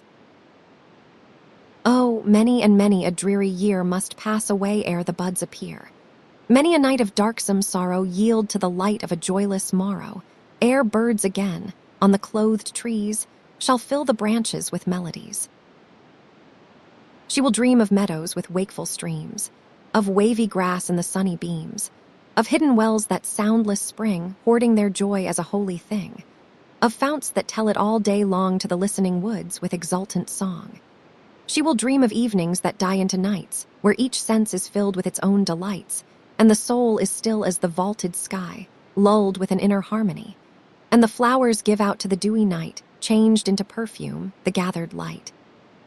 And the darkness sinks upon all their host, till the suns sail up on the eastern coast. She will wake and see the branches bare, weaving a net in the frozen air. The story goes on to tell how, at last, weary with wintriness, she traveled towards the southern regions of her globe, to meet the spring on its slow way northwards, and how, after many sad adventures, many disappointed hopes, and many tears, bitter and fruitless, she found at last, one stormy afternoon in a leafless forest, a single snowdrop growing betwixt the borders of the winter and spring. She lay down beside it and died. I almost believe that a child, pale and peaceful as a snowdrop, was born in the earth within a fixed season from that stormy afternoon. Chapter 13. I saw a ship sailing upon the sea, deeply laden as ship could be, but not so deep as in love I am, for I care not whether I sink or swim. Old ballad. But love is such a mystery I cannot find it out, for when I think I am best resolved, I then am in most doubt. Sir John Suckling. One story I will try to reproduce. But alas, it is like trying to reconstruct a forest out of broken branches and withered leaves. In the fairy book, everything was just as it should be, though whether in words or something else, I cannot tell. It glowed and flashed the thoughts upon the soul, with such a power that the medium disappeared from the consciousness, and it was occupied only with the things themselves. My representation of it must resemble a translation from a rich and powerful language, capable of embodying the thoughts of a splendidly developed people, into the meager and half-articulate speech of a savage tribe. Of course, while I read it, I was Cosmo, and his history was mine. Yet, all the time, I seemed to have a kind of double consciousness, and the story a double meaning. Sometimes it seemed only to represent a simple story of ordinary life, perhaps almost of universal life, wherein two souls, loving each other and longing to come nearer, do, after all, but behold each other as in a glass darkly. As through the hard rock go the branching silver veins, as into the solid land run the creeks and gulfs from the unresting sea, as the lights and influences of the upper worlds sink silently through the earth's atmosphere. So doth fairy invade the world of men, and sometimes startle the common eye with an association as of cause and effect, when between the two no connecting links can be traced. Cosmo von Weierstahl was a student at the University of Prague. Though of a noble family, he was poor, and prided himself upon the independence that poverty gives. For what will not a man pride himself upon when he cannot get rid of it? A favorite with his fellow students, he yet had no companions, and none of them had ever crossed the threshold of his lodging in the top of one of the highest houses in the old town. Indeed, the secret of much of that complacence which recommended him to his fellows was the thought of his unknown retreat, whither in the evening he could betake himself and indulge undisturbed in his own studies and reveries. These studies, besides those subjects necessary to his course at the university, embraced some less commonly known and approved. For in a secret drawer lay the works of Albertus Magnus and Cornelius Agrippa, along with others less read and more abstruse. As yet, however, he had followed these researches only from curiosity, and had turned them to no practical purpose. His lodging consisted of one large, low-ceiled room, singularly bare of furniture, for besides a couple of wooden chairs, a couch which served for dreaming on both by day and night, and a great press of black oak, there was very little in the room that could be called furniture. But curious instruments were heaped in the corners, and in one stood a skeleton, half leaning against the wall, half supported by a string about its neck. One of its hands, all of fingers, rested on the heavy pommel of a great sword that stood beside it. Various weapons were scattered about over the floor. The walls were utterly bare of adornment, for the few strange things, such as a large dried bat with wings dispread, the skin of a porcupine, and a stuffed sea mouse, could hardly be reckoned as such. But although his fancy delighted in vagaries like these, he indulged his imagination with far different fare. His mind had never yet been filled with an absorbing passion, but it lay like a still twilight open to any wind, whether the low breath that wafts but odors, or the storm that bows the great trees till they strain and creak. He saw everything as through a rose-colored glass. When he looked from his window on the street below, not a maiden passed, but she moved as in a story, and drew his thoughts after her till she disappeared in the vista. When he walked in the streets, he always felt as if reading a tale, into which he sought to weave every face of interest that went by, and every sweet voice swept his soul as with the wing of a passing angel. He was in fact a poet without words, the more absorbed and endangered that the springing waters were dammed back into his soul, where, finding no utterance, they grew and swelled and undermined. He used to lie on his hard couch and read a tale or a poem till the book dropped from his hand. But he dreamed on, he knew not whether awake or asleep, until the opposite roof grew upon his sense and turned golden in the sunrise. Then he arose too, and the impulses of vigorous youth kept him ever active, either in study or in sport, until again the close of the day left him free. And the world of night, which had lain drowned in the cataract of the day, rose up in his soul with all its stars and dim-seen phantom shapes. But this could hardly last long. Some one form must sooner or later step within the charmed circle, enter the house of life, and compel the bewildered magician to kneel and worship. One afternoon, towards dusk, he was wandering dreamily in one of the principal streets, when a fellow student roused him by a slap on the shoulder, and asked him to accompany him into a little back alley to look at some old armor which he had taken a fancy to possess. Cosmo was considered an authority in every matter pertaining to arms, ancient or modern. In the use of weapons, none of the students could come near him, and his practical acquaintance with some had principally contributed to establish his authority in reference to all. He accompanied him willingly. They entered a narrow alley, and thence a dirty little court, where a low arched door admitted them into a heterogeneous assemblage of everything musty and dusty and old that could well be imagined. His verdict on the armor was satisfactory, and his companion at once concluded the purchase. As they were leaving the place, Cosmo's eye was attracted by an old mirror of an elliptical shape, which leaned against the wall, covered with dust.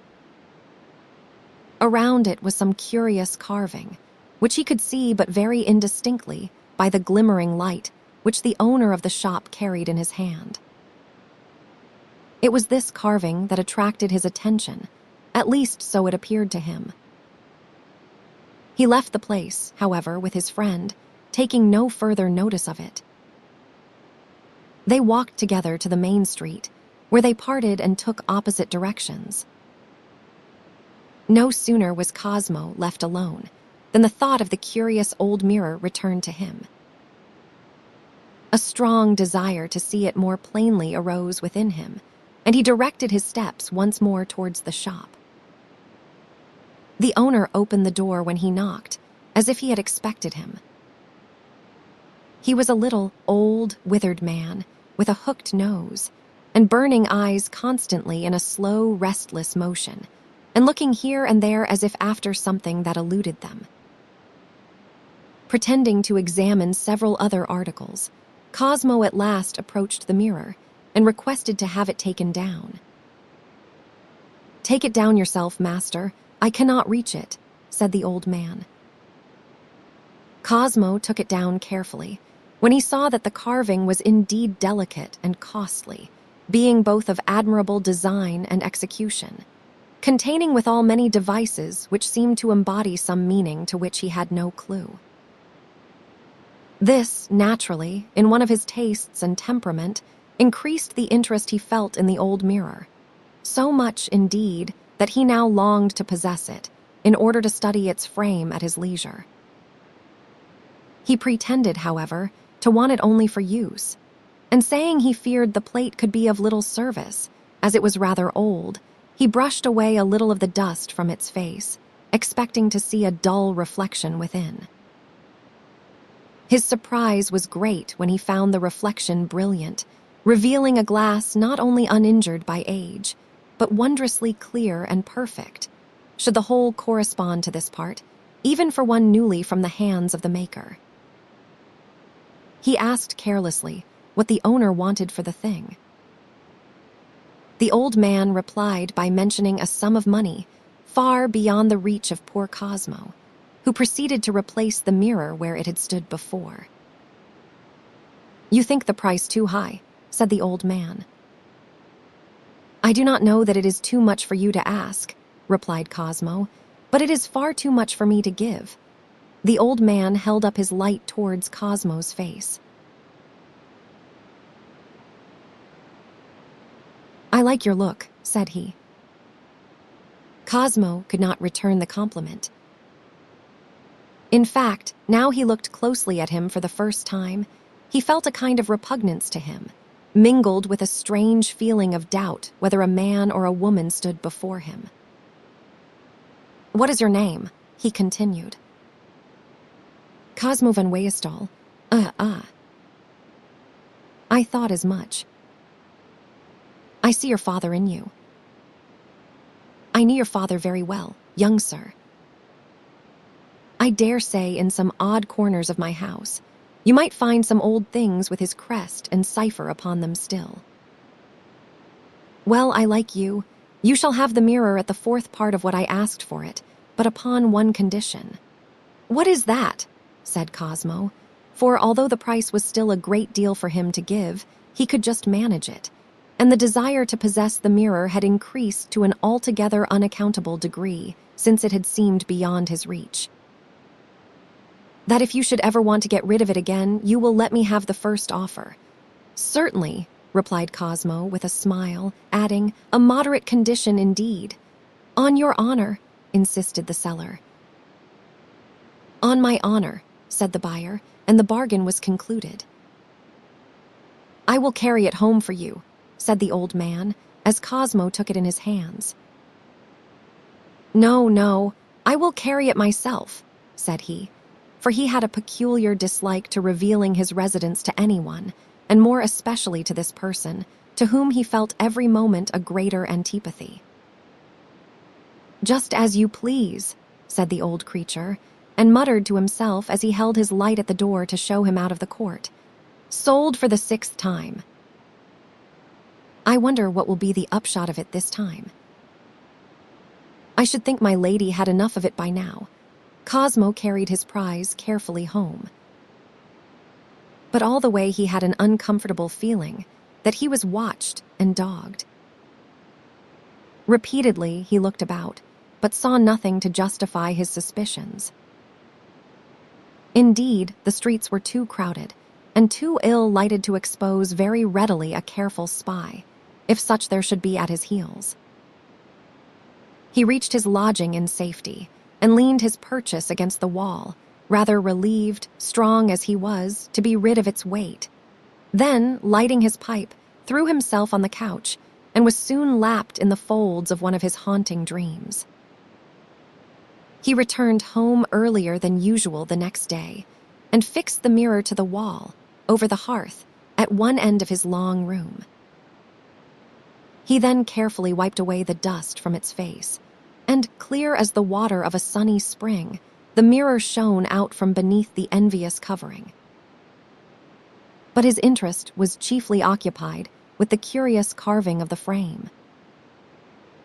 This he cleaned as well as he could with a brush, and then he proceeded to a minute examination of its various parts, in the hope of discovering some index to the intention of the carver. In this, however, he was unsuccessful, and at length, pausing with some weariness and disappointment, he gazed vacantly for a few moments into the depth of the reflected room. But ere long he said, half aloud, "What a strange thing a mirror is, and what a wondrous affinity exists between it and a man's imagination. For this room of mine, as I behold it in the glass, is the same, and yet not the same. It is not the mere representation of the room I live in, but it looks just as if I were reading about it in a story I like. All its commonness has disappeared. The mirror has lifted it out of the region of fact into the realm of art, and the very representing of it to me has clothed with interest that which was otherwise hard and bare. Just as one sees with delight upon the stage the representation of a character from which one would escape in life as from something unendurably wearisome. But is it not rather that art rescues nature from the weary and sated regards of our senses, and the degrading injustice of our anxious everyday life, and, appealing to the imagination, which dwells apart, reveals nature in some degree as she really is, and as she represents herself to the eye of the child, whose everyday life, fearless and unambitious, meets the true import of the wonder-teeming world around him, and rejoices therein without questioning? That skeleton, now, I almost fear it, standing there so still, with eyes only for the unseen, like a watchtower looking across all the waste of this busy world into the quiet regions of rest beyond. And yet, I know every bone and every joint in it, as well as my own fist. And that old battle-axe looks as if any moment it might be caught up by a mailed hand, and, borne forth by the mighty arm, go crashing through casque and skull and brain, invading the unknown with yet another bewildered ghost. I should like to live in that room if I could only get into it. Scarcely had the half-molded words floated from him, as he stood gazing into the mirror, when, striking him as with a flash of amazement that fixed him in his posture, noiseless and unannounced, glided suddenly through the door into the reflected room, with stately motion, yet reluctant and faltering step, the graceful form of a woman, clothed all in white. Her back only was visible as she walked slowly up to the couch in the further end of the room, on which she laid herself wearily, turning towards him a face of unutterable loveliness, in which suffering and dislike and a sense of compulsion strangely mingled with the beauty.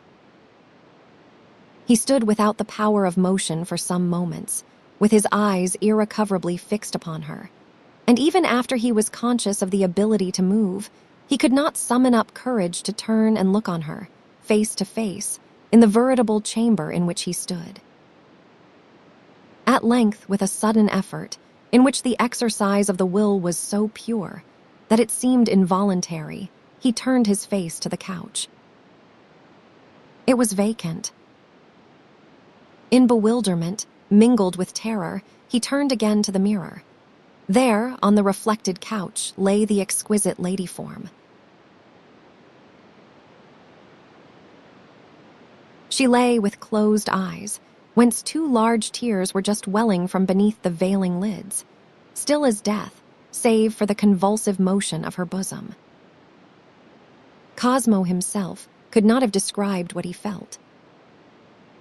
His emotions were of a kind that destroyed consciousness and could never be clearly recalled.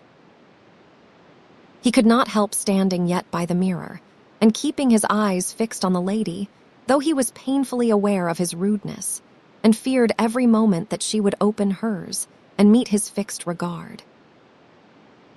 But he was, ere long, a little relieved, for after a while her eyelids slowly rose and her eyes remained uncovered but unemployed for a time. And when, at length, they began to wander about the room, as if languidly seeking to make some acquaintance with her environment, they were never directed towards him. It seemed nothing but what was in the mirror could affect her vision.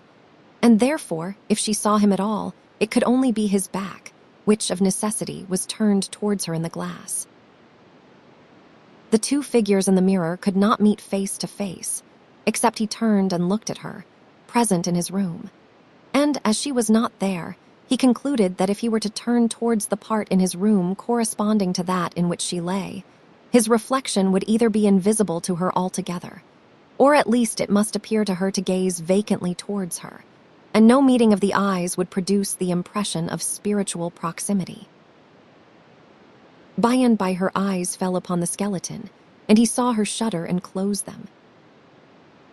She did not open them again, but signs of repugnance continued evident on her countenance. Cosmo would have removed the obnoxious thing at once, but he feared to discompose her, yet more by the assertion of his presence, which the act would involve.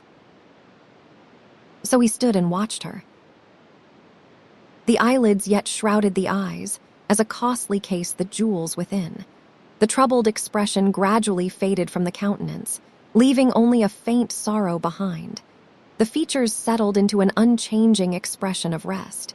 And by these signs, and the slow, regular motion of her breathing, Cosmo knew that she slept. He could now gaze on her without embarrassment. He saw that her figure, dressed in the simplest robe of white, was worthy of her face, and so harmonious that either the delicately molded foot or any finger of the equally delicate hand was an index to the whole. As she lay, her whole form manifested the relaxation of perfect repose. He gazed till he was weary, and at last seated himself near the new-found shrine, and mechanically took up a book, like one who watches by a sick bed. But his eyes gathered no thoughts from the page before him. His intellect had been stunned by the bold contradiction, to its face, of all its experience, and now lay passive, without assertion or speculation or even conscious astonishment, while his imagination sent one wild dream of blessedness after another coursing through his soul. How long he sat he knew not, but at length he roused himself, rose, and, trembling in every portion of his frame, looked again into the mirror. She was gone. The mirror reflected faithfully what his room presented, and nothing more. It stood there like a golden setting, whence the central jewel has been stolen away, like a night sky without the glory of its stars. She had carried with her all the strangeness of the reflected room. It had sunk to the level of the one without. But when the first pangs of his disappointment had passed, Cosmo began to comfort himself with the hope that she might return, perhaps the next evening, at the same hour. Resolving that if she did, she should not at least be scared by the hateful skeleton, he removed that and several other articles of questionable appearance into a recess by the side of the hearth, whence they could not possibly cast any reflection into the mirror. And having made his poor room as tidy as he could, sought the solace of the open sky and of a night wind that had begun to blow, for he could not rest where he was. When he returned, somewhat composed, he could hardly prevail with himself to lie down on his bed, for he could not help feeling as if she had lain upon it, and for him to lie there now would be something like sacrilege. However, weariness prevailed, and laying himself on the couch, dressed as he was, he slept till day. With a beating heart, beating till he could hardly breathe, he stood in dumb hope before the mirror on the following evening. Again, the reflected room shone as through a purple vapor in the gathering twilight. Everything seemed waiting like himself for a coming splendor to glorify its poor earthliness with the presence of a heavenly joy. And just as the room vibrated with the strokes of the neighboring church bell, announcing the hour of 6, in glided the pale beauty, and again laid herself on the couch. Poor Cosmo nearly lost his senses with delight. She was there once more. Her eyes sought the corner where the skeleton had stood, and a faint gleam of satisfaction crossed her face, apparently at seeing it empty. She looked suffering still, but there was less of discomfort expressed in her countenance than there had been the night before. She took more notice of the things about her, and seemed to gaze with some curiosity on the strange apparatus standing here and there in her room. At length, however, drowsiness seemed to overtake her, and again she fell asleep. Resolved not to lose sight of her this time, Cosmo watched the sleeping form. Her slumber was so deep and absorbing that a fascinating repose seemed to pass contagiously from her to him as he gazed upon her, and he started as if from a dream when the lady moved, and without opening her eyes, rose and passed from the room with the gait of a somnambulist. Cosmo was now in a state of extravagant delight. Most men have a secret treasure somewhere. The miser has his golden hoard, the virtuoso his pet ring, the student his rare book, the poet his favorite haunt, the lover his secret drawer. But Cosmo had a mirror with a lovely lady in it. And now that he knew by the skeleton that she was affected by the things around her, he had a new object in life. He would turn the bare chamber in the mirror into a room such as no lady need disdain to call her own. This he could effect only by furnishing and adorning his. And Cosmo was poor. Yet he possessed accomplishments that could be turned to account, although, hitherto, he had preferred living on his slender allowance to increasing his means by what his pride considered unworthy of his rank. He was the best swordsman in the university, and now he offered to give lessons in fencing and similar exercises to such as chose to pay him well for the trouble. His proposal was heard with surprise by the students, but it was eagerly accepted by many, and soon his instructions were not confined to the richer students, but were anxiously sought by many of the young nobility of Prague and its neighborhood. So that very soon, he had a good deal of money at his command. The first thing he did was to remove his apparatus and oddities into a closet in the room. Then he placed his bed and a few other necessaries on each side of the hearth, and parted them from the rest of the room by 2 screens of Indian fabric. Then he put an elegant couch for the lady to lie upon, in the corner where his bed had formerly stood. And by degrees, every day adding some article of luxury, converted it, at length, into a rich boudoir. Every night, about the same time, the lady entered. The first time she saw the new couch, she started with a half-smile. Then her face grew very sad, the tears came to her eyes, and she laid herself upon the couch and pressed her face into the silken cushions, as if to hide from everything.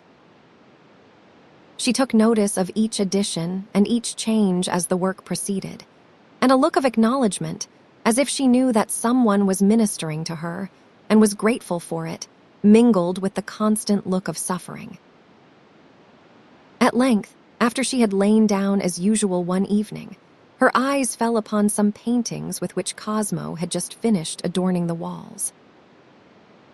She rose and, to his great delight, walked across the room and proceeded to examine them carefully, testifying much pleasure in her looks as she did so. But again, the sorrowful, tearful expression returned, and again she buried her face in the pillows of her couch. Gradually, however, her countenance had grown more composed. Much of the suffering manifest on her first appearance had vanished, and a kind of quiet, hopeful expression had taken its place, which, however, frequently gave way to an anxious, troubled look, mingled with something of sympathetic pity. Meantime, how fared Cosmo? As might be expected in one of his temperament, his interest had blossomed into love, and his love, shall I call it ripened, or withered into passion. But alas, he loved a shadow. He could not come near her, could not speak to her, could not hear a sound from those sweet lips, to which his longing eyes would cling like bees to their honey founts. Ever and anon he sang to himself, "I shall die for love of the maiden," and ever he looked again, and died not, though his heart seemed ready to break with intensity of life and longing. And the more he did for her, the more he loved her, and he hoped that, although she never appeared to see him, yet she was pleased to think that one unknown would give his life to her. He tried to comfort himself over his separation from her, by thinking that perhaps someday she would see him and make signs to him, and that would satisfy him. For, thought he, is not this all that a loving soul can do to enter into communion with another? Nay, how many who love never come nearer than to behold each other as in a mirror, seem to know, and yet never know the inward life, never enter the other soul, and part at last with but the vaguest notion of the universe on the borders of which they have been hovering for years. If I could but speak to her, and knew that she heard me, I should be satisfied. Once he contemplated painting a picture on the wall, which should, of necessity, convey to the lady a thought of himself. But though he had some skill with the pencil, he found his hand tremble so much when he began the attempt that he was forced to give it up. Who lives, he dies. Who dies, he is alive. One evening, as he stood gazing on his treasure, he thought he saw a faint expression of self-consciousness on her countenance, as if she surmised that passionate eyes were fixed upon her. This grew, till at last the red blood rose over her neck and cheek and brow. Cosmo's longing to approach her became almost delirious. This night she was dressed in an evening costume, resplendent with diamonds. This could add nothing to her beauty, but it presented it in a new aspect, enabled her loveliness to make a new manifestation of itself in a new embodiment. For essential beauty is infinite, and as the soul of nature needs an endless succession of varied forms to embody her loveliness, countless faces of beauty springing forth, not any two the same, at any one of her heart-throbs. So the individual form needs an infinite change of its environments to enable it to uncover all the phases of its loveliness. Diamonds glittered from amidst her hair, half hidden in its luxuriance, like stars through dark rain clouds, and the bracelets on her white arms flashed all the colors of a rainbow of lightnings as she lifted her snowy hands to cover her burning face. But her beauty shone down all its adornment. If I might have but one of her feet to kiss, thought Cosmo, I should be content. Alas. He deceived himself, for passion is never content. Nor did he know that there are two ways out of her enchanted house. But suddenly, as if the pang had been driven into his heart from without, revealing itself first in pain, and afterwards in definite form, the thought darted into his mind. She has a lover somewhere. Remembered words of his bring the color on her face now. I am nowhere to her. She lives in another world all day, and all night after she leaves me. Why does she come and make me love her, till I, a strong man, am too faint to look upon her more? He looked again, and her face was pale as a lily. A sorrowful compassion seemed to rebuke the glitter of the restless jewels, and the slow tears rose in her eyes. She left her room sooner this evening than was her wont. Cosmo remained alone, with a feeling as if his bosom had been suddenly left empty and hollow, and the weight of the whole world was crushing in its walls. The next evening, for the first time since she began to come, she came not. And now Cosmo was in wretched plight. Since the thought of arrival had occurred to him, he could not rest for a moment. More than ever he longed to see the lady face to face. He persuaded himself that if he but knew the worst he would be satisfied, for then he could abandon Prague and find that relief in constant motion, which is the hope of all active minds when invaded by distress. Meantime, he waited with unspeakable anxiety for the next night, hoping she would return, but she did not appear. And now he fell really ill. Rallied by his fellow students on his wretched looks, he ceased to attend the lectures. His engagements were neglected. He cared for nothing. The sky, with the great sun in it, was to him a heartless, burning desert. The men and women in the streets were mere puppets, without motives in themselves or interest to him. He saw them all as on the ever-changing field of a camera obscura. She alone and altogether was his universe, his well of life, his incarnate good. For 6 evenings she came not. Let his absorbing passion and the slow fever that was consuming his brain be his excuse for the resolution which he had taken and begun to execute before that time had expired. Reasoning with himself that it must be by some enchantment connected with the mirror, that the form of the lady was to be seen in it, he determined to attempt to turn to account what he had hitherto studied principally from curiosity. For, said he to himself, if a spell can force her presence in that glass, and she came unwillingly at first, may not a stronger spell, such as I know, especially with the aid of her half-presence in the mirror, if ever she appears again, compel her living form to come to me here? If I do her wrong, let love be my excuse. I want only to know my doom from her own lips.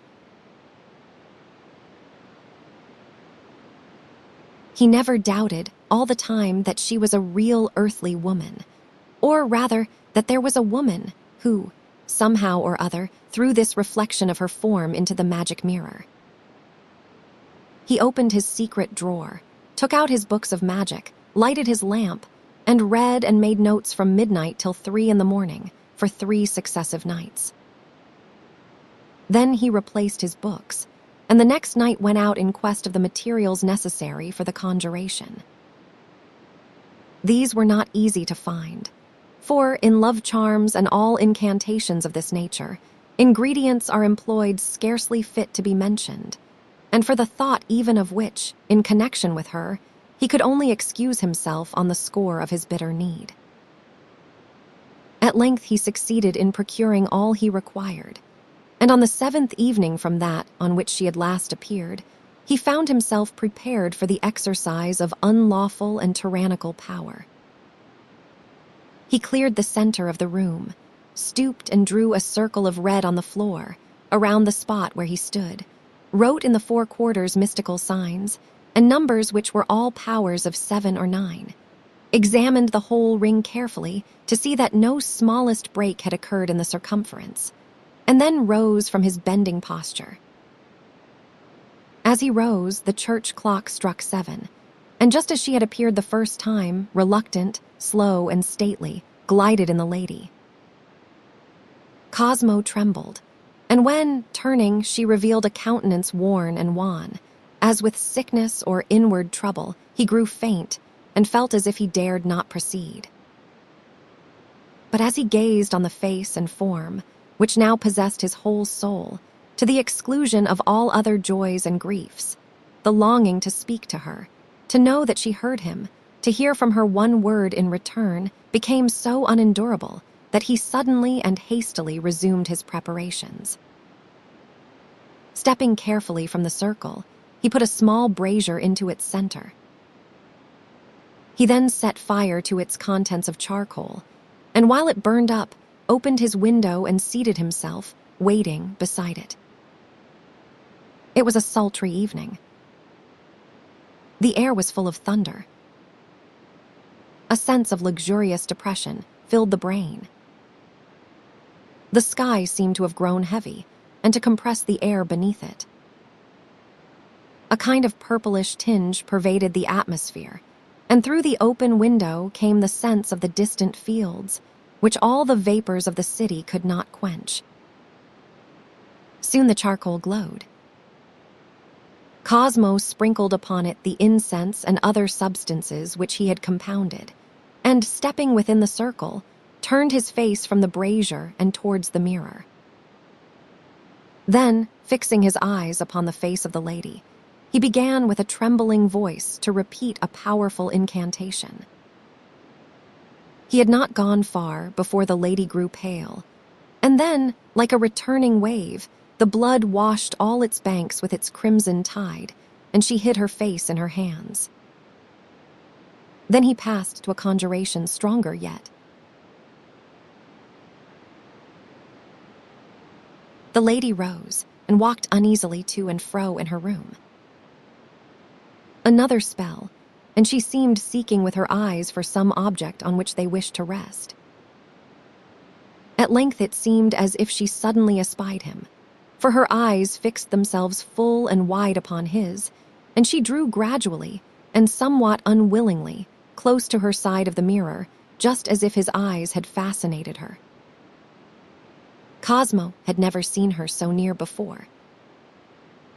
Now at least, eyes met eyes, but he could not quite understand the expression of hers. They were full of tender entreaty, but there was something more that he could not interpret. Though his heart seemed to labor in his throat, he would allow no delight or agitation to turn him from his task. Looking still in her face, he passed on to the mightiest charm he knew. Suddenly, the lady turned and walked out of the door of her reflected chamber. A moment after she entered his room with veritable presence, and, forgetting all his precautions, he sprang from the charmed circle and knelt before her. There she stood, the living lady of his passionate visions, alone beside him, in a thundery twilight and the glow of a magic fire. "Why," said the lady with a trembling voice, "didst thou bring a poor maiden through the rainy streets alone? Because I am dying for love of thee, but I only brought thee from the mirror there." "Ah, the mirror," and she looked up at it and shuddered. "Alas, I am but a slave, while that mirror exists. But do not think it was the power of thy spells that drew me. It was thy longing desire to see me, that beat at the door of my heart till I was forced to yield." "Canst thou love me then?" said Cosmo, in a voice calm as death, but almost inarticulate with emotion. "I do not know," she replied sadly. "That I cannot tell, so long as I am bewildered with enchantments. It were indeed a joy too great to lay my head on thy bosom and weep to death. For I think thou lovest me, though I do not know." But Cosmo rose from his knees. "I love thee as, nay, I know not what, for since I have loved thee there is nothing else." He seized her hand. She withdrew it. "No, better not. I am in thy power, and therefore I may not." She burst into tears, and kneeling before him in her turn, said, "Cosmo, if thou lovest me, set me free, even from thyself, break the mirror. And shall I see thyself instead? That I cannot tell, I will not deceive thee, we may never meet again." A fierce struggle arose in Cosmo's bosom. Now she was in his power. She did not dislike him at least, and he could see her when he would. To break the mirror would be to destroy his very life, to banish out of his universe the only glory it possessed. The whole world would be but a prison if he annihilated the one window that looked into the paradise of love. Not yet pure in love, he hesitated. With a wail of sorrow, the lady rose to her feet. "Ah, he loves me not. He loves me not even as I love him, and alas, I care more for his love than even for the freedom I ask." "I will not wait to be willing," cried Cosmo, and sprang to the corner where the great sword stood.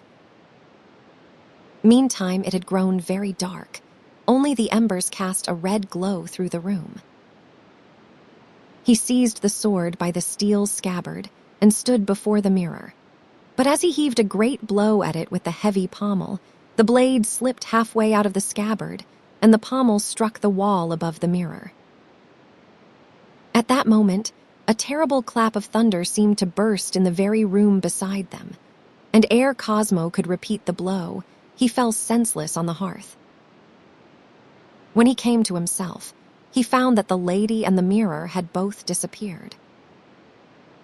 He was seized with a brain fever, which kept him to his couch for weeks. When he recovered his reason, he began to think what could have become of the mirror. For the lady, he hoped she had found her way back as she came. But as the mirror involved her fate with its own, he was more immediately anxious about that.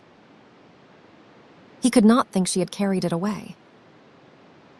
It was much too heavy, even if it had not been too firmly fixed in the wall, for her to remove it. Then again, he remembered the thunder, which made him believe that it was not the lightning, but some other blow that had struck him down. He concluded that, either by supernatural agency, he having exposed himself to the vengeance of the demons in leaving the circle of safety, or in some other mode, the mirror had probably found its way back to its former owner, and, horrible to think of, might have been by this time once more disposed of, delivering up the lady into the power of another man, who, if he used his power no worse than he himself had done, might yet give Cosmo abundant cause to curse the selfish indecision which prevented him from shattering the mirror at once.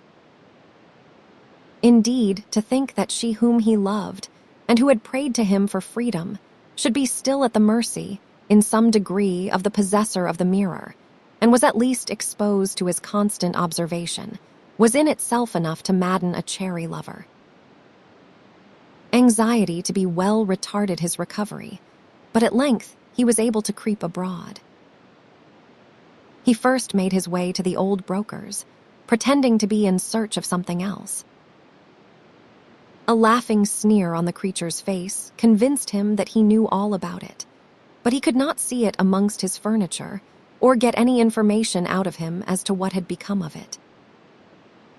He expressed the utmost surprise at hearing it had been stolen, a surprise which Cosmo saw at once to be counterfeited, while, at the same time, he fancied that the old wretch was not at all anxious to have it mistaken for genuine. Full of distress, which he concealed as well as he could, he made many searches, but with no avail. Of course, he could ask no questions, but he kept his ears awake for any remotest hint that might set him in a direction of search.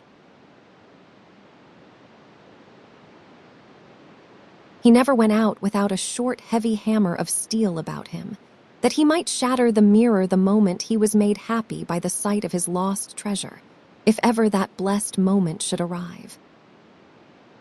Whether he should see the lady again was now a thought altogether secondary and postponed to the achievement of her freedom. He wandered here and there, like an anxious ghost, pale and haggard, gnawed ever at the heart by the thought of what she might be suffering, all from his fault. One night, he mingled with a crowd that filled the rooms of one of the most distinguished mansions in the city, for he accepted every invitation, that he might lose no chance, however poor, of obtaining some information that might expedite his discovery. Here he wandered about, listening to every stray word that he could catch, in the hope of a revelation. As he approached some ladies who were talking quietly in a corner, one said to another, "Have you heard of the strange illness of the Princess von Hohenweiss?" "Yes, she has been ill for more than a year now." It is very sad for so fine a creature to have such a terrible malady. She was better for some weeks lately, but within the last few days the same attacks have returned, apparently accompanied with more suffering than ever. It is altogether an inexplicable story. Is there a story connected with her illness? I have only heard imperfect reports of it, but it is said that she gave offense some 18 months ago to an old woman who had held an office of trust in the family, and who, after some incoherent threats, disappeared. This peculiar affection followed soon after. But the strangest part of the story is its association with the loss of an antique mirror, which stood in her dressing room, and of which she constantly made use. Here the speaker's voice sank to a whisper, and Cosmo, although his very soul sat listening in his ears, could hear no more. He trembled too much to dare to address the ladies, even if it had been advisable to expose himself to their curiosity. The name of the princess was well known to him, but he had never seen her, except indeed it was she, which now he hardly doubted, who had knelt before him on that dreadful night. Fearful of attracting attention, for, from the weak state of his health, he could not recover an appearance of calmness, he made his way to the open air and reached his lodgings, glad in this, that he at least knew where she lived, although he never dreamed of approaching her openly, even if he should be happy enough to free her from her hateful bondage. He hoped, too, that as he had unexpectedly learned so much, the other and far more important part might be revealed to him ere long. "Have you seen Steinwald lately?" "No, I have not seen him for some time." "He is almost a match for me at the rapier, and I suppose he thinks he needs no more lessons. I wonder what has become of him. I want to see him very much." "Let me see. The last time I saw him, he was coming out of that old broker's den, to which, if you remember, you accompanied me once to look at some armor." "That is fully 3 weeks ago." This hint was enough for Cosmo. Von Steinwald was a man of influence in the court, well known for his reckless habits and fierce passions. The very possibility that the mirror should be in his possession was hell itself to Cosmo. But violent or hasty measures of any sort were most unlikely to succeed. All that he wanted was an opportunity of breaking the fatal glass, and to obtain this he must bide his time. He revolved many plans in his mind, but without being able to fix upon any. At length, one evening, as he was passing the house of von Steinwald, he saw the windows more than usually brilliant. He watched for a while, and seeing that company began to arrive, hastened home, and dressed as richly as he could, in the hope of mingling with the guests unquestioned, in effecting which there could be no difficulty for a man of his carriage. In a lofty, silent chamber, in another part of the city, lay a form more like marble than a living woman. The loveliness of death seemed frozen upon her face, for her lips were rigid and her eyelids closed. Her long white hands were crossed over her breast, and no breathing disturbed their repose. Beside the dead, men speak in whispers, as if the deepest rest of all could be broken by the sound of a living voice. Just so, though the soul was evidently beyond the reach of all intimations from the senses, the two ladies, who sat beside her, spoke in the gentlest tones of subdued sorrow. "She has lain so for an hour. This cannot last long, I fear. How much thinner she has grown within the last few weeks. If she would only speak and explain what she suffers, it would be better for her. I think she has visions in her trances, but nothing can induce her to refer to them when she is awake. Does she ever speak in these trances? I have never heard her, but they say she walks sometimes, and once put the whole household in a terrible fright by disappearing for a whole hour, and returning drenched with rain and almost dead with exhaustion and fright. But even then, she would give no account of what had happened. A scarce audible murmur from the yet motionless lips of the lady here startled her attendants. After several ineffectual attempts at articulation, the word Cosmo burst from her. Then she lay still as before, but only for a moment. With a wild cry, she sprang from the couch erect on the floor, flung her arms above her head with clasped and straining hands, and her wide eyes flashing with light, called aloud, with a voice exultant as that of a spirit bursting from a sepulchre, "I am free. I am free. I thank thee." Then she flung herself on the couch and sobbed, then rose and paced wildly up and down the room with gestures of mingled delight and anxiety. Then turning to her motionless attendants, "Quick, Lisa, my cloak and hood." Then lower, "I must go to him." "Make haste, Lisa. You may come with me, if you will." In another moment they were in the street, hurrying along towards one of the bridges over the Moldau. The moon was near the zenith, and the streets were almost empty.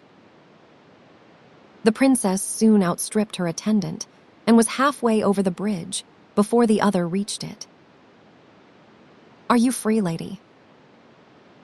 The mirror is broken. Are you free?" The words were spoken close beside her as she hurried on. She turned, and there, leaning on the parapet in a recess of the bridge, stood Cosmo in a splendid dress, but with a white and quivering face. "Cosmo, I am free and thy servant forever. I was coming to you now, and I to you, for death made me bold, but I could get no further.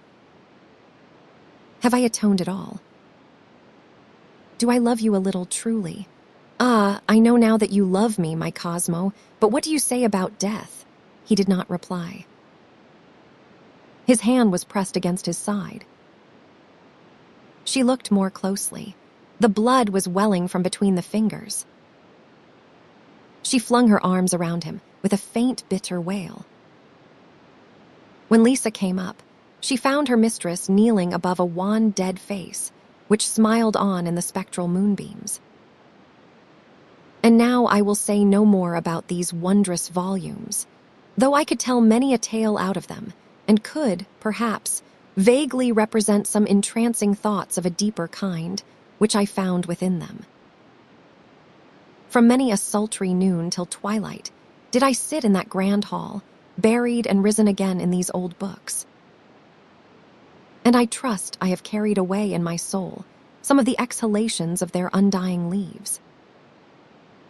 In after hours of deserved or needful sorrow, portions of what I read there have often come to me again, with an unexpected comforting, which was not fruitless, even though the comfort might seem in itself groundless and vain. Chapter 14. Your gallery have we passed through, not without much content in many singularities, But we saw not that which my daughter came to look upon, the state of her mother. Winter's Tale. It seemed to me strange that all this time I had heard no music in the fairy palace. I was convinced there must be music in it, but that my sense was as yet too gross to receive the influence of those mysterious motions that beget sound. Sometimes I felt sure, from the way the few figures of which I got such transitory glimpses passed me, or glided into vacancy before me, that they were moving to the law of music. And, in fact, several times I fancied for a moment that I heard a few wondrous tones coming I knew not whence. But they did not last long enough to convince me that I had heard them with the bodily sense. Such as they were, however, they took strange liberties with me, causing me to burst suddenly into tears, of which there was no presence to make me ashamed, or casting me into a kind of trance of speechless delight, which, passing as suddenly, left me faint and longing for more. Now, on an evening, before I had been a week in the palace, I was wandering through one lighted arcade and corridor after another. At length I arrived, through a door that closed behind me, in another vast hall of the palace.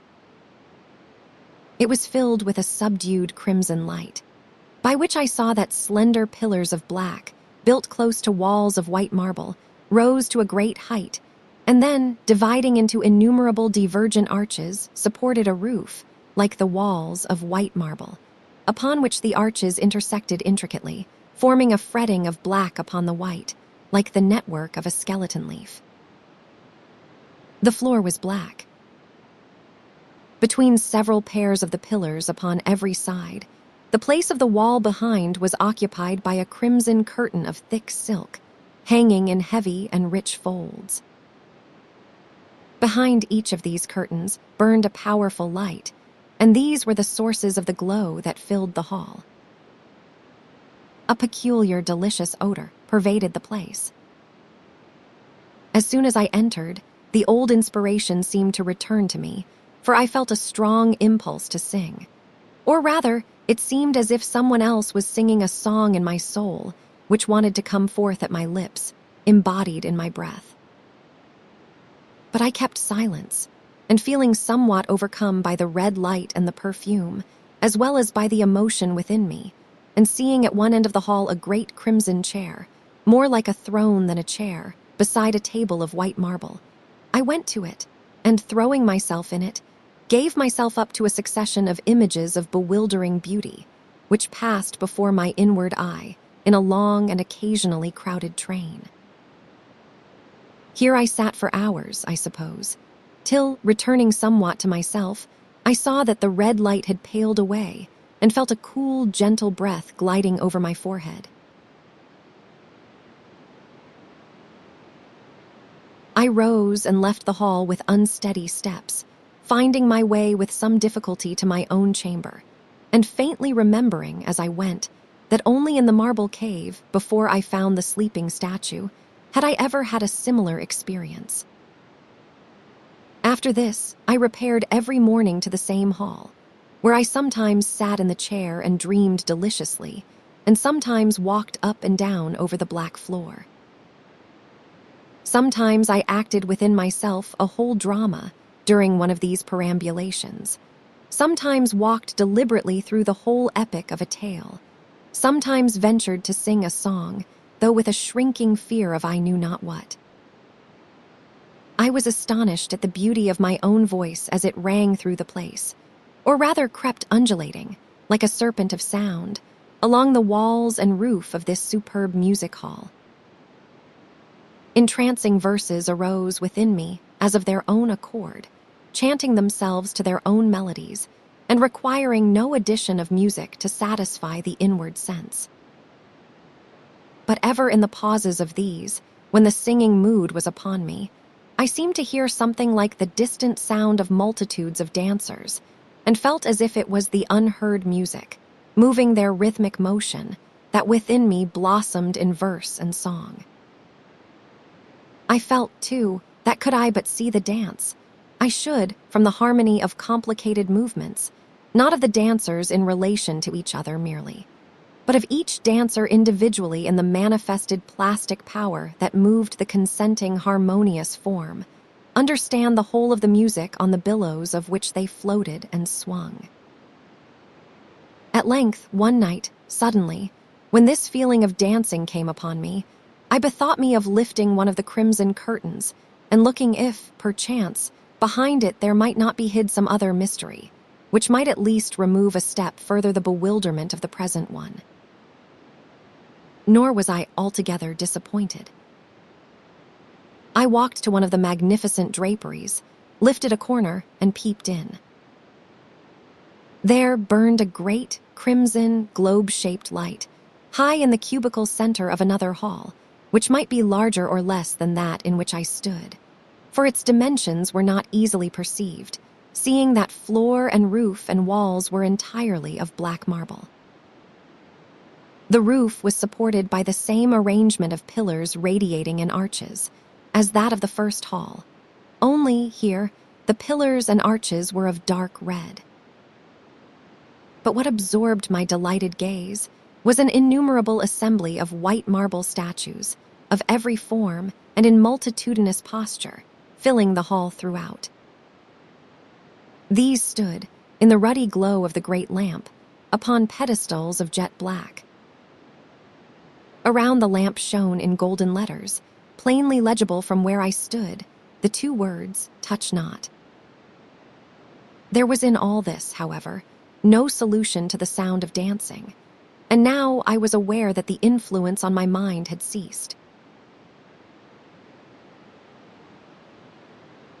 I did not go in that evening, for I was weary and faint, but I hoarded up the expectation of entering, as of a great coming joy. Next night I walked, as on the preceding, through the hall. My mind was filled with pictures and songs, and therewith so much absorbed that I did not for some time think of looking within the curtain I had last night lifted. When the thought of doing so occurred to me first, I happened to be within a few yards of it. I became conscious, at the same moment, that the sound of dancing had been for some time in my ears. I approached the curtain quickly, and lifting it, entered the black hall. Everything was still as death. I should have concluded that the sound must have proceeded from some other more distant quarter, which conclusion its faintness would, in ordinary circumstances, have necessitated from the first. But there was a something about the statues that caused me still to remain in doubt. As I said, each stood perfectly still upon its black pedestal, but there was about every one a certain air, not of motion, but as if it had just ceased from movement, as if the rest were not altogether of the marbly stillness of thousands of years. It was as if the peculiar atmosphere of each had yet a kind of invisible tremulousness, as if its agitated wavelets had not yet subsided into a perfect calm. I had the suspicion that they had anticipated my appearance, and had sprung, each, from the living joy of the dance, to the death silence and blackness of its isolated pedestal just before I entered. I walked across the central hall to the curtain opposite the one I had lifted, and, entering there, found all the appearances similar, only that the statues were different and differently grouped. Neither did they produce on my mind that impression of motion just expired, which I had experienced from the others. I found that behind every one of the crimson curtains was a similar hall, similarly lighted and similarly occupied. The next night, I did not allow my thoughts to be absorbed as before with inward images, but crept stealthily along to the furthest curtain in the hall, from behind which, likewise, I had formerly seemed to hear the sound of dancing. I drew aside its edge as suddenly as I could, and looking in, saw that the utmost stillness pervaded the vast place. I walked in and passed through it to the other end. There I found that it communicated with a circular corridor, divided from it only by 2 rows of red columns. This corridor, which was black, with red niches holding statues, ran entirely about the statue halls, forming a communication between the further ends of them all. Further, that is, as regards the central hall of white whence they all diverged like radii, finding their circumference in the corridor. Round this corridor I now went, entering all the halls, of which there were 12, and finding them all similarly constructed, but filled with quite various statues, of what seemed both ancient and modern sculpture. After I had simply walked through them, I found myself sufficiently tired to long for rest, and went to my own room. In the night I dreamed that, walking close by one of the curtains, I was suddenly seized with the desire to enter, and darted in. This time I was too quick for them. All the statues were in motion, statues no longer, but men and women, all shapes of beauty that ever sprang from the brain of the sculptor, mingled in the convolutions of a complicated dance. Passing through them to the further end, I almost started from my sleep on beholding, not taking part in the dance with the others, nor seemingly endued with life like them, but standing in marble coldness and rigidity upon a black pedestal in the extreme left corner, my lady of the cave, the marble beauty who sprang from her tomb or her cradle at the call of my songs. While I gazed in speechless astonishment and admiration, a dark shadow, descending from above like the curtain of a stage, gradually hid her entirely from my view. I felt with a shudder that this shadow was perchance my missing demon, whom I had not seen for days. I awoke with a stifled cry. Of course, the next evening I began my journey through the halls, for I knew not to which my dream had carried me, in the hope of proving the dream to be a true one by discovering my marble beauty upon her black pedestal. At length, on reaching the 10th hall, I thought I recognized some of the forms I had seen dancing in my dream, and to my bewilderment, when I arrived at the extreme corner on the left, there stood, the only one I had yet seen, a vacant pedestal.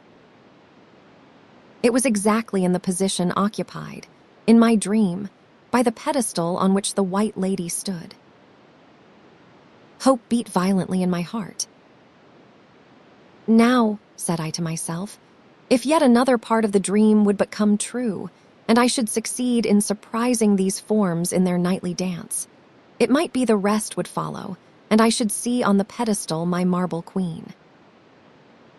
Then surely if my songs sufficed to give her life before, when she lay in the bonds of alabaster, much more would they be sufficient then to give her volition and motion, when she alone of assembled crowds of marble forms would be standing rigid and cold. But the difficulty was to surprise the dancers. I had found that a premeditated attempt at surprise, though executed with the utmost care and rapidity, was of no avail. And, in my dream, it was affected by a sudden thought suddenly executed. I saw, therefore, that there was no plan of operation offering any probability of success, but this, to allow my mind to be occupied with other thoughts as I wandered around the great center hall, and so wait till the impulse to enter one of the others should happen to arise in me just at the moment when I was close to one of the crimson curtains. For I hoped that if I entered any one of the 12 halls at the right moment, that would as it were give me the right of entrance to all the others, seeing they all had communication behind. I would not diminish the hope of the right chance by supposing it necessary that a desire to enter should awake within me, precisely when I was close to the curtains of the 10th hall. At first the impulses to see recurred so continually, in spite of the crowded imagery that kept passing through my mind, that they formed too nearly a continuous chain, for the hope that any one of them would succeed as a surprise. But as I persisted in banishing them, they recurred less and less often, and after 2 or 3 at considerable intervals had come when the spot where I happened to be was unsuitable, the hope strengthened that soon one might arise just at the right moment, Namely, when, in walking round the hall, I should be close to one of the curtains. At length the right moment, and the impulse coincided. I darted into the 9th hall. It was full of the most exquisite moving forms. The whole space wavered and swam with the involutions of an intricate dance. It seemed to break suddenly as I entered, and all made 1 or 2 bounds towards their pedestals. But apparently on finding that they were thoroughly overtaken, they returned to their employment, for it seemed with them earnest enough to be called such, without further heeding me. Somewhat impeded by the floating crowd, I made what haste I could towards the bottom of the hall, whence, entering the corridor, I turned towards the 10th. I soon arrived at the corner I wanted to reach, for the corridor was comparatively empty. But although the dancers here, after a little confusion, altogether disregarded my presence, I was dismayed at beholding, even yet, a vacant pedestal. But I had a conviction that she was near me. And as I looked at the pedestal, I thought I saw upon it, vaguely revealed as if through overlapping folds of drapery, the indistinct outlines of white feet. Yet there was no sign of drapery or concealing shadow whatever. But I remembered the descending shadow in my dream. And I hoped still in the power of my songs, thinking that what could dispel alabaster might likewise be capable of dispelling what concealed my beauty now, even if it were the demon whose darkness had overshadowed all my life. Chapter 15, Alexander. When will you finish Campasp, Apelles? Never finish, for always in absolute beauty there is somewhat above art. Lys Campasp. And now, what song should I sing to unveil my Isis, if indeed she was present unseen? I hurried away to the white hall of fantasy, heedless of the innumerable forms of beauty that crowded my way. These might cross my eyes, but the unseen filled my brain. I wandered long up and down the silent space. No songs came. My soul was not still enough for songs.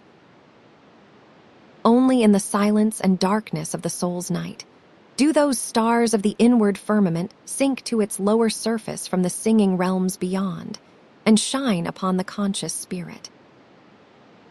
Here all effort was unavailing. If they came not, they could not be found. Next night, it was just the same. I walked through the red glimmer of the silent hall, but lonely as there I walked, as lonely trod my soul up and down the halls of the brain. At last, I entered one of the statue halls. The dance had just commenced, and I was delighted to find that I was free of their assembly. I walked on till I came to the sacred corner. There I found the pedestal just as I had left it, with the faint glimmer as of white feet still resting on the dead black. As soon as I saw it, I seemed to feel a presence which longed to become visible, and, as it were, called to me to gift it with self-manifestation, that it might shine on me. The power of song came to me. But the moment my voice, though I sang low and soft, stirred the air of the hall, the dancers started. The quick interweaving crowd shook, lost its form, divided. Each figure sprang to its pedestal and stood, a self-evolving life no more, but a rigid, lifelike marble shape, with the whole form composed into the expression of a single state or act. Silence rolled like a spiritual thunder through the grand space. My song had ceased, scared at its own influences. But I saw in the hand of one of the statues close by me a harp whose chords yet quivered. I remembered that, as she bounded past me, her harp had brushed against my arm, so the spell of the marble had not enfolded it. I sprang to her, and with a gesture of entreaty, laid my hand on the harp. The marble hand, probably from its contact with the uncharmed harp, had strength enough to relax its hold and yield the harp to me. No other motion indicated life. Instinctively, I struck the chords and sang. And not to break upon the record of my song, I mention here that as I sang the first 4 lines, the loveliest feet became clear upon the black pedestal. And ever as I sang, it was as if a veil were being lifted up from before the form, but an invisible veil, so that the statue appeared to grow before me, not so much by evolution, as by infinitesimal degrees of added height. And while I sang, I did not feel that I stood by a statue, as indeed it appeared to be, but that a real woman soul was revealing itself by successive stages of embodiment and consequent manifestatlan and expression. Feet of beauty, firmly planting arches white on rosy heel. Whence the life spring, throbbing, panting, pulses upward to reveal. Fairest things no least despising, foot and earth meet tenderly. Tease the woman, resting, rising upward to sublimity, rise the limbs, sedately sloping, strong and gentle, full and free, soft and slow, like certain hoping, drawing nigh the broad, firm knee. Up to speech. As up to roses pants the life from leaf to flower, so each blending change discloses, nearer still, expression's power. Lo, fair sweeps, white surges twining up and outward fearlessly. Temple columns, close combining, lift a holy mystery. Heart of mine, what strange surprises mount aloft on such a stair? Some great vision upward rises, curving, bending, floating fair. Bands and sweeps, and hill and hollow lead my fascinated eye. Some apocalypse will follow, some new world of deity. Zoned unseen, and outward swelling, with new thoughts and wonders rife, queenly majesty foretelling, see the expanding house of life. Sudden heaving, unforbidden sighs eternal, still the same, mounts of snow have summits hidden in the mists of uttered flame. But the spirit, dawning nearly finds no speech for earnest pain, finds a soundless sighing merely, builds its stairs and mounts again. Heart, the queen, with secret hoping, sendeth out her waiting pair, hands, blind hands, half blindly groping, half enclasping visions rare, and the great arms, heartways bending, might of beauty, drawing home their returning and reblending, where from roots of love they roam. Build thy slopes of radiance, beamy spirit, fair with womanhood. Tower thy precipice, white gleamy, climb unto the hour of good. Dumb space will be rent asunder. Now the shining column stands ready to be crowned with wonder by the builder's joyous hands. All the lines abroad are spreading, like a fountain's falling race. Lo, the chin, first feature, treading airy foot to rest the face. Speech is nigh. Oh, see the blushing, sweet approach of lip and breath. Round the mouth dim silence, hushing, waits to die ecstatic death. Span across in treble curving, bow of promise, upper lip. Set them free with gracious swerving. Let the wing words float and dip. Dumb art thou. O love immortal, more than words thy speech must be. Childless yet the tender portal of the home of melody. Now the nostrils open fearless, proud in calm unconsciousness. Sure it must be something peerless that the great Pan would express. Deepens, crowds some meaning tender in the pure, dear lady face. Lo, a blinding burst of splendor, tease the free soul's issuing grace. 2 calm lakes of molten glory circling round unfathomed deeps. Lightning flashes, transitory, cross the gulfs where darkness sleeps. This the gate at last of gladness, to the outward striving me. In a reign of light and sadness, out its loves and longings flee. With a presence I am smitten dumb, with a foreknown surprise, presence greater yet than written even in the glorious eyes. Through the gulfs, with inward gazes, I may look till I am lost, wandering deep in spirit mazes, in a sea without a coast. Windows open to the glorious. Time and space, oh far beyond. Woman, ah, thou art victorious, and I perish over fond. Springs aloft the yet unspoken in the forehead's endless grace, full of silences unbroken, infinite, unfeatured face. Domes above, the mount of wonder, height and hollow wrapped in night, hiding in its caverns under woman nations in their might. Passing forms, the highest human faints away to the divine features none, of man or woman, can unveil the holiest shine. Sideways, grooved porches only visible to passing eye, stand the silent, doorless, lonely entrance gates of melody. But all sounds fly in as boldly, groan and song, and kiss and cry at their galleries, lifted coldly, darkly, twixt the earth and sky. Beauty, thou art spent, thou knowest so, in faint, half-glad despair, from the summit thou o'erflowest in a fall of torrent hair, hiding what thou hast created in a half-transparent shroud. Thus, with glory soft abated, shines the moon through vapory cloud. Chapter 16. Even the Styx, which ninefold her enfoldeth, hems not Ceres' daughter in its flow, but she grasps the apple, ever holdeth her, sad Orcus, down below. SCHILLER, does ideal undoes Leben. Ever as I sang, the veil was uplifted.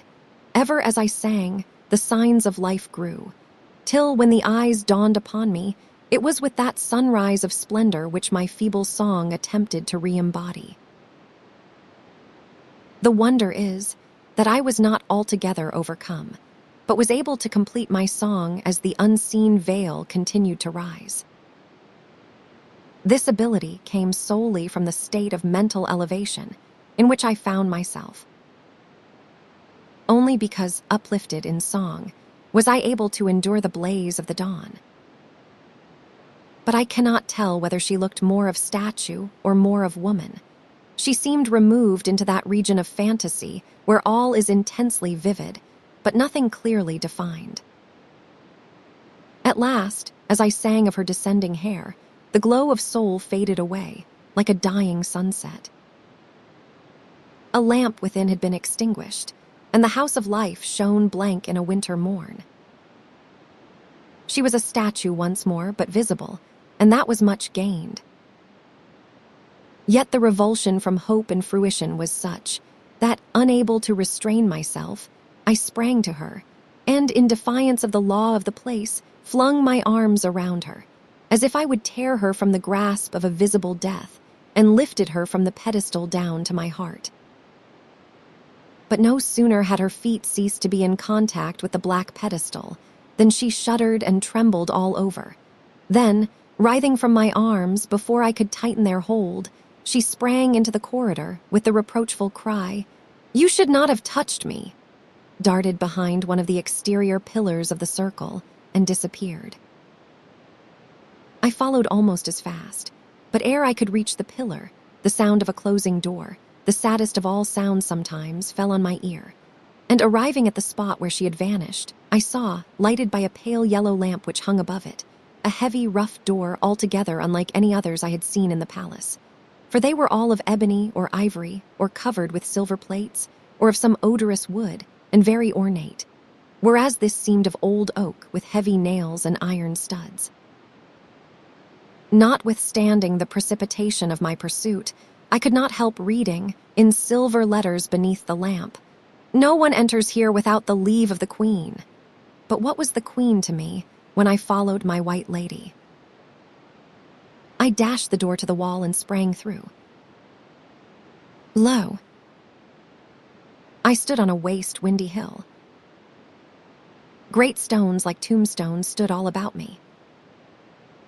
No door, no palace was to be seen. A white figure gleamed past me, wringing her hands and crying, "Ah, you should have sung to me, you should have sung to me," and disappeared behind one of the stones. I followed. A cold gust of wind met me from behind the stone, and when I looked, I saw nothing but a great hole in the earth, into which I could find no way of entering. Had she fallen in? I could not tell. I must wait for the daylight. I sat down and wept, for there was no help. Chapter 17. First, I thought, almost despairing, this must crush my spirit now. Yet I bore it and am bearing, only do not ask me how. Heine. When the daylight came, it brought the possibility of action, but with it little of consolation. With the first visible increase of light, I gazed into the chasm, but could not, for more than an hour, see sufficiently well to discover its nature. At last I saw it was almost a perpendicular opening, like a roughly excavated well, only very large. I could perceive no bottom, and it was not till the sun actually rose that I discovered a sort of natural staircase, in many parts little more than suggested, which led round and round the gulf, descending spirally into its abyss. I saw at once that this was my path, and without a moment's hesitation, glad to quit the sunlight, which stared at me most heartlessly, I commenced my tortuous descent. It was very difficult. In some parts, I had to cling to the rocks like a bat. In one place, I dropped from the track down upon the next returning spire of the stair, which being broad in this particular portion, and standing out from the wall at right angles, received me upon my feet safe, though somewhat stupefied by the shock. After descending a great way, I found the stair ended at a narrow opening which entered the rock horizontally. Into this I crept, and having entered, had just room to turn round. I put my head out into the shaft by which I had come down, and surveyed the course of my descent. Looking up, I saw the stars, although the sun must by this time have been high in the heavens. Looking below, I saw that the sides of the shaft went sheer down, smooth as glass, and far beneath me, I saw the reflection of the same stars I had seen in the heavens when I looked up. I turned again and crept inward some distance, when the passage widened, and I was at length able to stand and walk upright. Wider and loftier grew the way. New paths branched off on every side. Great open halls appeared, till at last I found myself wandering on through an underground country in which the sky was of rock, and instead of trees and flowers, there were only fantastic rocks and stones. And ever as I went, darker grew my thoughts, till at last I had no hope whatever of finding the White Lady. I no longer called her to myself my White Lady. Whenever a choice was necessary, I always chose the path which seemed to lead downwards. At length, I began to find that these regions were inhabited. From behind a rock, a peal of harsh, grating laughter, full of evil humor, rang through my ears, and looking round, I saw a queer, goblin creature with a great head and ridiculous features, just such as those described in German histories and travels as kobolds. "What do you want with me?" I said. He pointed at me with a long forefinger, very thick at the root, and sharpened to a point, and answered, He, what do you want here?" Then, changing his tone, he continued with mock humility, "Honored sir, vouchsafe to withdraw from thy slaves the luster of thy august presence, for thy slaves cannot support its brightness." A second appeared and struck in. "You are so big, you keep the sun from us. We cannot see for you, and we are so cold." Thereupon arose, on all sides, the most terrific uproar of laughter, from voices like those of children in volume, but scrannel and harsh as those of decrepit age, though unfortunately without its weakness. The whole pandemonium of fairy devils, of all varieties of fantastic ugliness, both in form and feature, and of all sizes from 1 to 4 feet, seemed to have suddenly assembled about me. At length, after a great babble of talk among themselves, in a language unknown to me, and after seemingly endless gesticulation, consultation, elbow-nudging, and unmitigated peals of laughter, they formed into a circle about one of their number, who scrambled upon a stone, and much to my surprise, and somewhat to my dismay, began to sing, in a voice corresponding in its nature to his talking one, from beginning to end, the song with which I had brought the light into the eyes of the White Lady. He sang the same air too, and all the time maintained a face of mock entreaty and worship, accompanying the song with the travestied gestures of one playing on the lute. The whole assembly kept silence, except at the close of every verse, when they roared and danced and shouted with laughter, and flung themselves on the ground, in real or pretended convulsions of delight. When he had finished, the singer threw himself from the top of the stone, turning heels overhead several times in his descent. And when he did alight, it was on the top of his head, on which he hopped about, making the most grotesque gesticulations with his legs in the air. Inexpressible laughter followed, which broke up in a shower of tiny stones from innumerable hands. They could not materially injure me, although they cut me on the head and face. I attempted to run away, but they all rushed upon me, and laying hold of every part that afforded a grasp, held me tight. Crowding about me like bees, they shouted an insect swarm of exasperating speeches up into my face, among which the most frequently recurring were, "You shall not have her, you shall not have her, he. She is for a better man, how he will kiss her, how he will kiss her." The galvanic torrent of this battery of malevolence stung to life within me a spark of nobleness, and I said aloud, "Well, if he is a better man, let him have her." They instantly let go their hold of me, and fell back a step or two, with a whole broadside of grunts and humphs, as of unexpected and disappointed approbation. I made a step or two forward, and a lane was instantly opened for me through the midst of the grinning little antics, who bowed most politely to me on every side as I passed. After I had gone a few yards, I looked back and saw them all standing quite still, looking after me, like a great school of boys, till suddenly one turned round and with a loud whoop rushed into the midst of the others. In an instant, the whole was one writhing and tumbling heap of contortion, reminding me of the live pyramids of intertwined snakes of which travelers make report. As soon as one was worked out of the mass, he bounded off a few paces, and then, with a somersault and a run, threw himself gyrating into the air, and descended with all his weight on the summit of the heaving and struggling chaos of fantastic figures. I left them still busy at this fierce and apparently aimless amusement. And as I went, I sang, "If a nobler waits for thee, I will weep aside.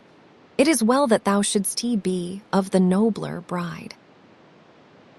For if love builds up the home, where the heart is free, homeless yet the heart must roam, that has not found thee.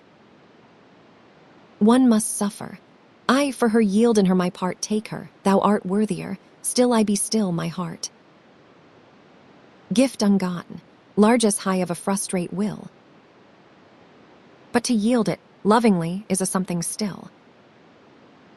Then a little song arose of itself in my soul, and I felt for the moment, while it sank sadly within me, as if I was once more walking up and down the white hall of fantasy in the fairy palace.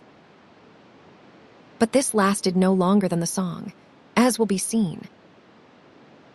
Do not vex thy violet perfume to afford, else no odor thou wilt get from its little hoard. In thy lady's gracious eyes look not thou too long, else from them the glory flies, and thou dost her wrong. Come not thou too near the maid, Clasp her not too wild, else the splendor is allayed and thy heart beguiled. A crash of laughter, more discordant and deriding than any I had yet heard, invaded my ears. Looking on in the direction of the sound, I saw a little elderly woman, much taller, however, than the goblins I had just left, seated upon a stone by the side of the path. She rose as I drew near and came forward to meet me. She was very plain and commonplace in appearance, without being hideously ugly.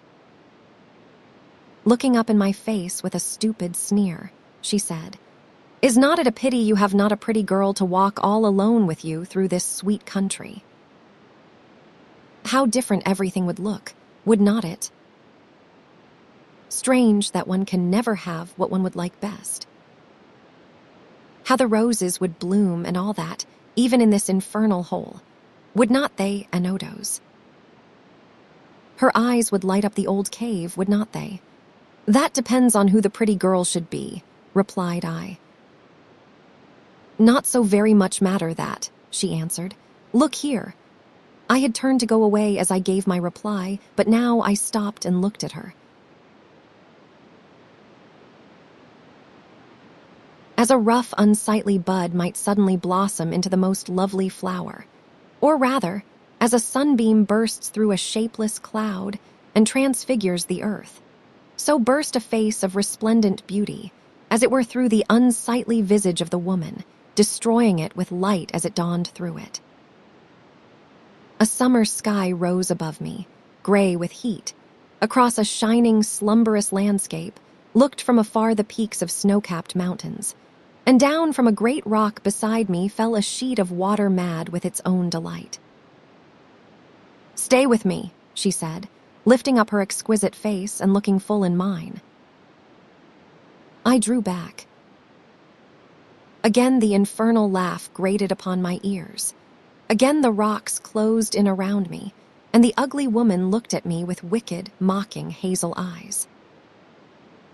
"You shall have your reward," said she. "You shall see your white lady again.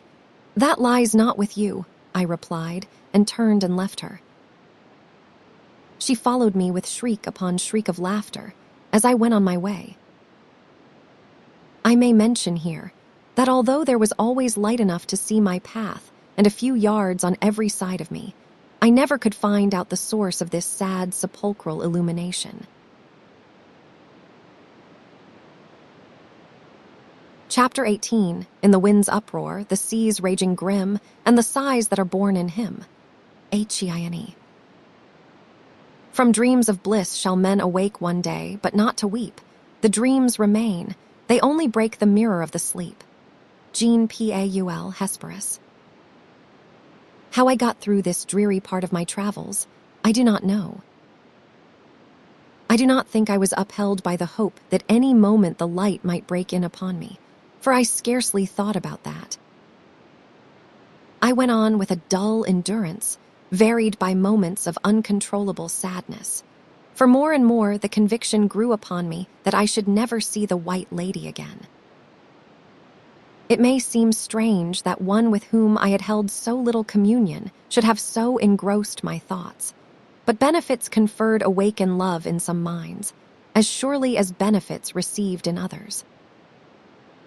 Besides being delighted and proud that my songs had called the beautiful creature to life, the same fact caused me to feel a tenderness unspeakable for her, accompanied with a kind of feeling of property in her. For so the goblin's selfishness would reward the angel love.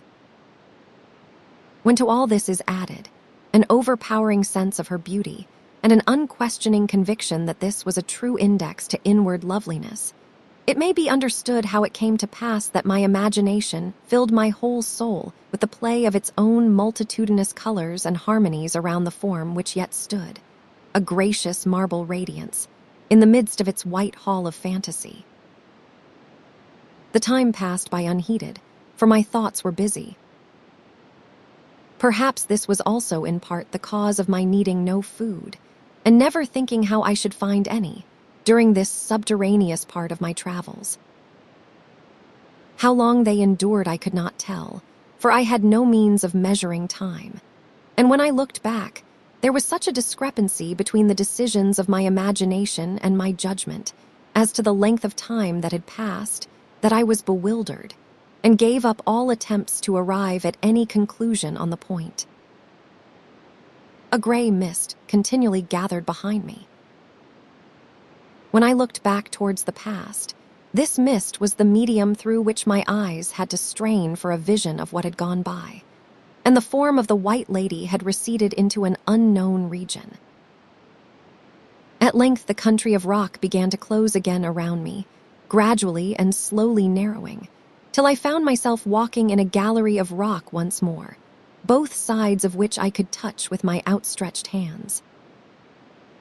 It narrowed yet, until I was forced to move carefully, in order to avoid striking against the projecting pieces of rock. The roof sank lower and lower, until I was compelled, first to stoop, and then to creep on my hands and knees.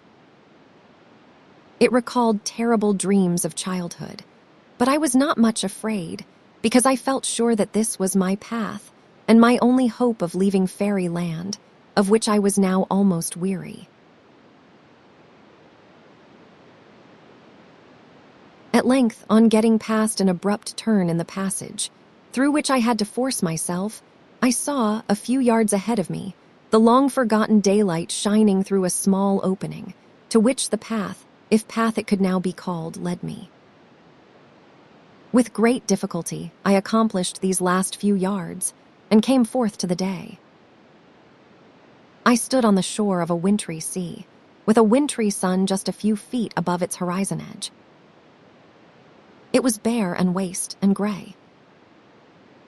Hundreds of hopeless waves rushed constantly shorewards, falling exhausted upon a beach of great loose stones that seemed to stretch miles and miles in both directions. There was nothing for the eye but mingling shades of gray, nothing for the ear but the rush of the coming, the roar of the breaking, and the moan of the retreating wave. No rock lifted up a sheltering severity above the dreariness around. Even that from which I had myself emerged rose scarcely a foot above the opening by which I had reached the dismal day, more dismal even than the tomb I had left. A cold, death-like wind swept across the shore, seeming to issue from a pale mouth of cloud upon the horizon. Sign of life was nowhere visible. I wandered over the stones, up and down the beach, a human embodiment of the nature around me. The wind increased. Its keen waves flowed through my soul. The foam rushed higher up the stones. A few dead stars began to gleam in the east. The sound of the waves grew louder and yet more despairing. A dark curtain of cloud was lifted up, and a pale blue rent shone between its foot and the edge of the sea, out from which rushed an icy storm of frozen wind that tore the waters into spray as it passed and flung the billows in raving heaps upon the desolate shore. I could bear it no longer. "I will not be tortured to death," I cried. "I will meet it halfway. The life within me is yet enough to bear me up to the face of death, and then I die unconquered." Before it had grown so dark, I had observed, though without any particular interest, that on one part of the shore a low platform of rock seemed to run out far into the midst of the breaking waters. Towards this I now went, scrambling over smooth stones to which scarce even a particle of seaweed clung, and having found it, I got on it and followed its direction, as near as I could guess, out into the tumbling chaos. I could hardly keep my feet against the wind and sea. The waves repeatedly all but swept me off my path, but I kept on my way till I reached the end of the low promontory, which, in the fall of the waves, rose a good many feet above the surface, and in their rise was covered with their waters. I stood one moment and gazed into the heaving abyss beneath me, then plunged headlong into the mounting wave below. A blessing like the kiss of a mother seemed to alight on my soul. A calm, deeper than that which accompanies a hope deferred, bathed my spirit. I sank far into the waters and sought not to return. I felt as if once more the great arms of the beech tree were around me, soothing me after the miseries I had passed through, and telling me, like a little sick child, that I should be better tomorrow. The waters of themselves lifted me, as with loving arms, to the surface. I breathed again, but did not unclose my eyes. I would not look on the wintry sea and the pitiless gray sky.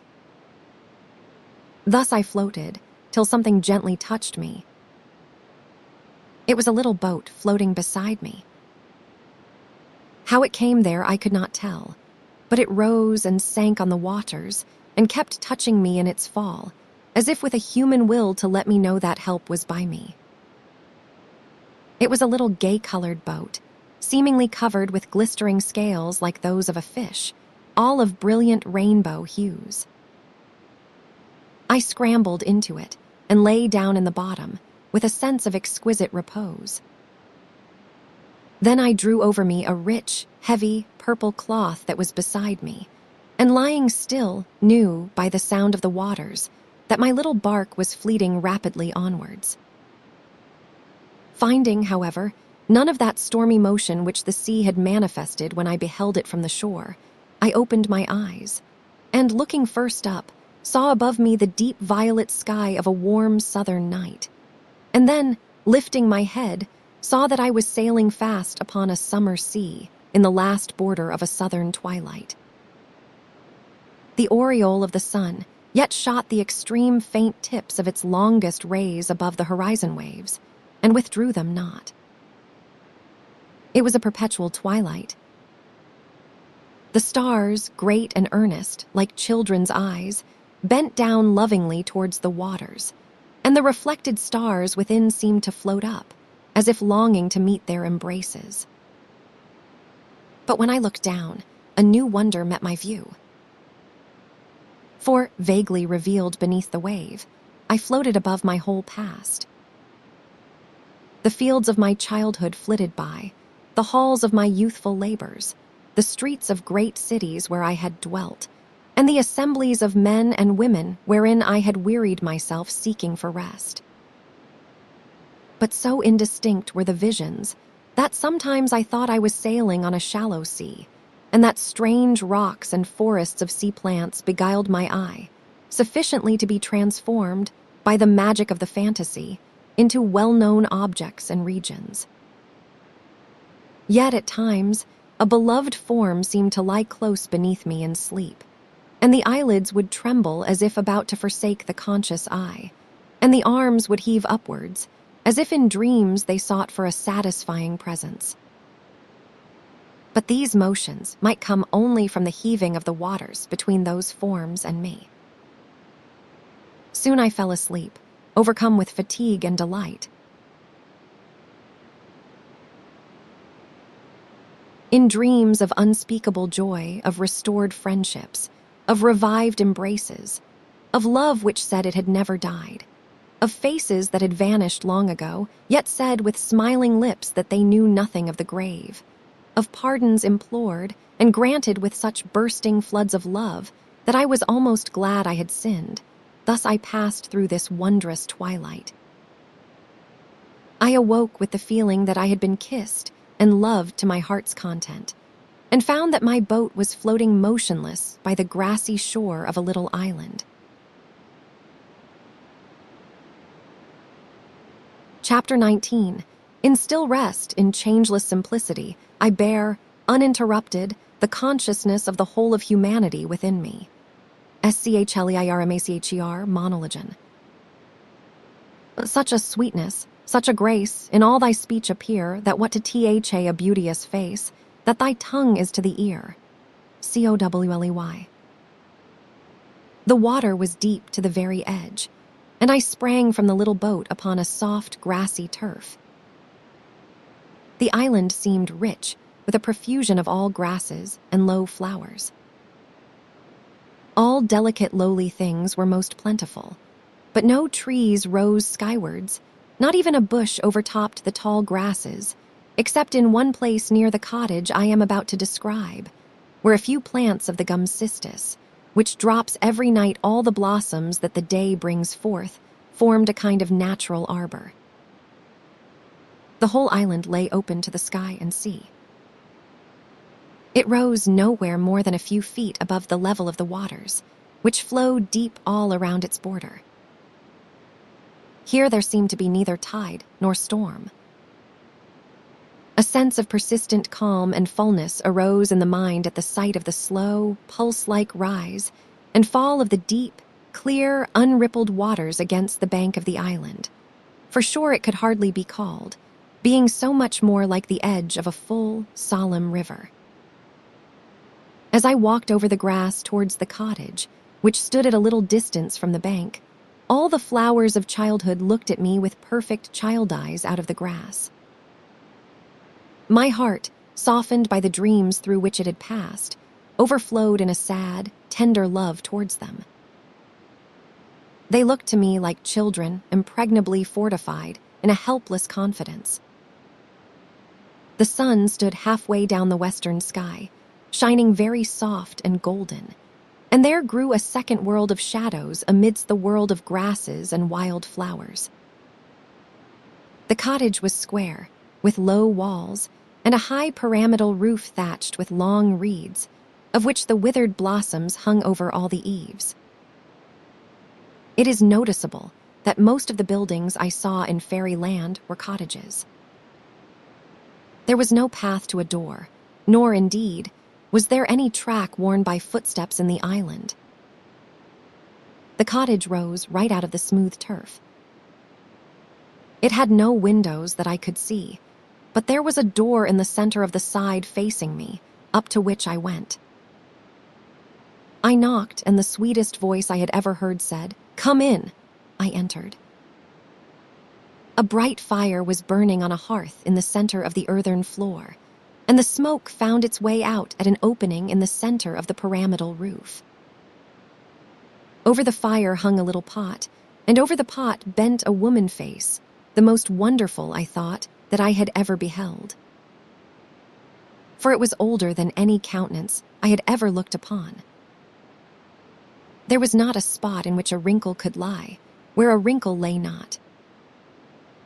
And the skin was ancient and brown, like old parchment. The woman's form was tall and spare, and when she stood up to welcome me, I saw that she was straight as an arrow. Could that voice of sweetness have issued from those lips of age? Mild as they were, could they be the portals whence flowed such melody? But the moment I saw her eyes, I no longer wondered at her voice. They were absolutely young, those of a woman of 25, large and of a clear gray. Wrinkles had beset them all about. The eyelids themselves were old and heavy and worn, but the eyes were very incarnations of soft light. She held out her hand to me, and the voice of sweetness again greeted me with the single word, "Welcome." She set an old wooden chair for me near the fire and went on with her cooking. A wondrous sense of refuge and repose came upon me. I felt like a boy who has got home from school, miles across the hills, through a heavy storm of wind and snow. Almost, as I gazed on her, I sprang from my seat to kiss those old lips. And when, having finished her cooking, she brought some of the dish she had prepared and set it on a little table by me, covered with a snow-white cloth, I could not help laying my head on her bosom and bursting into happy tears. She put her arms round me, saying, "Poor child, poor child." As I continued to weep, she gently disengaged herself and, taking a spoon, put some of the food, I did not know what it was, to my lips, entreating me most endearingly to swallow it. To please her, I made an effort and succeeded. She went on feeding me like a baby, with one arm round me, till I looked up in her face and smiled. Then she gave me the spoon and told me to eat, for it would do me good. I obeyed her and found myself wonderfully refreshed. Then she drew near the fire an old-fashioned couch that was in the cottage, and making me lie down upon it, sat at my feet and began to sing. Amazing store of old ballads rippled from her lips, over the pebbles of ancient tunes, and the voice that sang was sweet as the voice of a tuneful maiden that singeth ever from very fullness of song. The songs were almost all sad, but with a sound of comfort. One I can faintly recall. It was something like this: Sir a Glovel through the churchyard rode. Sing, all alone I lie, little recked he where'er he yode, all alone up in the sky.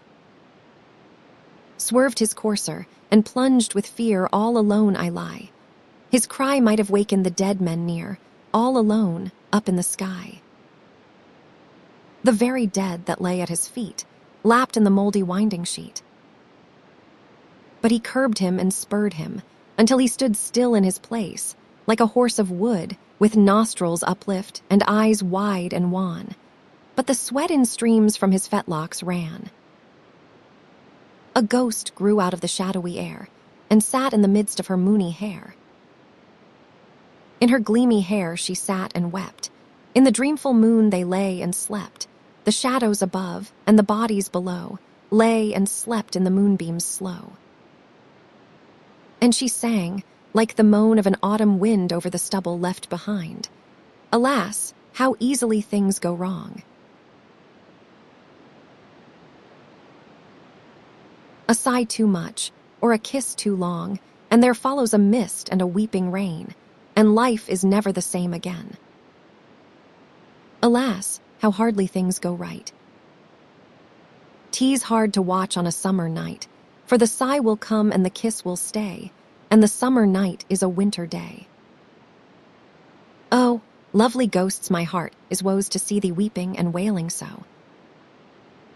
Oh, lovely ghost, said the fearless knight, can the sword of a warrior set it right?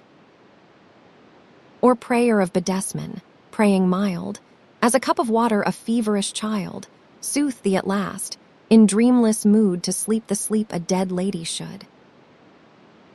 Thine eyes, they fill me with longing sore, as if I had known thee forevermore. Oh, lovely ghost, I could leave the day to sit with thee in the moon away if thou wouldst trust me, and lay thy head to rest on a bosom that is not dead. The lady sprang up with a strange ghost cry, and she flung her white ghost arms on high. And she laughed a laugh that was not gay, and it lengthened out till it died away. And the dead beneath turned and moaned, and the yew trees above they shuddered and groaned. Will he love me twice with a love that is vain? Will he kill the poor ghost yet again? I thought thou wert good, but I said and wept, can I have dreamed who have not slept? And I knew, alas, or ever I would, whether I dreamed or thou wert good. When my baby died, my brain grew wild. I awoke and found I was with my child. If thou art the ghost of my Adelaide, how is it? Thou wert but a village maid, and thou seemest an angel lady white, though thin and wan, and past delight. The lady smiled a flickering smile, and she pressed her temples hard the while. Thou seest that death for a woman can do more than knighthood for a man. But show me the child thou callest mine. Is she out tonight in the ghost's sunshine? In St. Peter's Church she is playing on, at hide-and-seek with Apostle John. When the moonbeams right through the window go, where the 12 are standing in glorious show, she says the rest of them do not stir, but one comes down to play with her. Then I can go where I list and weep, for good St. John my child will keep. Thy beauty filleth the very air, never saw I a woman so fair. Come, if thou darest, and sit by my side, but do not touch me, or woe will betide. Alas, I am weak. I might well know this gladness betokens some further woe. Yet come. It will come. I will bear it. I can. For thou lovest me yet, though but as a man. The knight dismounted in earnest speed. Away through the tombstones thundered the steed, and fell by the outer wall and died. But the night he kneeled by the lady's side, kneeled beside her in wondrous bliss, wrapped in an everlasting kiss, though never his lips come the lady nigh, and his eyes alone on her beauty lie. All the night long, till the cock crew loud, he kneeled by the lady, lapped in her shroud. And what they said, I may not say, dead night was sweeter than living day. How she made him so blissful glad who made her, and found her so ghostly sad, I may not tell, but it needs no touch to make them blessed who love so much. Come every night, my ghost, to me, and one night I will come to thee. 'Tis good to have a ghostly wife. She will not tremble at clang of strife.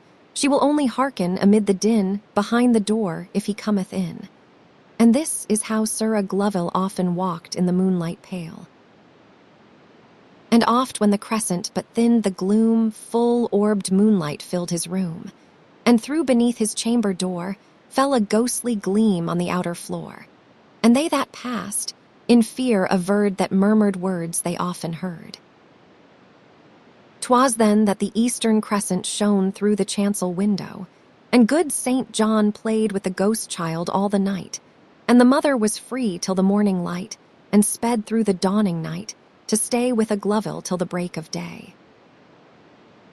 And their love was a rapture, lone and high, and dumb as the moon in the topmost sky. One night Sir Agloville, weary, slept and dreamed a dream wherein he wept. A warrior he was, not often wept he, but this night he wept full bitterly. He woke, beside him the ghost girl shone out of the dark.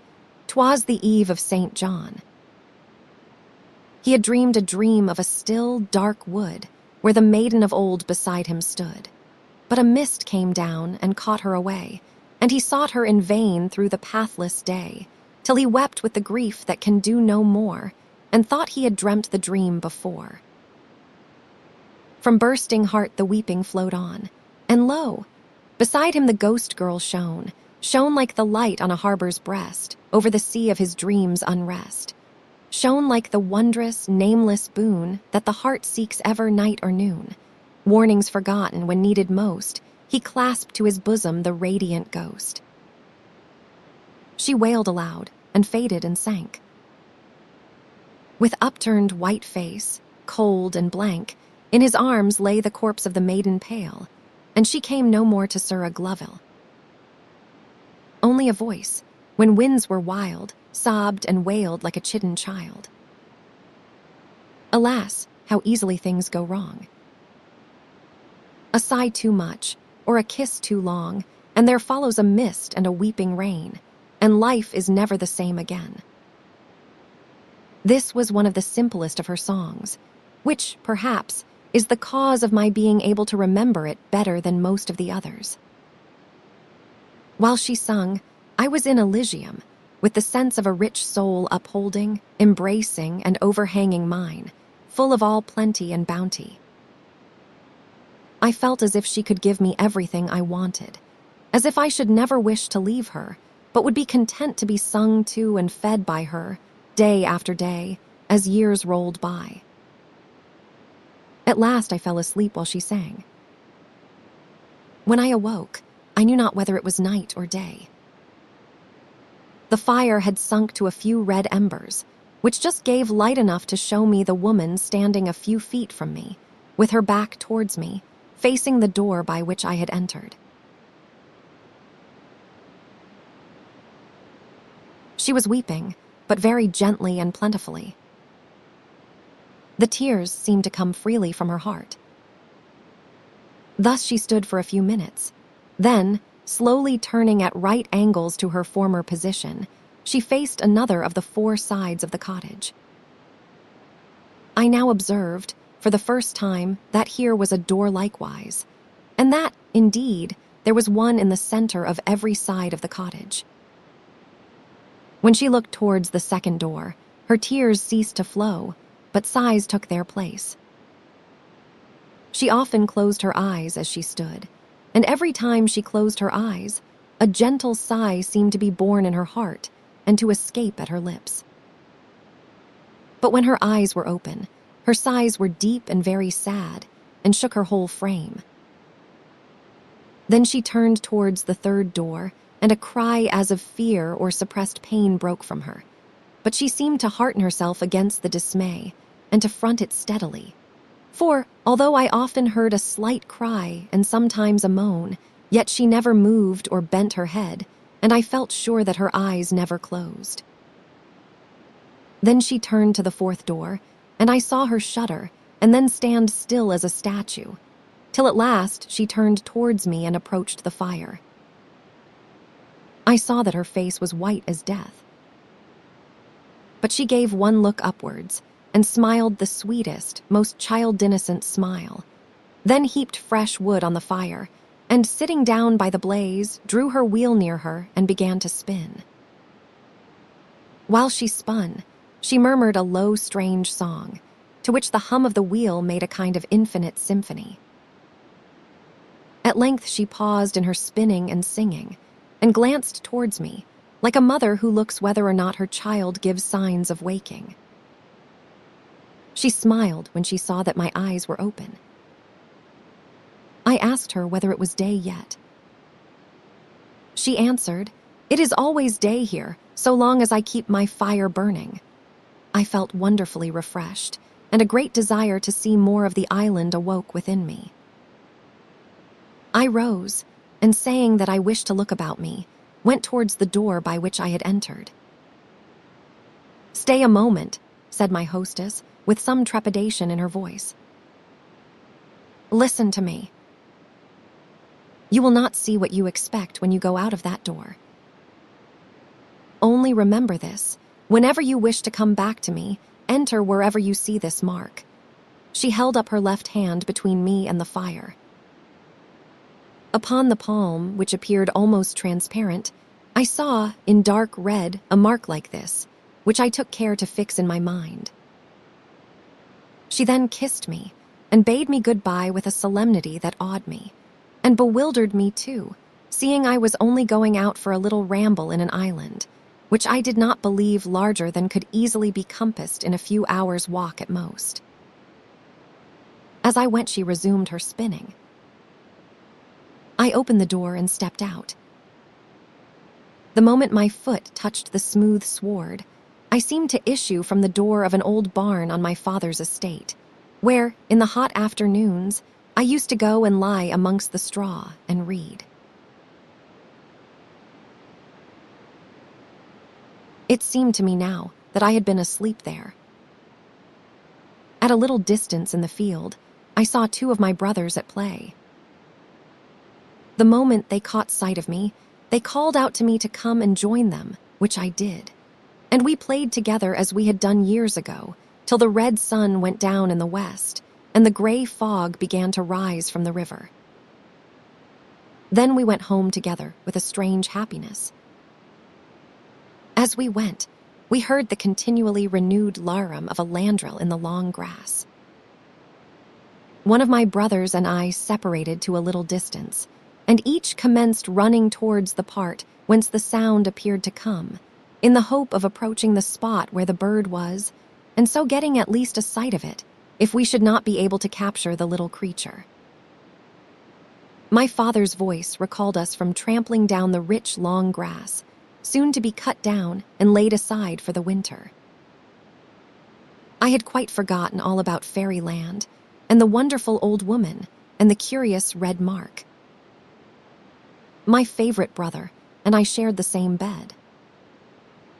Some childish dispute arose between us, and our last words, ere we fell asleep, were not of kindness, notwithstanding the pleasures of the day. When I woke in the morning, I missed him. He had risen early and had gone to bathe in the river. In another hour, he was brought home drowned. Alas, alas, if we had only gone to sleep as usual, the one with his arm about the other.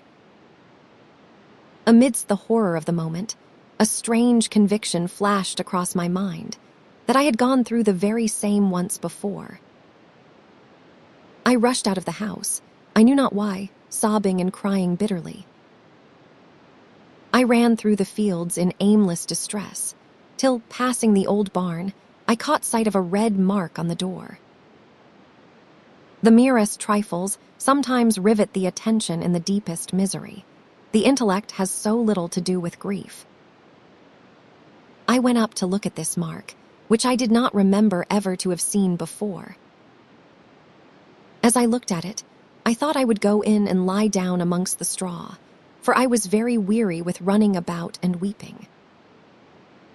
I opened the door, and there in the cottage sat the old woman as I had left her, at her spinning wheel. "I did not expect you quite so soon," she said, as I shut the door behind me. I went up to the couch, and threw myself on it with that fatigue wherewith one awakes from a feverish dream of hopeless grief.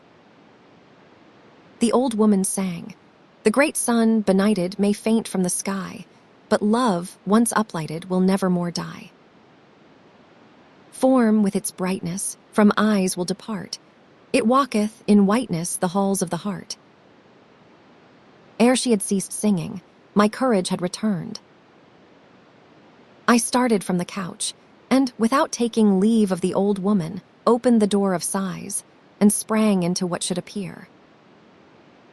I stood in a lordly hall, where, by a blazing fire on the hearth, sat a lady waiting, I knew, for someone long desired.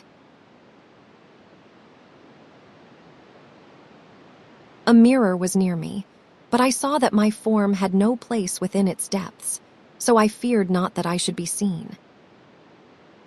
The lady wonderfully resembled my marble lady, but was altogether of the daughters of men, and I could not tell whether or not it was she.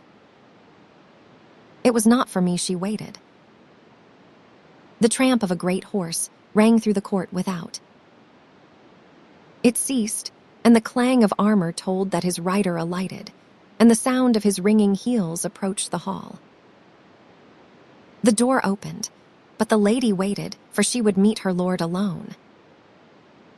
He strode in. She flew like a homebound dove into his arms, and nestled on the hard steel.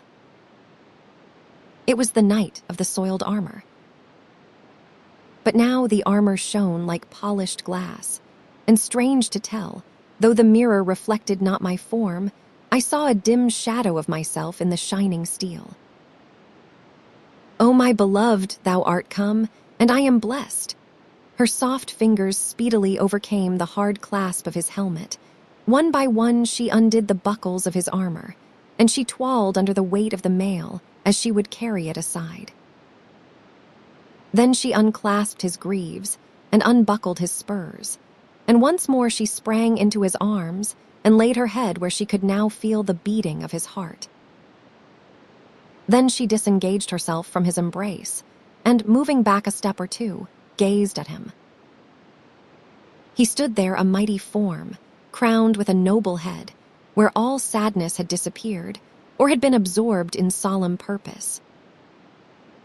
Yet I suppose that he looked more thoughtful than the lady had expected to see him, for she did not renew her caresses, although his face glowed with love, and the few words he spoke were as mighty deeds for strength. But she led him towards the hearth, and seated him in an ancient chair, and set wine before him, and sat at his feet.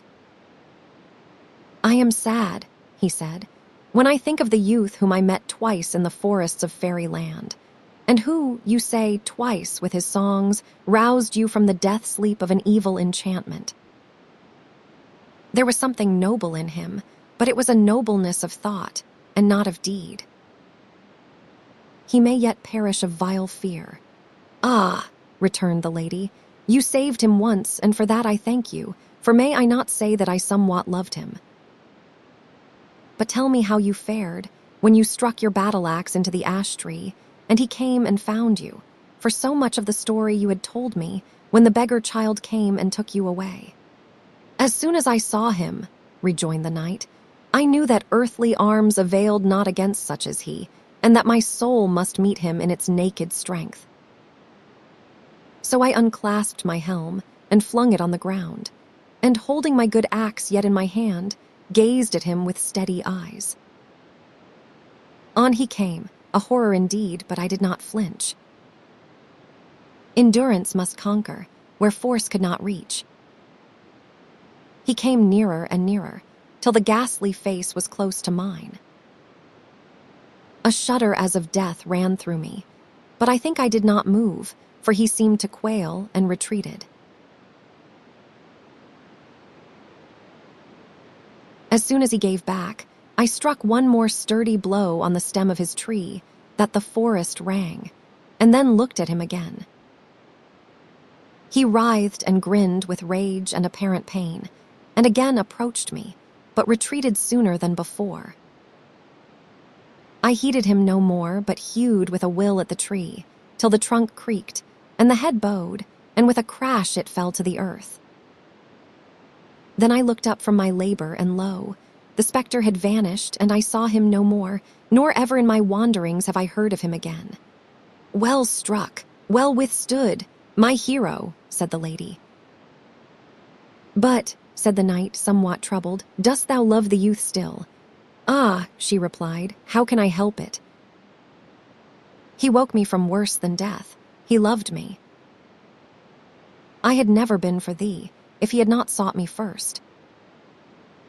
But I love him not as I love thee. He was but the moon of my night. Thou art the sun of my day, O beloved." "Thou art right," returned the noble man. "It were hard, indeed, not to have some love in return for such a gift as he hath given thee. I, too, owe him more than words can speak. Humbled before them, with an aching and desolate heart, I yet could not restrain my words. Let me, then, be the moon of thy night still, O woman.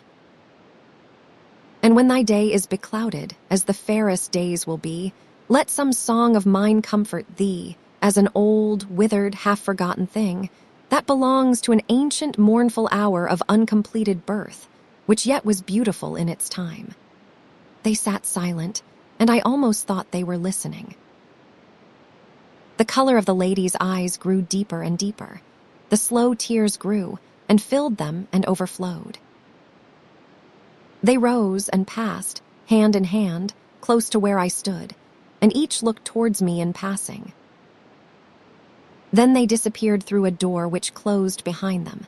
But ere it closed, I saw that the room into which it opened was a rich chamber, hung with gorgeous arras.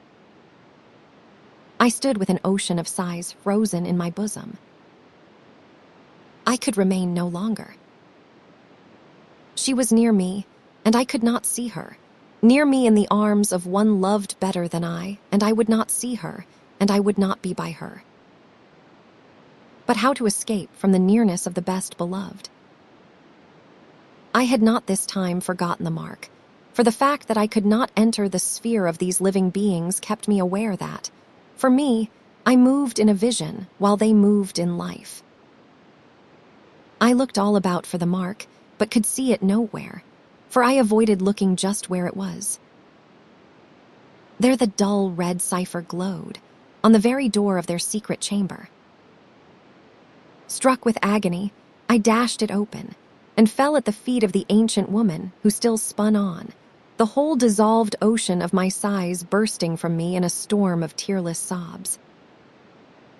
Whether I fainted or slept, I do not know, but as I returned to consciousness, before I seemed to have power to move, I heard the woman singing and could distinguish the words, "O light of dead and of dying days. O love. In thy glory go, in a rosy mist and a moony maze, o'er the pathless peaks of snow. But what is left for the cold gray soul, that moans like a wounded dove? One wine is left in the broken bowl, tease to love and love and love. Now I could weep. When she saw me weeping, she sang, "Better to sit at the water's birth than a sea of waves to win, to live in the love that floweth forth than the love that cometh in. Be thy heart a well of love, my child, flowing and free and sure, for a cistern of love, though undefiled, keeps not the spirit pure." I rose from the earth. loving the white lady as I had never loved her before. Then I walked up to the door of dismay and opened it and went out. And lo, I came forth upon a crowded street, where men and women went to and fro in multitudes.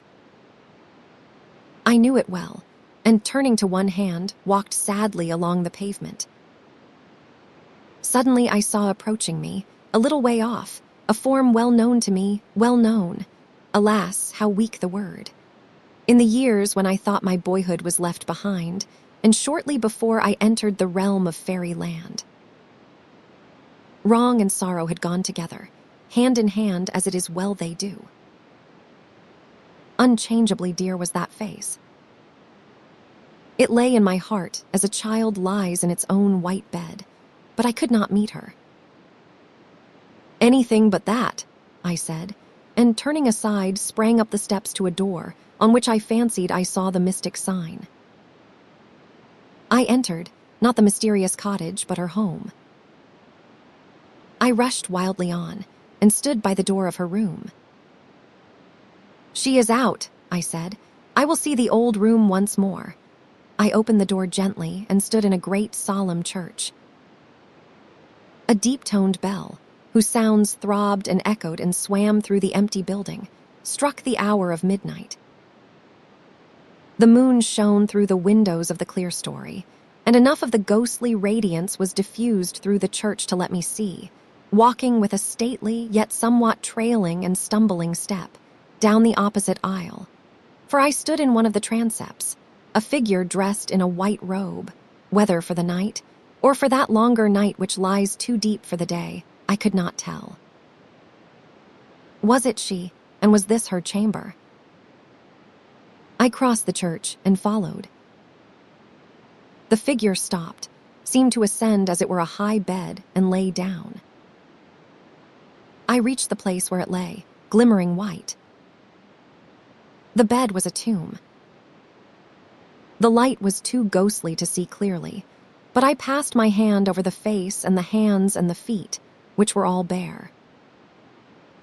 They were cold, they were marble, but I knew them. It grew dark. I turned to retrace my steps, but found, ere long, that I had wandered into what seemed a little chapel. I groped about, seeking the door. Everything I touched belonged to the dead. My hands fell on the cold effigy of a knight who lay with his legs crossed and his sword broken beside him. He lay in his noble rest, and I lived on in ignoble strife. I felt for the left hand and a certain finger. I found there the ring I knew. He was one of my own ancestors. I was in the chapel, over the burial vault of my race. I called aloud, "If any of the dead are moving here, let them take pity upon me, for I, alas, am still alive, and let some dead woman comfort me, for I am a stranger in the land of the dead, and see no light." A warm kiss alighted on my lips through the dark. And I said, "The dead kiss well, I will not be afraid." And a great hand was reached out of the dark and grasped mine for a moment, mightily and tenderly. I said to myself, "The veil between, though very dark, is very thin." Groping my way further, I stumbled over the heavy stone that covered the entrance of the vault, and in stumbling descried upon the stone the mark, glowing in red fire. I caught the great ring. All my effort could not have moved the huge slab, but it opened the door of the cottage, and I threw myself once more, pale and speechless, on the couch beside the ancient dame. She sang once more, "Thou dreamest. On a rock thou art, high o'er the broken wave. Thou fallest with a fearful start, but not into thy grave. For, waking in the morning's light, thou smilest at the vanished night, so wilt thou sink, all pale and dumb, into the fainting gloom. But ere the coming terrors come, thou waxed, where is the tomb? Thou waxed, the dead one's smile above, with hovering arms of sleepless love." She paused, then sang again, "We weep for gladness, weep for grief. The tears, they are the same. We sigh for longing and relief. The sighs have but one name, and mingled in the dying strife are moans that are not sad. The pangs of death are throbs of life. Its sighs are sometimes glad. The face is very strange and white. It is earth's only spot that feebly flickers back the light the living seeth not. I fell asleep and slept a dreamless sleep, for I know not how long. When I awoke, I found that my hostess had moved from where she had been sitting, and now sat between me and the fourth door. I guessed that her design was to prevent my entering there. I sprang from the couch and darted past her to the door. I opened it at once and went out. All I remember is a cry of distress from the woman. "Do not go there, my child." Do not go there, but I was gone. I knew nothing more, or if I did, I had forgot it all when I awoke to consciousness, lying on the floor of the cottage with my head in the lap of the woman who was weeping over me and stroking my hair with both hands, talking to me as a mother might talk to a sick and sleeping or a dead child. As soon as I looked up and saw her, she smiled through her tears, smiled with withered face and young eyes, till her countenance was irradiated with the light of the smile. Then she bathed my head and face and hands in an icy cold, colorless liquid, which smelt a little of damp earth. Immediately, I was able to sit up. She rose and put some food before me. When I had eaten, she said, "Listen to me, my child." "You must leave me directly." "Leave you," I said. "I am so happy with you." "I never was so happy in my life. But you must go," she rejoined sadly. "Listen." "What do you hear?" "I hear the sound as of a great throbbing of water." "Ah, you do hear it." "Well, I had to go through that door, the door of the timeless." And she shuddered as she pointed to the fourth door. "To find you. For if I had not gone, you would never have entered again. And because I went, the waters around my cottage will rise and flow and come, till they build a great firmament of waters over my dwelling. But as long as I keep my fire burning, they cannot enter. I have fuel enough for years, and after 1 year they will sink away again and be just as they were before you came. I have not been buried for 100 years now," and she smiled and wept. "Alas, alas," I cried. "I have brought this evil on the best and kindest of friends, who has filled my heart with great gifts." "Do not think of that," she rejoined. "I can bear it very well. You will come back to me some day, I know. But I beg you, for my sake, my dear child, to do one thing. In whatever sorrow you may be, however inconsolable and irremediable it may appear, believe me that the old woman in the cottage with the young eyes," and she smiled, "knows something, though she must not always tell it, that would quite satisfy you about it, even in the worst moments of your distress. Now you must go. But how can I go if the waters are all about, and if the doors all lead into other regions and other worlds? This is not an island," she replied, "but is joined to the land by a narrow neck, and for the door I will lead you myself through the right one." She took my hand and led me through the third door, whereupon I found myself standing in the deep grassy turf on which I had landed from the little boat, but upon the opposite side of the cottage. She pointed out the direction I must take, to find the isthmus and escape the rising waters. Then, putting her arms around me, she held me to her bosom, and as I kissed her, I felt as if I were leaving my mother for the first time and could not help weeping bitterly. At length she gently pushed me away, and with the words, "Go, my son, and do something worth doing," turned back, and entering the cottage, closed the door behind her. I felt very desolate as I went. Chapter 20. Thou hadst no fame. That which thou didst like good was but thy appetite that swayed thy blood for that time to the best. For as a blast that through a house comes, usually doth cast things out of order, yet by chance may come and blow some one thing to his proper room, so did thy appetite, and not thy zeal, sway thee by chance to do some one thing well. Fletcher's Faithful Shepherdess.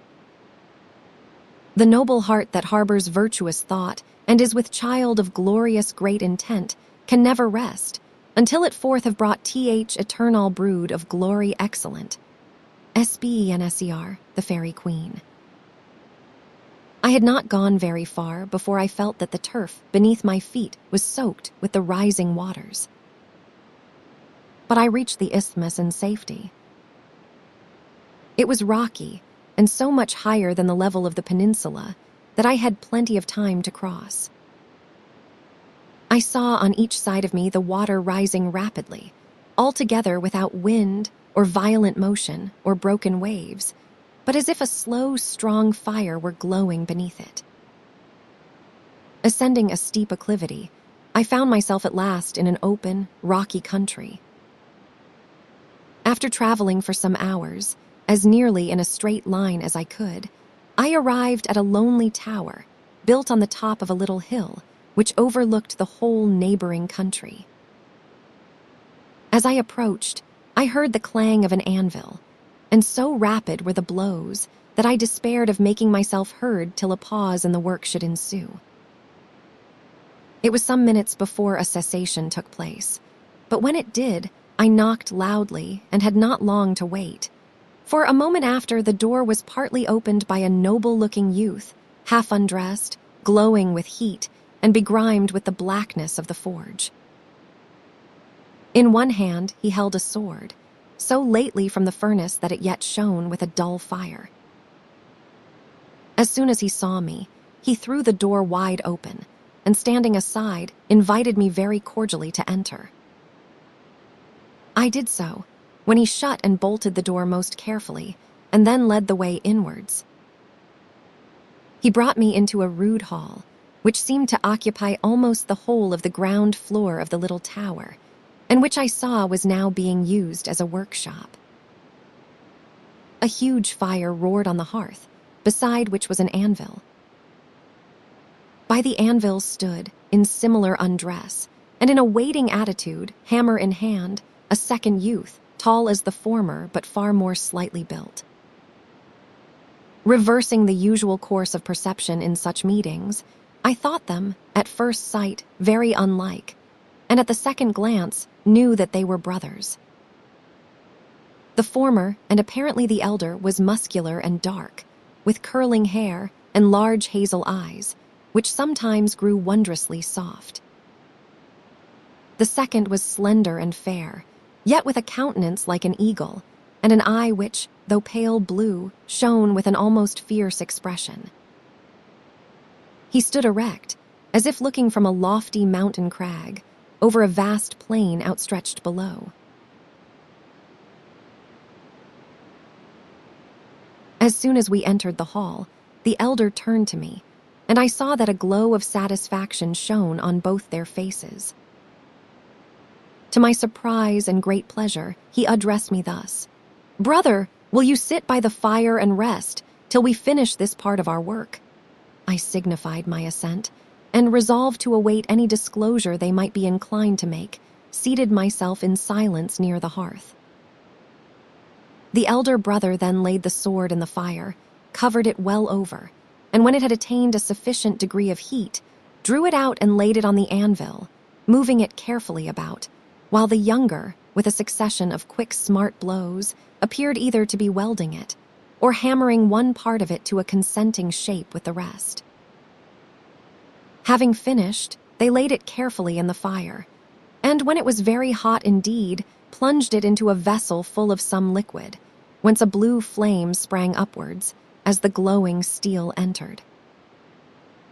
There they left it, and drawing 2 stools to the fire, sat down, one on each side of me. "We are very glad to see you, brother." "We have been expecting you for some days," said the dark-haired youth. "I am proud to be called your brother," I rejoined, and you will not think I refuse the name if I desire to know why you honor me with it." "Ah, then he does not know about it," said the younger. "We thought you had known of the bond betwixt us, and the work we have to do together." "You must tell him, brother, from the first." So the elder began, "Our father is king of this country. Before we were born, 3 giant brothers had appeared in the land. No one knew exactly when, and no one had the least idea whence they came. They took possession of a ruined castle that had stood unchanged and unoccupied within the memory of any of the country people. The vaults of this castle had remained uninjured by time, and these, I presume, they made use of at first. They were rarely seen and never offered the least injury to anyone, so that they were regarded in the neighborhood as at least perfectly harmless, if not rather benevolent beings. But it began to be observed that the old castle had assumed somehow or other, no one knew when or how, a somewhat different look from what it used to have. Not only were several breaches in the lower part of the walls built up, but actually some of the battlements which yet stood had been repaired, apparently to prevent them from falling into worse decay, while the more important parts were being restored. Of course, everyone supposed the giants must have a hand in the work, but no one ever saw them engaged in it. The peasants became yet more uneasy after one, who had concealed himself and watched all night in the neighborhood of the castle, reported that he had seen, in full moonlight, the 3 huge giants working with might and main, all night long, restoring to their former position some massive stones, formerly steps of a grand turnpike stair, a great portion of which had long since fallen, along with part of the wall of the round tower in which it had been built. This wall they were completing, foot by foot, along with the stair. But the people said they had no just pretext for interfering, although the real reason for letting the giants alone was that everybody was far too much afraid of them to interrupt them. At length, with the help of a neighboring quarry, the whole of the external wall of the castle was finished. And now the country folks were in greater fear than before. But for several years, the giants remained very peaceful.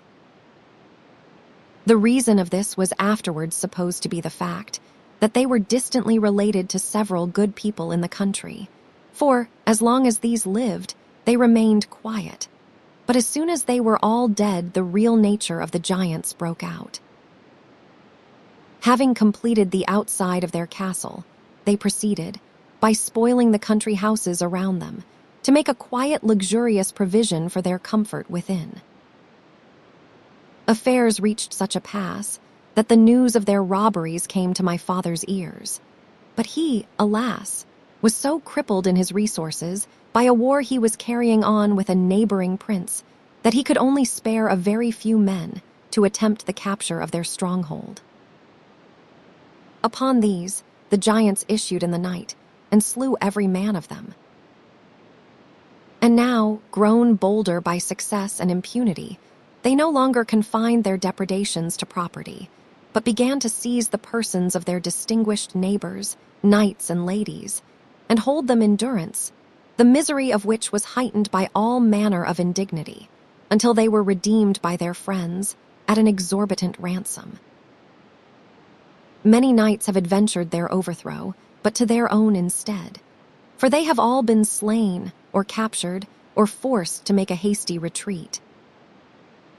To crown their enormities, if any man now attempts their destruction, they immediately upon his defeat put one or more of their captives to a shameful death, on a turret in sight of all passers-by, so that they have been much less molested of late. And we, although we have burned for years to attack these demons and destroy them, dared not, for the sake of their captives, risk the adventure before we should have reached at least our earliest manhood. Now, however, we are preparing for the attempt, and the grounds of this preparation are these. Having only the resolution, and not the experience necessary for the undertaking, We went and consulted a lonely woman of wisdom, who lives not very far from here, in the direction of the quarter from which you have come. She received us most kindly, and gave us what seems to us the best of advice. She first inquired what experience we had had in arms. We told her we had been well exercised from our boyhood, and for some years had kept ourselves in constant practice, with a view to this necessity. "But you have not actually fought for life and death," said she. We were forced to confess we had not. "So much the better in some respects," she replied. "Now listen to me. Go first and work with an armorer, for as long time as you find needful to obtain a knowledge of his craft, which will not be long, seeing your hearts will be all in the work. Then go to some lonely tower, you two alone. Receive no visits from man or woman.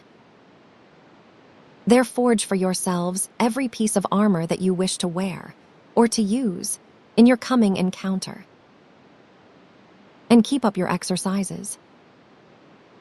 As, however, two of you can be no match for the 3 giants, I will find you, if I can, a 3rd brother who will take on himself the 3rd share of the fight and the preparation. Indeed, I have already seen one who will, I think, be the very man for your fellowship, but it will be some time before he comes to me. He is wandering now without an aim.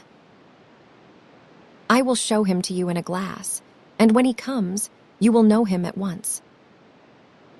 If he will share your endeavors, you must teach him all you know, and he will repay you well in present song and in future deeds." She opened the door of a curious old cabinet that stood in the room. On the inside of this door was an oval convex mirror. Looking in it for some time, we at length saw reflected the place where we stood, and the old dame seated in her chair. Our forms were not reflected, but at the feet of the dame lay a young man, yourself, weeping. "Surely this youth will not serve our ends," said I, "for he weeps."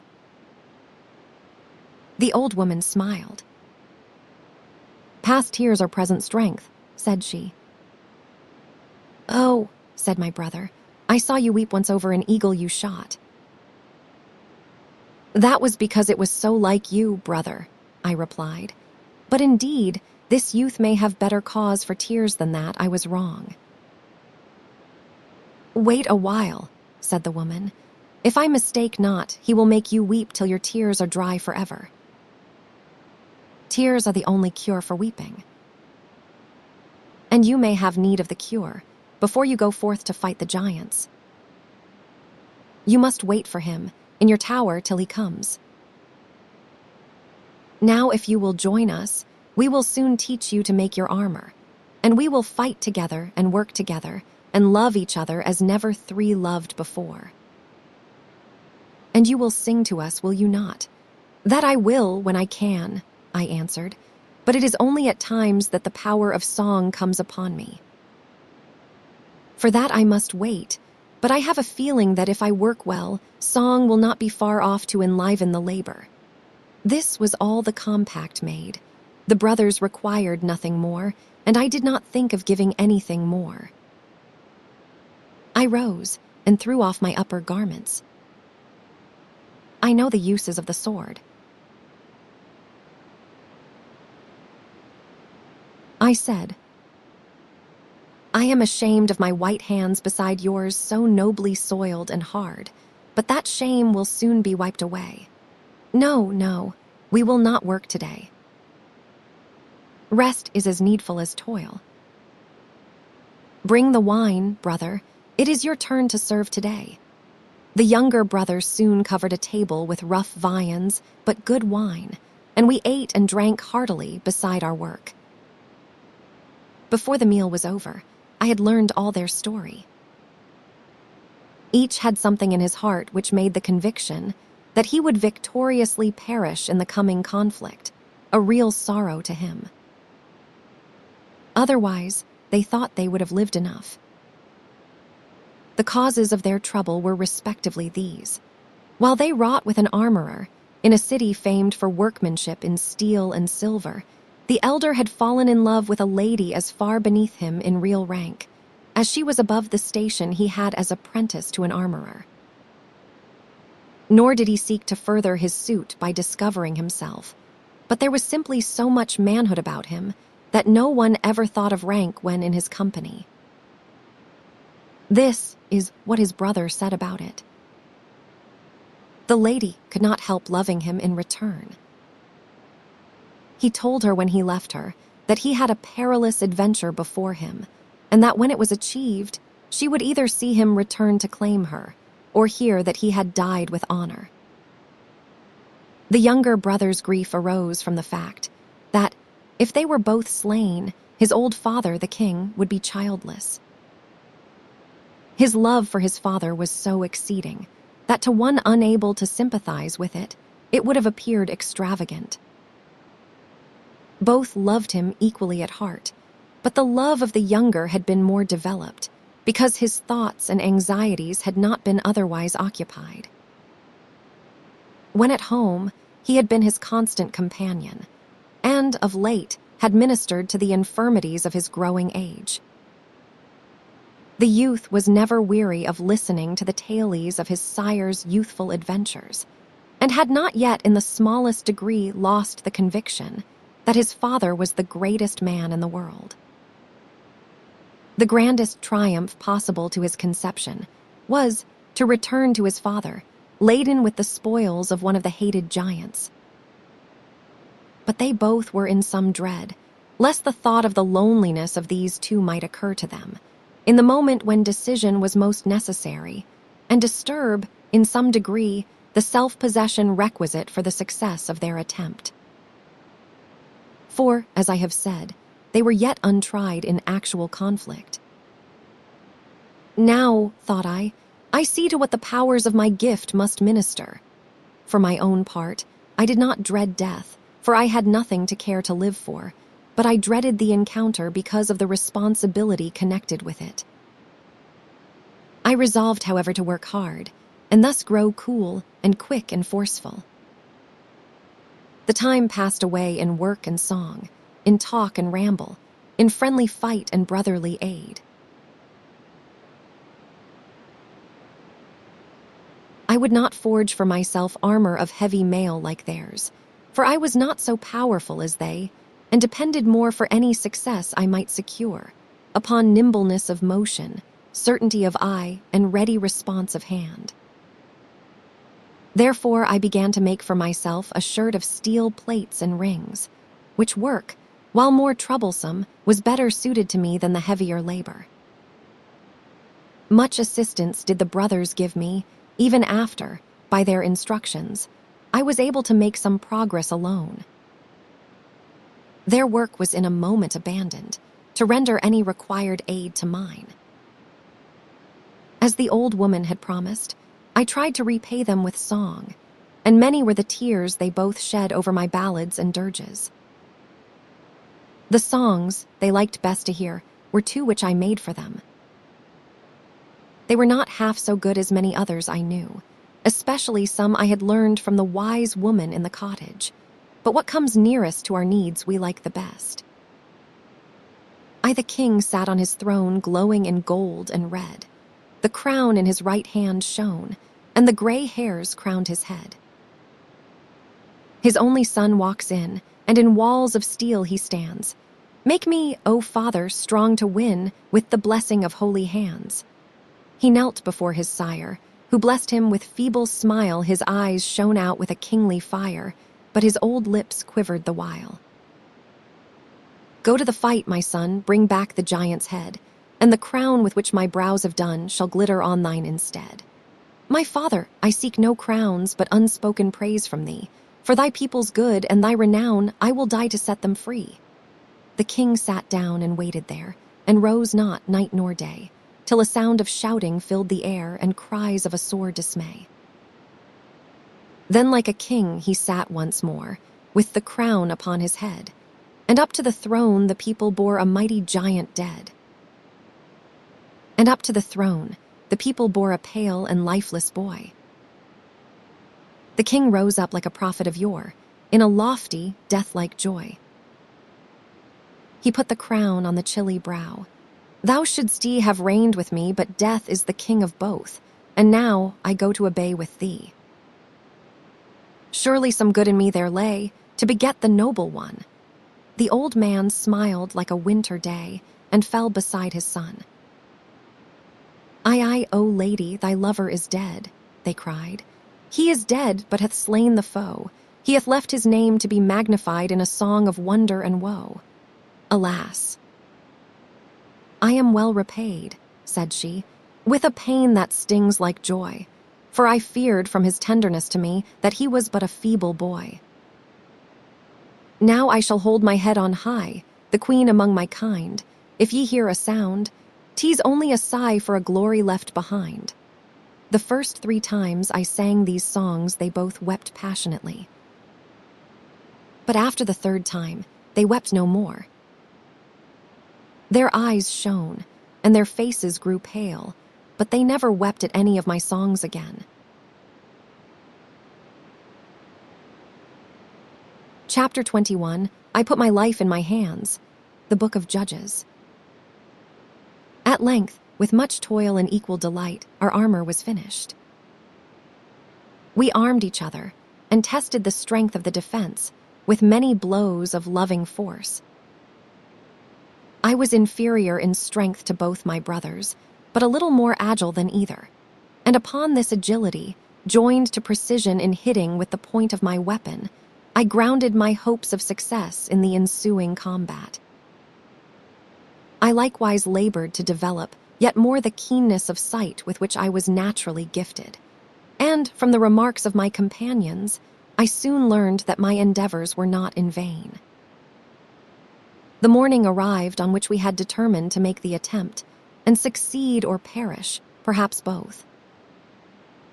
We had resolved to fight on foot, knowing that the mishap of many of the knights who had made the attempt had resulted from the fright of their horses at the appearance of the giants, and believing with Sir Gawain that, though mares' sons might be false to us, the earth would never prove a traitor.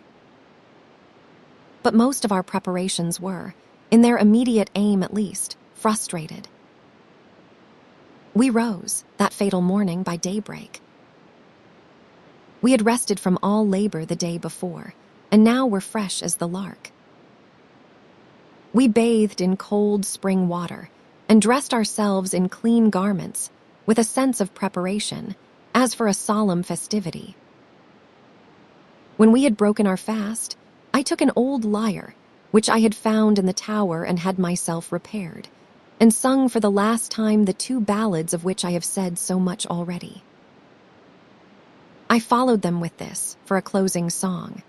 Oh, well for him who breaks his dream with the blow that ends the strife, and waking, knows the peace that flows around the pain of life. We are dead, my brothers. Our bodies clasp, as an armor, our souls about. This hand is the battle-axe I grasp, and this my hammer stout. Fear not, my brothers, for we are dead. No noise can break our rest. The calm of the grave is about the head, and the heart heaves not the breast. And our life we throw to our people back, to live with, a further store. We leave it them, that there be no lack in the land where we live no more. Oh, well for him who breaks his dream with the blow that ends the strife, and waking, knows the peace that flows around the noise of life. As the last few tones of the instrument were following, like a dirge, the death of the song, we all sprang to our feet. For, through one of the little windows of the tower, towards which I had looked as I sang, I saw, suddenly rising over the edge of the slope on which our tower stood, 3 enormous heads. The brothers knew at once, by my looks, what caused my sudden movement. We were utterly unarmed, and there was no time to arm. But we seemed to adopt the same resolutions simultaneously, for each caught up his favorite weapon, and, leaving his defense behind, sprang to the door. I snatched up a long rapier abruptly, but very finely pointed, in my sword hand, and in the other a saber. The elder brother seized his heavy battle-axe, and the younger a great two-handed sword, which he wielded in one hand like a feather. We had just time to get clear of the tower, embrace and say goodbye, and part to some little distance, that we might not encumber each other's motions, ere the triple giant brotherhood drew near to attack us. They were about twice our height, and armed to the teeth. Through the visors of their helmets, their monstrous eyes shone with a horrible ferocity. I was in the middle position, and the middle giant approached me. My eyes were busy with his armor, and I was not a moment in settling my mode of attack. I saw that his body armor was somewhat clumsily made, and that the overlappings in the lower part had more play than necessary, and I hoped that, in a fortunate moment, some joint would open a little in a visible and accessible part. I stood till he came near enough to aim a blow at me with the mace, which has been, in all ages, the favorite weapon of giants, when, of course, I leaped aside and let the blow fall upon the spot where I had been standing. I expected this would strain the joints of his armor, yet more. Full of fury, he made at me again, but I kept him busy, constantly eluding his blows and hoping thus to fatigue him. He did not seem to fear any assault from me, and I attempted none as yet. But while I watched his motions in order to avoid his blows, I, at the same time, kept equal watch upon those joints of his armor, through some one of which I hoped to reach his life. At length, as if somewhat fatigued, he paused a moment and drew himself slightly up.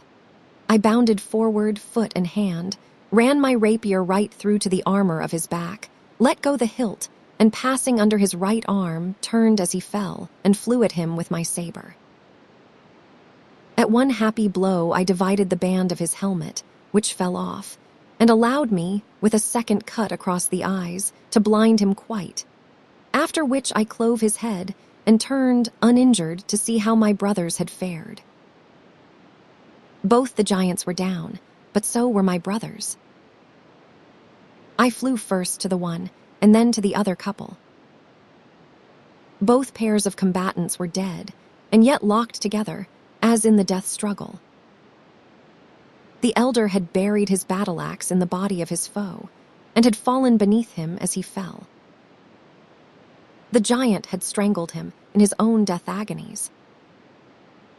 The younger had nearly hewn off the left leg of his enemy, and grappled with in the act, had, while they rolled together on the earth, found for his dagger a passage betwixt the gorget and cuirass of the giant, and stabbed him mortally in the throat. The blood from the giant's throat was yet pouring over the hand of his foe, which still grasped the hilt of the dagger sheathed in the wound. They lay silent.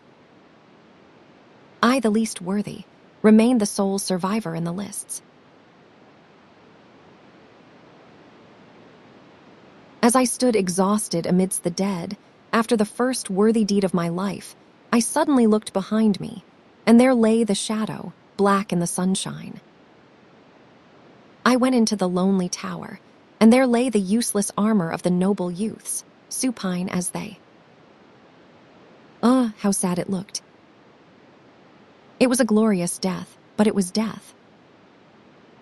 My songs could not comfort me now. I was almost ashamed that I was alive, when they, the true-hearted, were no more. And yet I breathed freer to think that I had gone through the trial, and had not failed. And perhaps I may be forgiven, if some feelings of pride arose in my bosom, when I looked down on the mighty form that lay dead by my hand.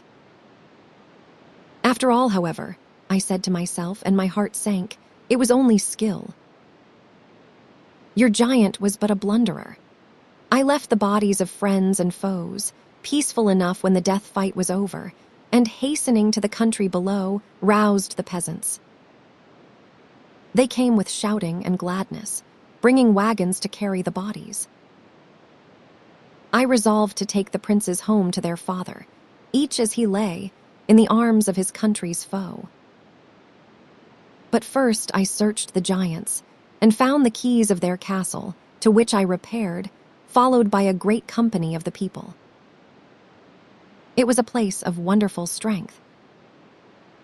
I released the prisoners, knights and ladies, all in a sad condition, from the cruelties and neglects of the giants. It humbled me to see them crowding round me with thanks, when in truth the glorious brothers, lying dead by their lonely tower, were those to whom the thanks belonged. I had but aided in carrying out the thought born in their brain, and uttered invisible form before ever I laid hold thereupon. Yet I did count myself happy to have been chosen for their brother in this great deed. After a few hours spent in refreshing and clothing the prisoners, we all commenced our journey towards the capital. This was slow at first, but as the strength and spirits of the prisoners returned, it became more rapid, and in 3 days we reached the palace of the king. As we entered the city gates, with the huge bulks lying each on a wagon drawn by horses, and 2 of them inextricably intertwined with the dead bodies of their princes, the people raised a shout and then a cry, and followed in multitudes the solemn procession. I will not attempt to describe the behavior of the grand old king. Joy and pride in his sons overcame his sorrow at their loss. On me, he heaped every kindness that heart could devise or hand execute. He used to sit and question me, night after night, about everything that was in any way connected with them and their preparations. Our mode of life and relation to each other during the time we spent together was a constant theme.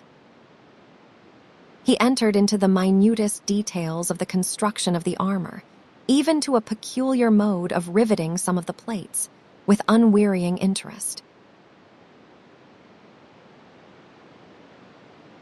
This armor I had intended to beg of the king as my sole memorials of the contest. But when I saw the delight he took in contemplating it, and the consolation it appeared to afford him in his sorrow, I could not ask for it, but at his request, left my own, weapons and all, to be joined with theirs in a trophy, erected in the grand square of the palace. The king, with gorgeous ceremony, dubbed me knight with his own old hand, in which trembled the sword of his youth. During the short time I remained, my company was, naturally, much courted by the young nobles. I was in a constant round of gaiety and diversion, notwithstanding that the court was in mourning. For the country was so rejoiced at the death of the giants, and so many of their lost friends had been restored to the nobility and men of wealth, that the gladness surpassed the grief. "Ye have indeed left your lives to your people, my great brothers," I said. But I was ever and ever haunted by the old shadow, which I had not seen all the time that I was at work in the tower. Even in the society of the ladies of the court, who seemed to think it only their duty to make my stay there as pleasant to me as possible, I could not help being conscious of its presence, although it might not be annoying me at the time. At length, somewhat weary of uninterrupted pleasure, and nowise strengthened thereby, either in body or mind, I put on a splendid suit of armor of steel inlaid with silver, which the old king had given me, and mounting the horse on which it had been brought to me, took my leave of the palace to visit the distant city in which the lady dwelt, whom the elder prince had loved. I anticipated a sore task in conveying to her the news of his glorious fate, but this trial was spared me in a manner as strange as anything that had happened to me in fairyland. Chapter 22. No one has my form but the eyes scop, in Jean Paul's Titan. Joy's a subtle elf. I think man's happiest when he forgets himself. Cyril Tournier, The Revenger's Tragedy. On the third day of my journey, I was riding gently along a road, apparently little frequented, to judge from the grass that grew upon it. I was approaching a forest. Everywhere in fairyland forests are the places where one may most certainly expect adventures. As I drew near, a youth, unarmed, gentle, and beautiful, who had just cut a branch from a yew growing on the skirts of the wood, evidently to make himself a bow, met me, and thus accosted me. "Sir Knight, be careful as thou ridest through this forest, for it is said to be strangely enchanted, in a sort which even those who have been witnesses of its enchantment can hardly describe." I thanked him for his advice, which I promised to follow, and rode on. But the moment I entered the wood, it seemed to me that, if enchantment there was, it must be of a good kind.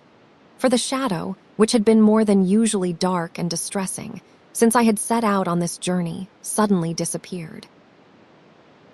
I felt a wonderful elevation of spirits, and began to reflect on my past life, and especially on my combat with the giants, with such satisfaction that I had actually to remind myself that I had only killed one of them, and that, but for the brothers, I should never have had the idea of attacking them, not to mention the smallest power of standing to it. Still I rejoiced, and counted myself amongst the glorious knights of old. Having even the unspeakable presumption, my shame and self-condemnation at the memory of it are such that I write it as the only and sorest penance I can perform, to think of myself, will the world believe it, as side by side with Sir Galahad. Scarcely had the thought been born in my mind, when approaching me from the left through the trees, I espied a resplendent knight of mighty size, whose armor seemed to shine of itself without the sun. When he drew near, I was astonished to see that this armor was like my own. Nay, I could trace, line for line, the correspondence of the inlaid silver to the device on my own. His horse, too, was like mine in color, form, and motion, save that, like his rider, he was greater and fiercer than his counterpart. The knight rode with Beaver up. As he halted right opposite to me in the narrow path, barring my way, I saw the reflection of my countenance in the center plate of shining steel on his breastplate. Above it rose the same face, his face only, as I have said, larger and fiercer. I was bewildered. I could not help feeling some admiration of him, but it was mingled with a dim conviction that he was evil, and that I ought to fight with him. "Let me pass," I said. "When I will," he replied. Something within me said, "Spear in rest and ride at him, else thou art forever a slave." I tried, but my arm trembled so much that I could not couch my lance. To tell the truth, I, who had overcome the giant, shook like a coward before this knight. He gave a scornful laugh that echoed through the wood, turned his horse, and said, without looking round, "Follow me." I obeyed, abashed and stupefied. How long he led, and how long I followed, I cannot tell. I never knew misery before, I said to myself. Would that I had at least struck him, and had had my death blow in return. Why, then, do I not call to him to wheel and defend himself? Alas! I know not why, but I cannot. One look from him would cow me like a beaten hound. I followed, and was silent. At length we came to a dreary square tower, in the middle of a dense forest. It looked as if scarce a tree had been cut down to make room for it. Across the very door, diagonally, grew the stem of a tree, so large that there was just room to squeeze past it in order to enter. One miserable square hole in the roof was the only visible suggestion of a window. Turret or battlement, or projecting masonry of any kind, it had none. Clear and smooth and massy, it rose from its base, and ended with a line straight and unbroken. The roof, carried to a center from each of the 4 walls, rose slightly to the point where the rafters met. Round the base lay several little heaps of either bits of broken branches, withered and peeled, or half-whitened bones. I could not distinguish which. As I approached, the ground sounded hollow beneath my horse's hoofs. The knight took a great key from his pocket, and reaching past the stem of the tree, with some difficulty opened the door. "Dismount," he commanded. I obeyed. He turned my horse's head away from the tower, gave him a terrible blow with the flat side of his sword, and sent him madly tearing through the forest. "Now," said he, "enter and take your companion with you." I looked round. Knight and horse had vanished, and behind me lay the horrible shadow. I entered, for I could not help myself, and the shadow followed me. I had a terrible conviction that the knight and he were one. The door closed behind me. Now I was indeed in pitiful plight. There was literally nothing in the tower but my shadow and me. The walls rose right up to the roof, in which, as I had seen from without, there was one little square opening. This I now knew to be the only window the tower possessed. I sat down on the floor, in listless wretchedness. I think I must have fallen asleep and have slept for hours, for I suddenly became aware of existence in observing that the moon was shining through the hole in the roof. As she rose higher and higher, her light crept down the wall over me, till at last it shone right upon my head. Instantaneously, the walls of the tower seemed to vanish away like a mist. I sat beneath a beech, on the edge of a forest, and the open country lay, in the moonlight, for miles and miles around me, spotted with glimmering houses and spires and towers. I thought with myself, "Oh, joy, it was only a dream. The horrible narrow waste is gone, and I wake beneath a beech tree, perhaps one that loves me, and I can go where I will." I rose, as I thought, and walked about, and did what I would, but ever kept near the tree, for always, and of course, since my meeting with the woman of the beech tree far more than ever, I loved that tree. So the night wore on. I waited for the sun to rise, before I could venture to renew my journey. But as soon as the first faint light of the dawn appeared, instead of shining upon me from the eye of the morning, it stole like a fainting ghost through the little square hole above my head, and the walls came out as the light grew, and the glorious night was swallowed up of the hateful day. The long, dreary day passed. My shadow lay black on the floor. I felt no hunger, no need of food. The night came. The moon shone. I watched her light slowly descending the wall, as I might have watched, adown the sky, the long, swift approach of a helping angel. Her rays touched me, and I was free. Thus night after night passed away. I should have died but for this. Every night the conviction returned that I was free. Every morning, I sat wretchedly disconsolate. At length, when the course of the moon no longer permitted her beams to touch me, the night was dreary as the day. When I slept, I was somewhat consoled by my dreams, but all the time I dreamed, I knew that I was only dreaming. But one night, at length, the moon, a mere shred of pallor, scattered a few thin, ghostly rays upon me, and I think I fell asleep and dreamed. I sat in an autumn night before the vintage, on a hill overlooking my own castle. My heart sprang with joy. Oh, to be a child again, innocent, fearless, without shame or desire. I walked down to the castle. All were in consternation at my absence. My sisters were weeping for my loss.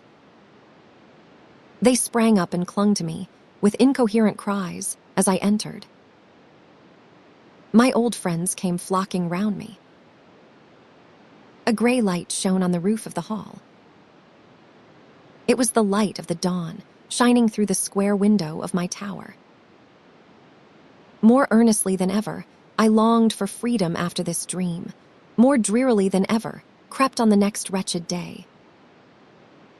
I measured by the sunbeams, caught through the little window in the trap of my tower, how it went by, waiting only for the dreams of the night. About noon, I started as if something foreign to all my senses and all my experience had suddenly invaded me, yet it was only the voice of a woman singing. My whole frame quivered with joy, surprise, and the sensation of the unforeseen. Like a living soul, like an incarnation of nature, the song entered my prison house.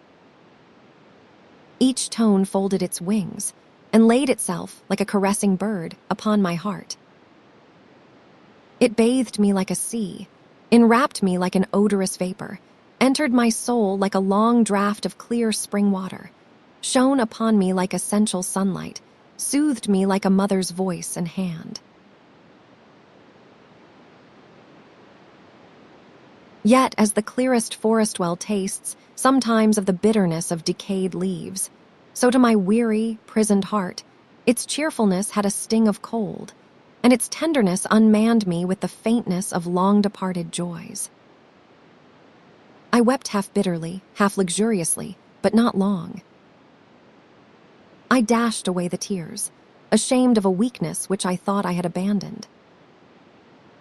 Ere I knew, I had walked to the door and seated myself with my ears against it, in order to catch every syllable of the revelation from the unseen outer world. And now I heard each word distinctly. The singer seemed to be standing or sitting near the tower, for the sounds indicated no change of place. The song was something like this. The sun, like a golden knot on high, gathers the glories of the sky and binds them into a shining tent, roofing the world with the firmament. And through the pavilion the rich winds blow, and through the pavilion the waters go. And the birds for joy and the trees for prayer, bowing their heads in the sunny air, and for thoughts, the gently talking springs that come from the center with secret things, all make a music, gentle and strong, bound by the heart into one sweet song. And amidst them all, the Mother Earth sits with the children of her birth. She tendeth them all, as a mother hen her little ones round her, 12 or 10. Oft she sitteth, with hands on knee, idle with love for her family. Go forth to her from the dark and the dust, and weep beside her, if weep thou must. If she may not hold thee to her breast, like a weary infant, that cries for rest, at least she will press thee to her knee, and tell a low, sweet tale to thee, till the hue to thy cheeky and the light to thine eye, strength to thy limbs and courage high to thy fainting heart, return aiming, and away to work thou goest again. From the narrow desert, O man of pride, come into the house, so high and wide. Hardly knowing what I did, I opened the door. Why had I not done so before? I do not know. At first I could see no one, but when I had forced myself past the tree which grew across the entrance, I saw, seated on the ground, and leaning against the tree with her back to my prison, a beautiful woman. Her countenance seemed known to me, and yet unknown. She looked at me and smiled when I made my appearance. "Ah, were you the prisoner there? I am very glad I have wiled you out. Do you know me then? Do you not know me? But you hurt me, and that, I suppose, makes it easy for a man to forget. You broke my globe. Yet I thank you. Perhaps I owe you many thanks for breaking it." I took the pieces, all black, and wet with crying over them, to the fairy queen. There was no music, and no light in them now. But she took them from me, and laid them aside, and made me go to sleep in a great hall of white with black pillars and many red curtains. When I woke in the morning, I went to her, hoping to have my globe again, whole and sound. But she sent me away without it, and I have not seen it since. Nor do I care for it now. I have something so much better. I do not need the globe to play to me, for I can sing. I could not sing at all before. Now I go about everywhere through fairyland, singing till my heart is like to break, just like my globe, for very joy at my own songs. And wherever I go, my songs do good and deliver people. And now I have delivered you, and I am so happy. She ceased, and the tears came into her eyes. All this time, I had been gazing at her, and now fully recognized the face of the child, glorified in the countenance of the woman. I was ashamed and humbled before her, but a great weight was lifted from my thoughts. I knelt before her and thanked her and begged her to forgive me. "Rise, rise," she said. "I have nothing to forgive, I thank you. But now I must be gone, for I do not know how many may be waiting for me here and there through the dark forests, and they cannot come out till I come." She rose, and with a smile and a farewell, turned and left me. I dared not ask her to stay. In fact, I could hardly speak to her. Between her and me, there was a great gulf. She was uplifted, by sorrow and well-doing, into a region I could hardly hope ever to enter. I watched her departure, as one watches a sunset. She went like a radiance through the dark wood, which was henceforth bright to me, from simply knowing that such a creature was in it. She was bearing the sun to the unsunned spots. The light and the music of her broken globe were now in her heart and her brain. As she went, she sang, and I caught these few words of her song, and the tones seemed to linger and wind about the trees after she had disappeared. "Thou goest thine, and I go mine. Many ways we wend, many days and many ways, ending in one end. Many a wrong, and its curring song, many a road, and many an inn. Room to roam, but only one home for all the world to win."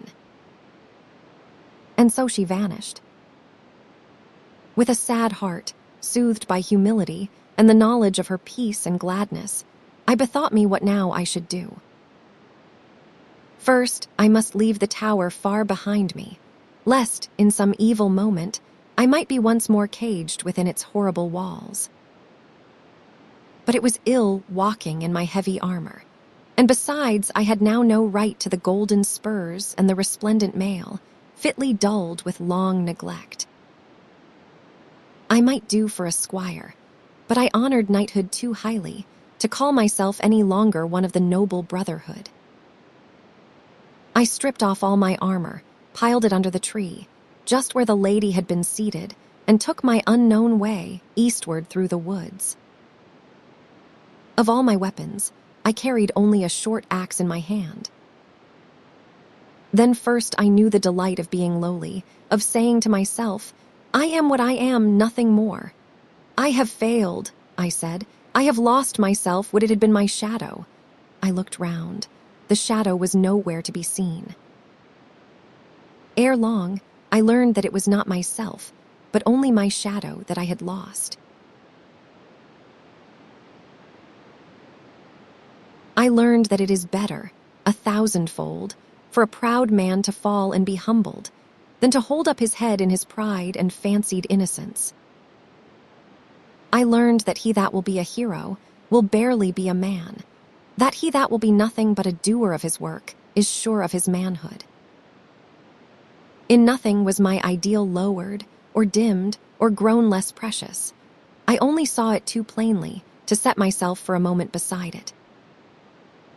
Indeed, my ideal soon became my life, whereas, formerly, my life had consisted in a vain attempt to behold, if not my ideal in myself, at least myself in my ideal. Now, however, I took, at first, what perhaps was a mistaken pleasure, in despising and degrading myself. Another self seemed to arise, like a white spirit from a dead man, from the dumb and trampled self of the past. Doubtless, this self must again die and be buried, and again, from its tomb, spring a winged child. But of this my history as yet bears not the record. Self will come to life even in the slaying of self, but there is ever something deeper and stronger than it, which will emerge at last from the unknown abysses of the soul. Will it be as a solemn gloom, burning with eyes, or a clear morning after the rain, or a smiling child that finds itself nowhere and everywhere? Chapter 23, High-Erected Thought, Seated in a Heart of Courtesy. Sir Philip Sidney. A sweet, attractive kind of grace, a full assurance given by looks, continual comfort in a face, the lineaments of gospel books. Mattheroydon on Sir Philip Sidney. I had not gone far, for I had but just lost sight of the hated tower, when a voice of another sort, sounding near or far, as the trees permitted or intercepted its passage, reached me. It was a full, deep, manly voice, but withal clear and melodious. Now it burst on the ear with a sudden swell, and anon, dying away as suddenly, seemed to come to me across a great space. Nevertheless, it drew nearer, till at last I could distinguish the words of the song and get transient glimpses of the singer between the columns of the trees.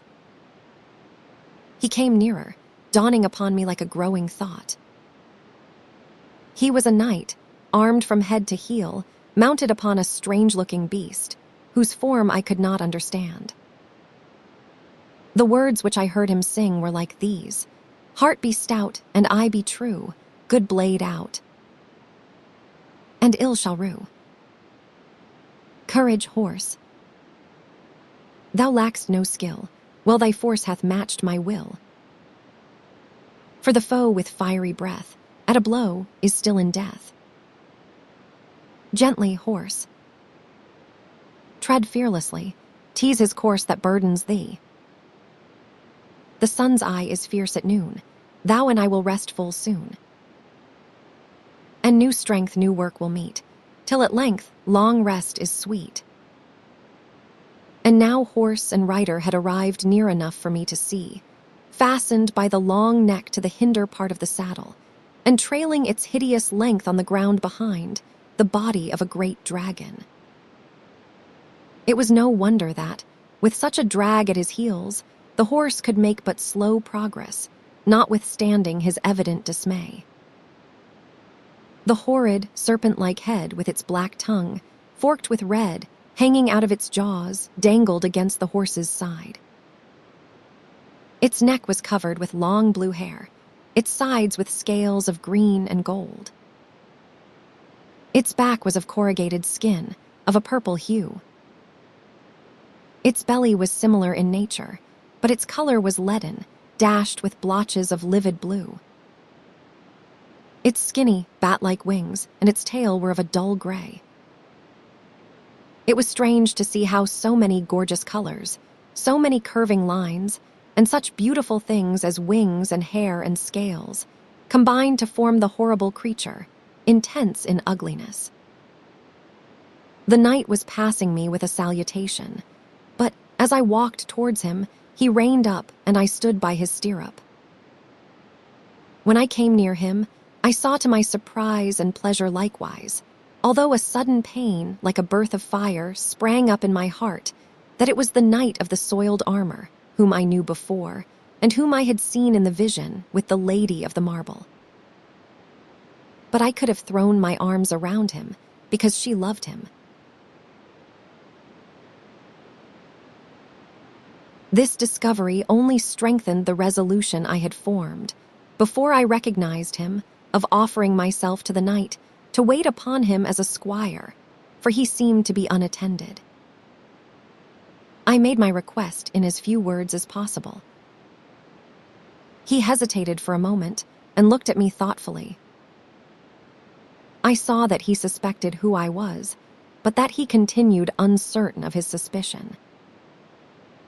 No doubt he was soon convinced of its truth, but all the time I was with him, not a word crossed his lips with reference to what he evidently concluded I wished to leave unnoticed, if not to keep concealed. "Squire and knight should be friends," said he. "Can you take me by the hand?" And he held out the great gauntleted right hand. I grasped it willingly and strongly. Not a word more was said.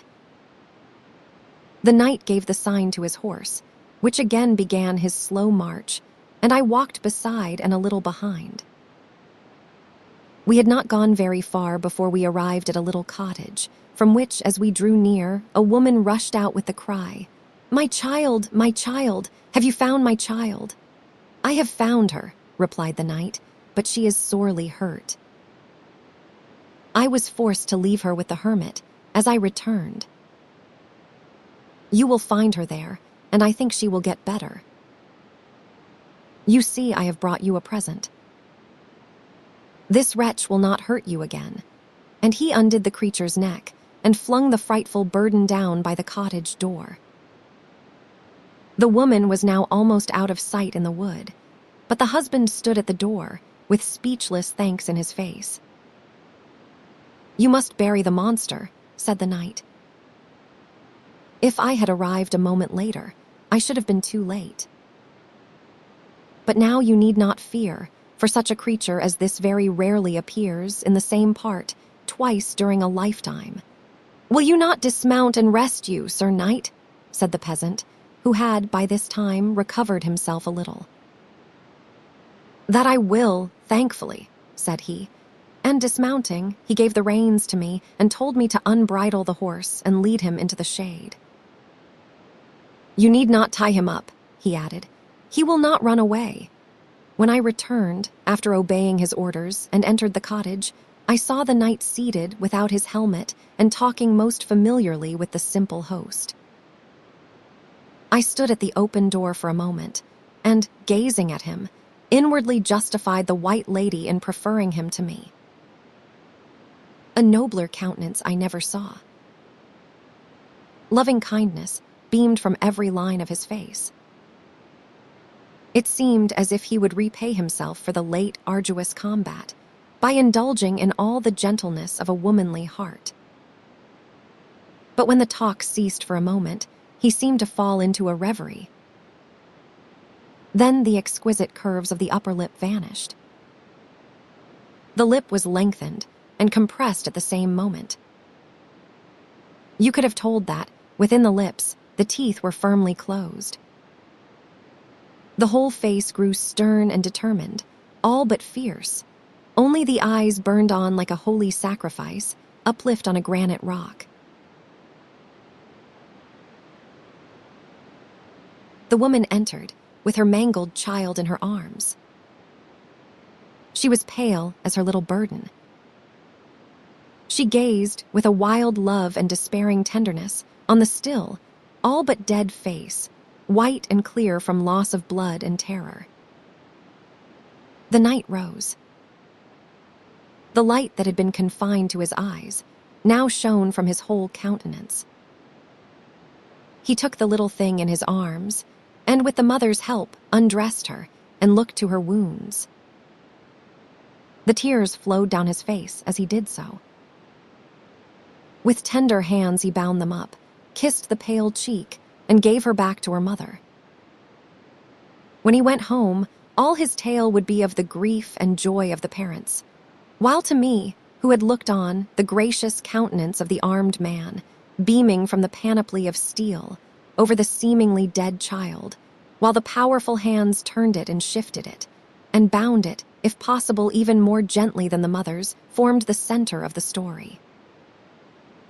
After we had partaken of the best they could give us, the knight took his leave, with a few parting instructions to the mother as to how she should treat the child.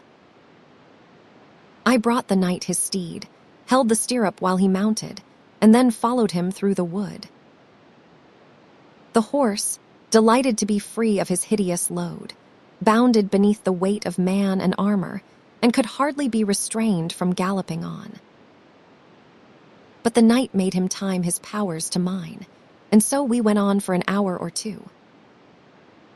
Then the knight dismounted and compelled me to get into the saddle, saying, "Knight and squire must share the labor." Holding by the stirrup, he walked along by my side, heavily clad as he was with apparent ease. As we went, he led a conversation, in which I took what humble part my sense of my condition would permit me. "Somehow or other," said he, "notwithstanding the beauty of this country of fairy in which we are, there is much that is wrong in it. If there are great splendors, there are corresponding horrors, heights and depths, beautiful women and awful fiends, noble men and weaklings. All a man has to do is to better what he can. And if he will settle it with himself, that even renown and success are in themselves of no great value, and be content to be defeated, if so be that the fault is not his, and so go to his work with a cool brain and a strong will, he will get it done, and fare none the worse in the end that he was not burdened with provision and precaution. But he will not always come off well," I ventured to say. "Perhaps not," rejoined the knight, "in the individual act, but the result of his lifetime will content him. So it will fare with you, doubtless," thought I. But for me, venturing to resume the conversation after a pause, I said hesitatingly, "May I ask for what the little beggar girl wanted your aid when she came to your castle to find you?" He looked at me for a moment in silence, and then said, "I cannot help wondering how you know of that, but there is something about you quite strange enough to entitle you to the privilege of the country, namely, to go unquestioned. I, however, being only a man, such as you see me, am ready to tell you anything you like to ask me, as far as I can." The little beggar girl came into the hall where I was sitting, and told me a very curious story, which I can only recollect very vaguely. It was so peculiar. What I can recall is that she was sent to gather wings. As soon as she had gathered a pair of wings for herself, she was to fly away, she said, to the country she came from, but where that was, she could give no information. She said she had to beg her wings from the butterflies and moths, and wherever she begged, no one refused her. But she needed a great many of the wings of butterflies and moths to make a pair for her, and so she had to wander about day after day, looking for butterflies, and night after night, looking for moths, and then she begged for their wings. But the day before, she had come into a part of the forest, she said, where there were multitudes of splendid butterflies flitting about, with wings which were just fit to make the eyes and the shoulders of hers, and she knew she could have as many of them as she liked for the asking. But as soon as she began to beg, there came a great creature right up to her, and threw her down and walked over her. When she got up, she saw the wood was full of these beings stalking about, and seeming to have nothing to do with each other. As soon as ever she began to beg, one of them walked over her, till at last, in dismay and in growing horror of the senseless creatures, she had run away to look for somebody to help her. I asked her what they were like. She said, like great men, made of wood, without knee or elbow joints, and without any noses or mouths or eyes in their faces. I laughed at the little maiden, thinking she was making child's game of me, but although she burst out laughing too, she persisted in asserting the truth of her story. "Only come, knight, come and see, I will lead you." So I armed myself to be ready for anything that might happen, and followed the child. For though I could make nothing of her story, I could see she was a little human being in need of some help or other. As she walked before me, I looked attentively at her. Whether or not it was from being so often knocked down and walked over, I could not tell, but her clothes were very much torn, and in several places her white skin was peeping through. I thought she was humpbacked, but on looking more closely, I saw, through the tatters of her frock, "Do not laugh at me," a bunch on each shoulder of the most gorgeous colors. Looking yet more closely, I saw that they were of the shape of folded wings and were made of all kinds of butterfly wings and moth wings, crowded together like the feathers on the individual butterfly pinion. But like them, most beautifully arranged and producing a perfect harmony of color and shade. I could now more easily believe the rest of her story, especially as I saw, every now and then, a certain heaving motion in the wings, as if they longed to be uplifted and outspread. But beneath her scanty garments, complete wings could not be concealed, and indeed, from her own story, they were yet unfinished. After walking for 2 or 3 hours, how the little girl found her way, I could not imagine. We came to a part of the forest, the very air of which was quivering with the motions of multitudes of resplendent butterflies, as gorgeous in color, as if the eyes of peacock's feathers had taken to flight, but of infinite variety of hue and form, only that the appearance of some kind of eye on each wing predominated. There they are," cried the child, in a tone of victory mingled with terror. Except for this tone, I should have thought she referred to the butterflies, for I could see nothing else. But at that moment, an enormous butterfly, whose wings had great eyes of blue surrounded by confused cloudy heaps of more dingy coloring, just like a break in the clouds on a stormy day towards evening, settled near us. The child instantly began murmuring, "Butterfly, butterfly, give me your wings," when, the moment after, she fell to the ground and began crying as if hurt. I drew my sword and heaved a great blow in the direction in which the child had fallen. It struck something, and instantly the most grotesque imitation of a man became visible. You see, this fairyland is full of oddities and all sorts of incredibly ridiculous things, which a man is compelled to meet and treat as real existences, although all the time he feels foolish for doing so. This being, if being it could be called, was like a block of wood roughly hewn into the mere outlines of a man, and hardly so, for it had but head, body, legs, and arms, the head without a face, and the limbs utterly formless. I had hewn off one of its legs, but the 2 portions moved on as best they could, quite independent of each other, so that I had done no good. I ran after it and clove it in twain from the head downwards, but it could not be convinced that its vocation was not to walk over people, for, as soon as the little girl began her begging again, all 3 parts came bustling up, and if I had not interposed my weight between her and them, she would have been trampled again under them. I saw that something else must be done.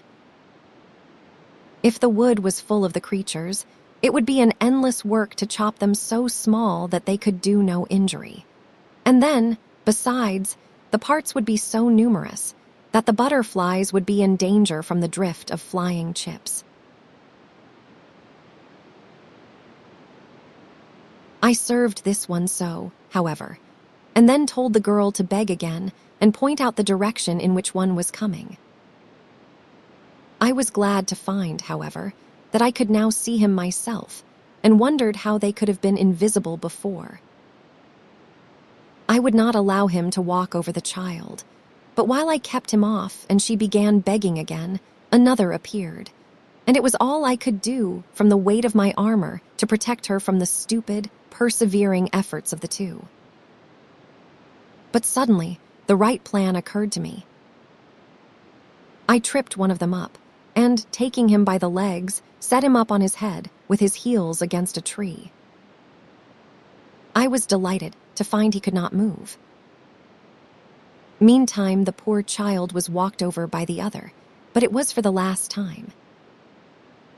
Whenever one appeared, I followed the same plan, tripped him up and set him on his head, and so the little beggar was able to gather her wings without any trouble, which occupation she continued for several hours in my company. "What became of her?" I asked. I took her home with me to my castle, and she told me all her story. But it seemed to me, all the time, as if I were hearing a child talk in its sleep. I could not arrange her story in my mind at all, although it seemed to leave hers in some certain order of its own. My wife, here the knight checked himself and said no more. Neither did I urge the conversation farther. Thus we journeyed for several days, resting at night in such shelter as we could get, and when no better was to be had, lying in the forest under some tree on a couch of old leaves.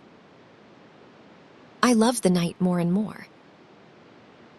I believe never squire served his master with more care and joyfulness than I.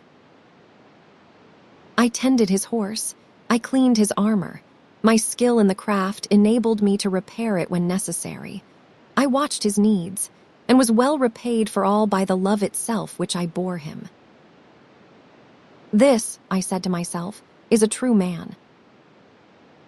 I will serve him, and give him all worship, seeing in him the embodiment of what I would fain become. If I cannot be noble myself, I will yet be servant to his nobleness. He, in return, soon showed me such signs of friendship and respect as made my heart glad, and I felt that, after all, mine would be no lost life if I might wait on him to the world's end, although no smile but his should greet me, and no one but him should say, "Well done, he was a good servant," at last. But I burned to do something more for him than the ordinary routine of a squire's duty permitted. One afternoon, we began to observe an appearance of roads in the wood. Branches had been cut down, and openings made, where footsteps had worn no path below. These indications increased as we passed on, till at length we came into a long, narrow avenue formed by felling the trees in its line, as the remaining roots evidenced. At some little distance on both hands, we observed signs of similar avenues, which appeared to converge with ours towards one spot.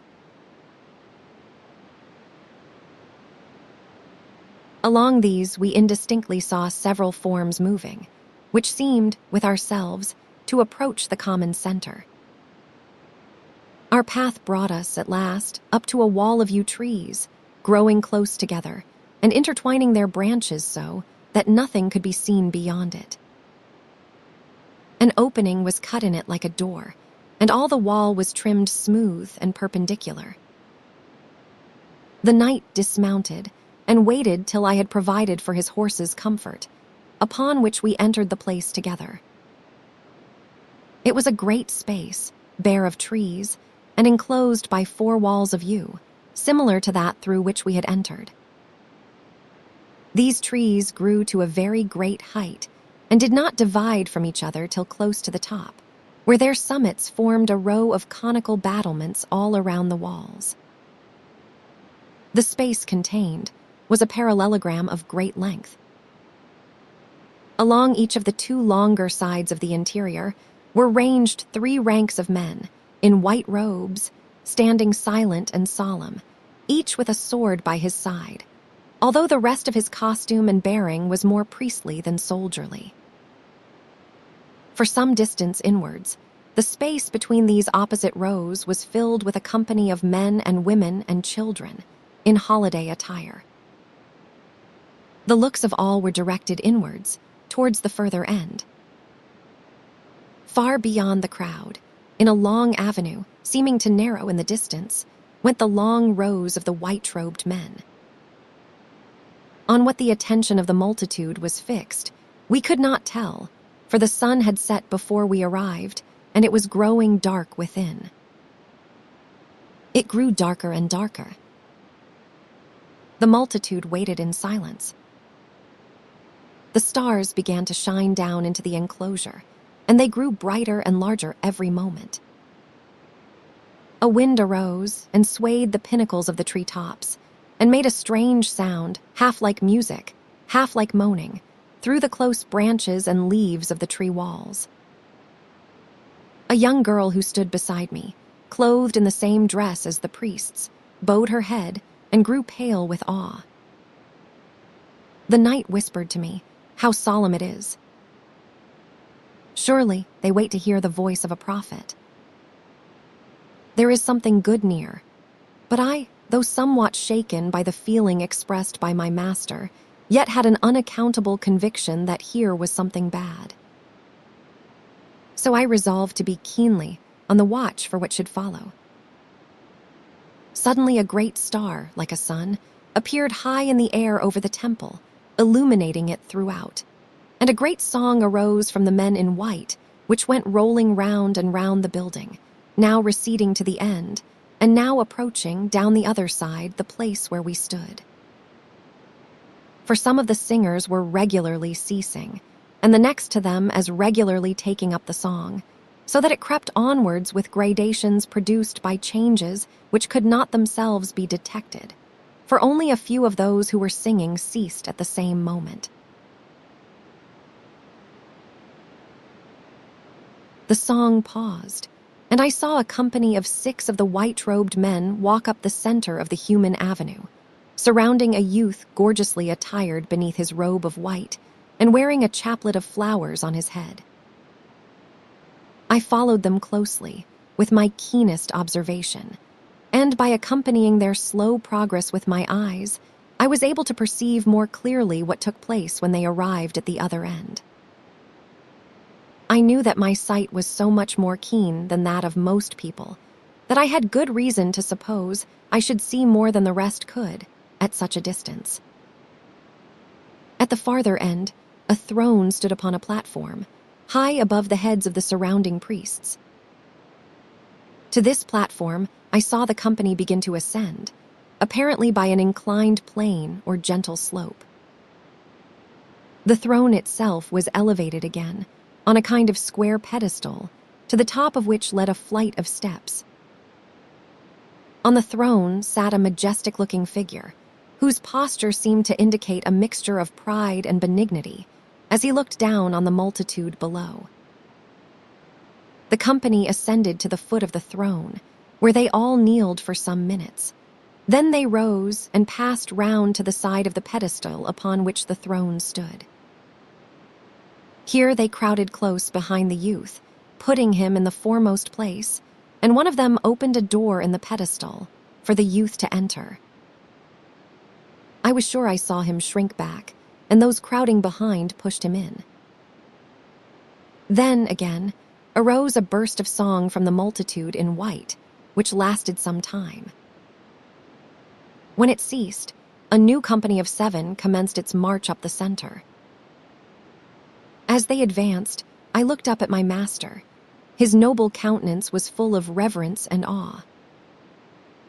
Incapable of evil himself, he could scarcely suspect it in another, much less in a multitude such as this, and surrounded with such appearances of solemnity.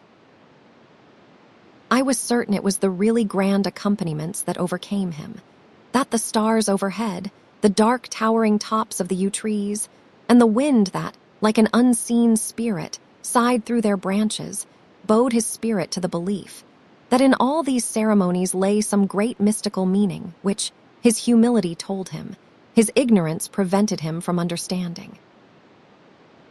More convinced than before that there was evil here, I could not endure that my master should be deceived, that one like him, so pure and noble, should respect what, if my suspicions were true, was worse than the ordinary deceptions of priestcraft. I could not tell how far he might be led to countenance, and otherwise support their doings, before he should find cause to repent bitterly of his error. I watched the new procession, yet more keenly, if possible, than the former. This time, the central figure was a girl, and at the close I observed, yet more indubitably, the shrinking back and the crowding push. What happened to the victims, I never learned, but I had learned enough, and I could bear it no longer. I stooped and whispered to the young girl who stood by me to lend me her white garment. I wanted it, that I might not be entirely out of keeping with the solemnity, but might have at least this help to passing unquestioned. She looked up, half amused and half bewildered, as if doubting whether I was in earnest or not. But in her perplexity, she permitted me to unfasten it and slip it down from her shoulders. I easily got possession of it, and, sinking down on my knees in the crowd, I rose apparently in the habit of one of the worshippers. Giving my battle axe to the girl, to hold in pledge for the return of her stole, for I wished to test the matter unarmed, and if it was a man that sat upon the throne, to attack him with hands bare, as I supposed his must be, I made my way through the crowd to the front, while the singing yet continued, desirous of reaching the platform while it was unoccupied by any of the priests. I was permitted to walk up the long avenue of white robes unmolested, though I saw questioning looks in many of the faces as I passed. I presume my coolness aided my passage, for I felt quite indifferent as to my own fate, not feeling, after the late events of my history, that I was at all worth taking care of, and enjoying, perhaps, something of an evil satisfaction in the revenge I was thus taking upon the self which had fooled me so long. When I arrived on the platform, the song had just ceased, and I felt as if all were looking towards me. But instead of kneeling at its foot, I walked right up the stairs to the throne, laid hold of a great wooden image that seemed to sit upon it, and tried to hurl it from its seat. In this I failed at first, for I found it firmly fixed. But in dread lest, the first shock of amazement passing away, the guards would rush upon me before I had effected my purpose, I strained with all my might, and with a noise as of the cracking and breaking and tearing of rotten wood, something gave way, and I hurled the image down the steps. Its displacement revealed a great hole in the throne, like the hollow of a decayed tree, going down apparently a great way. But I had no time to examine it, for as I looked into it, up out of it rushed a great brute, like a wolf, but twice the size, and tumbled me headlong with itself down the steps of the throne. As we fell, however, I caught it by the throat, and the moment we reached the platform, a struggle commenced, in which I soon got uppermost, with my hand upon its throat and knee upon its heart. But now arose a wild cry of wrath and revenge and rescue. A universal hiss of steel, as every sword was swept from its scabbard, seemed to tear the very air in shreds. I heard the rush of hundreds towards the platform on which I knelt. I only tightened my grasp of the brute's throat. His eyes were already starting from his head, and his tongue was hanging out.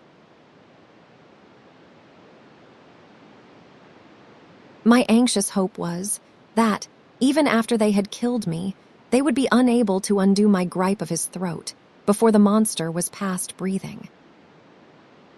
I therefore threw all my will and force and purpose into the grasping hand. I remember no blow. A faintness came over me, and my consciousness departed. Chapter 24. We are ne'er like angels till our passions die. D.C.K.A.R. This wretched inn where we scarce stay to bait, we call our dwelling place. We call one step a race. But angels in their full enlightened state, angels who live and know what 'tis to be, who all the nonsense of our language see, who speak things and our words, their ill-drawn pictures, scorn, when we by a foolish figure say, behold an old man dead. Then they speak properly and cry, behold a man-child born. Cowley. I was dead and right content. I lay in my coffin, with my hands folded in peace. The night and the lady I loved wept over me. Her tears fell on my face. "Ah," said the night, "I rushed amongst them like a madman. I hewed them down like brushwood. Their swords battered on me like hail, but hurt me not. I cut a lane through to my friend. He was dead, but he had throttled the monster, and I had to cut the handful out of its throat, before I could disengage and carry off his body. They dared not molest me as I brought him back. "He has died well," said the lady. My spirit rejoiced.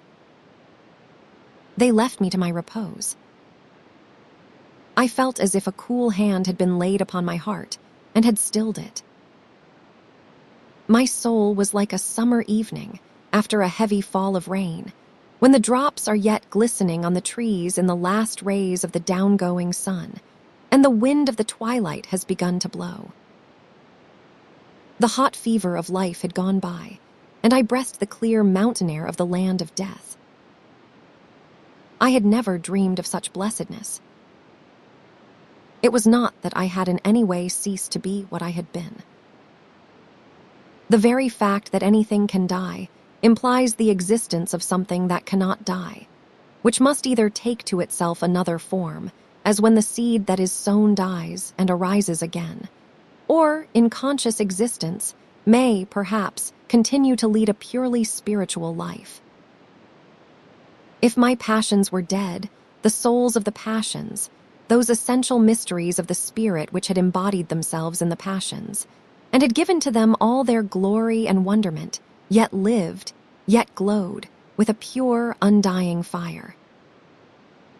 They rose above their vanishing earthly garments and disclosed themselves angels of light. But oh, how beautiful beyond the old form! I lay thus for a time and lived as it were an unradiating existence, my soul a motionless lake that received all things and gave nothing back, satisfied in still contemplation and spiritual consciousness. Ere long, they bore me to my grave. Never tired child lay down in his white bed and heard the sound of his playthings being laid aside for the night, with a more luxurious satisfaction of repose than I knew, when I felt the coffin settle on the firm earth and heard the sound of the falling mold upon its lid. It has not the same hollow rattle within the coffin that it sends up to the edge of the grave. They buried me in no graveyard.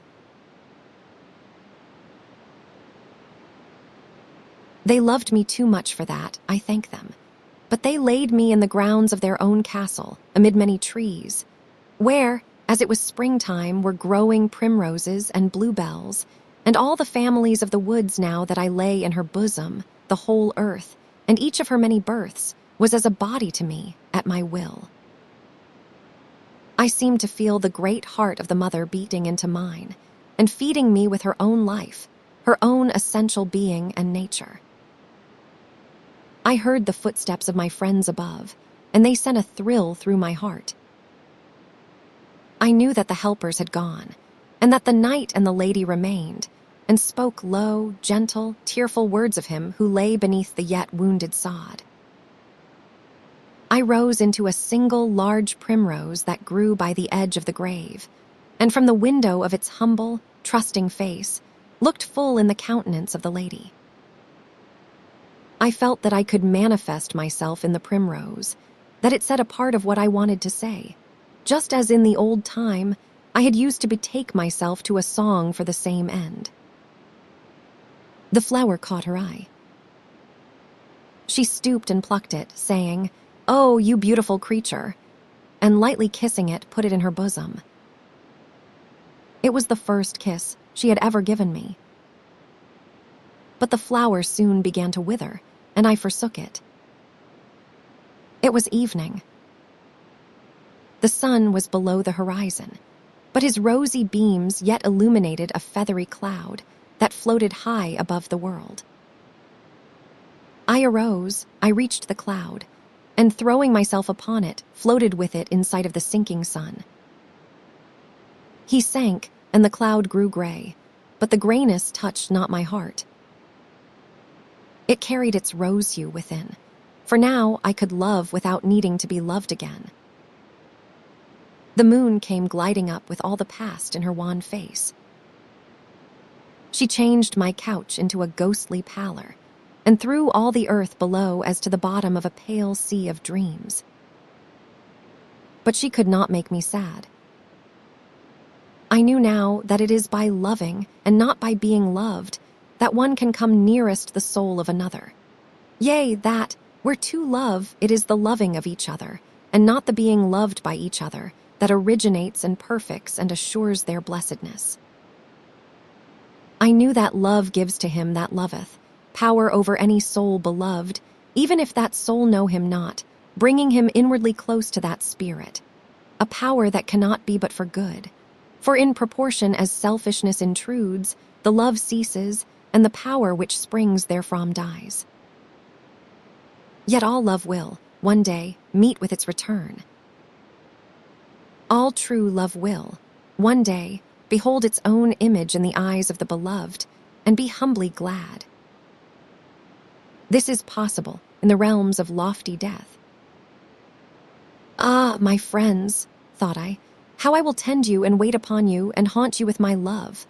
My floating chariot bore me over a great city.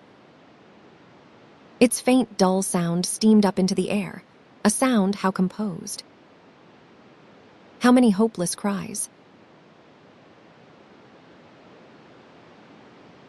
Thought I, and how many mad shouts go to make up the tumult, here so faint where I float in eternal peace, knowing that they will one day be stilled in the surrounding calm, and that despair dies into infinite hope, and the seeming impossible there is the law here.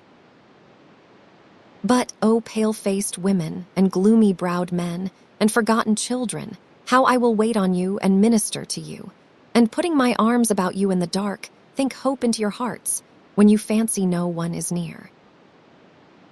Soon as my senses have all come back, and have grown accustomed to this new blessed life, I will be among you with the love that healeth. With this, a pang and a terrible shudder went through me, a writhing as of death convulsed me, and I became once again conscious of a more limited, even a bodily and earthly life. Chapter 25. Our life is no dream, but it ought to become one and perhaps will. Novalis. And on the ground, which is my Mater's gate, I knock with my staff, earlich and late, and say to hire, leave mother, let me in.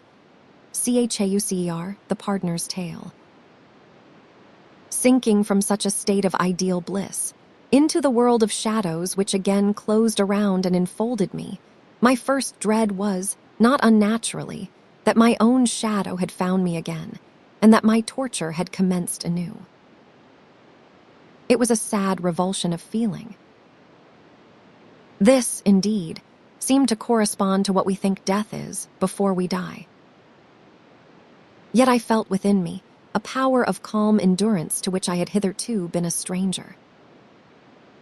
For, in truth, that I should be able if only to think such things as I had been thinking was an unspeakable delight. An hour of such peace made the turmoil of a lifetime worth striving through.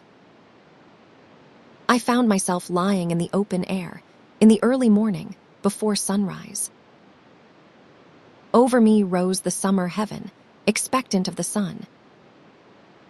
The clouds already saw him, coming from afar, and soon every dewdrop would rejoice in his individual presence within it. I lay motionless for a few minutes, and then slowly rose and looked about me.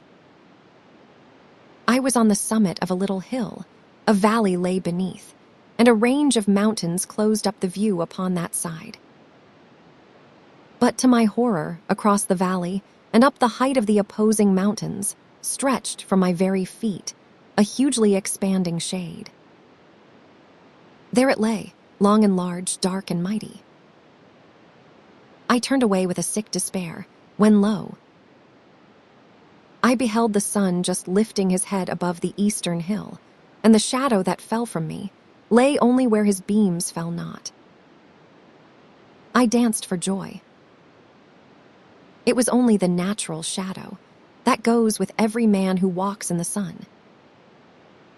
As he arose, higher and higher, the shadow head sank down the side of the opposite hill and crept in across the valley towards my feet.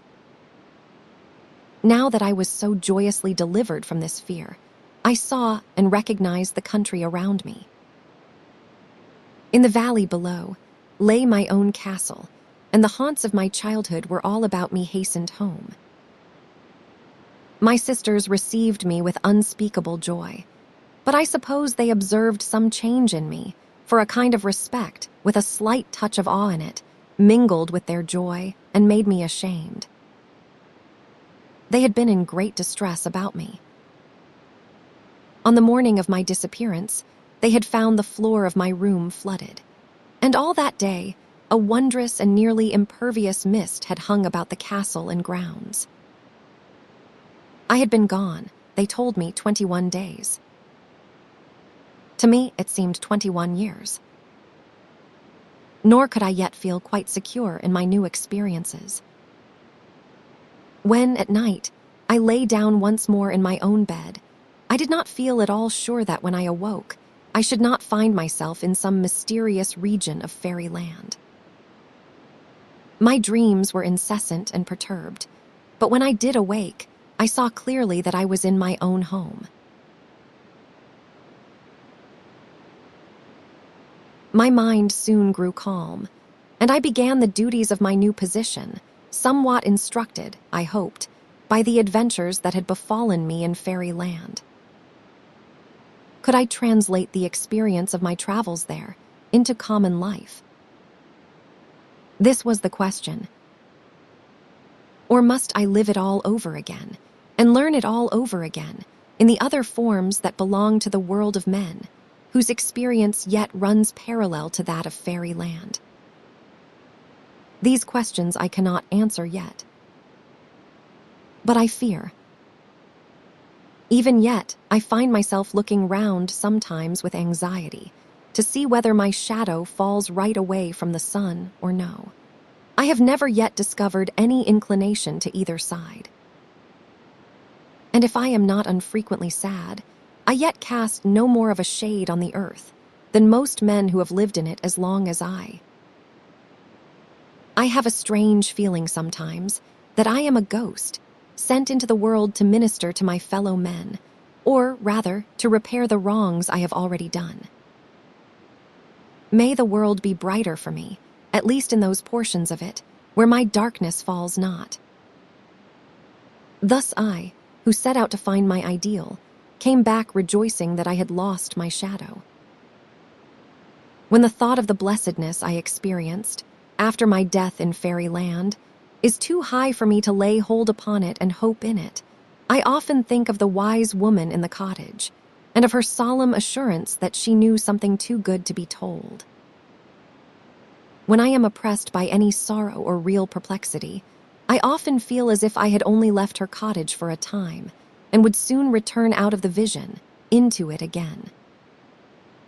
Sometimes, on such occasions, I find myself, unconsciously almost, looking about for the mystic mark of red, with the vague hope of entering her door and being comforted by her wise tenderness. I then console myself by saying, I have come through the door of dismay, and the way back from the world into which that has led me is through my tomb. Upon that the red sign lies, and I shall find it one day and be glad. I will end my story with the relation of an incident which befell me a few days ago. I had been with my reapers, and when they ceased their work at noon, I had lain down under the shadow of a great, ancient beech tree that stood on the edge of the field. As I lay, with my eyes closed, I began to listen to the sound of the leaves overhead.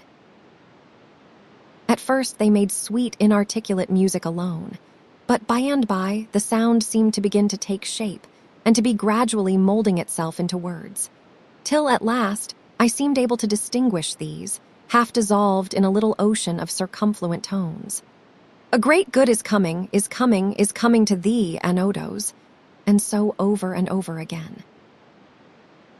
I fancied that the sound reminded me of the voice of the ancient woman in the cottage that was foursquare.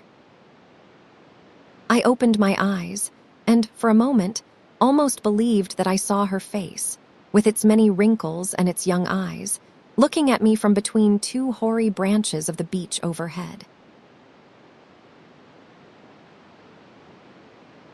But when I looked more keenly, I saw only twigs and leaves, and the infinite sky in tiny spots gazing through between. Yet I know that good is coming to me.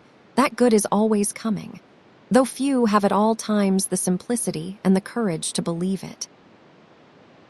What we call evil is the only and best shape, which, for the person and his condition at the time, could be assumed by the best good. And so farewell.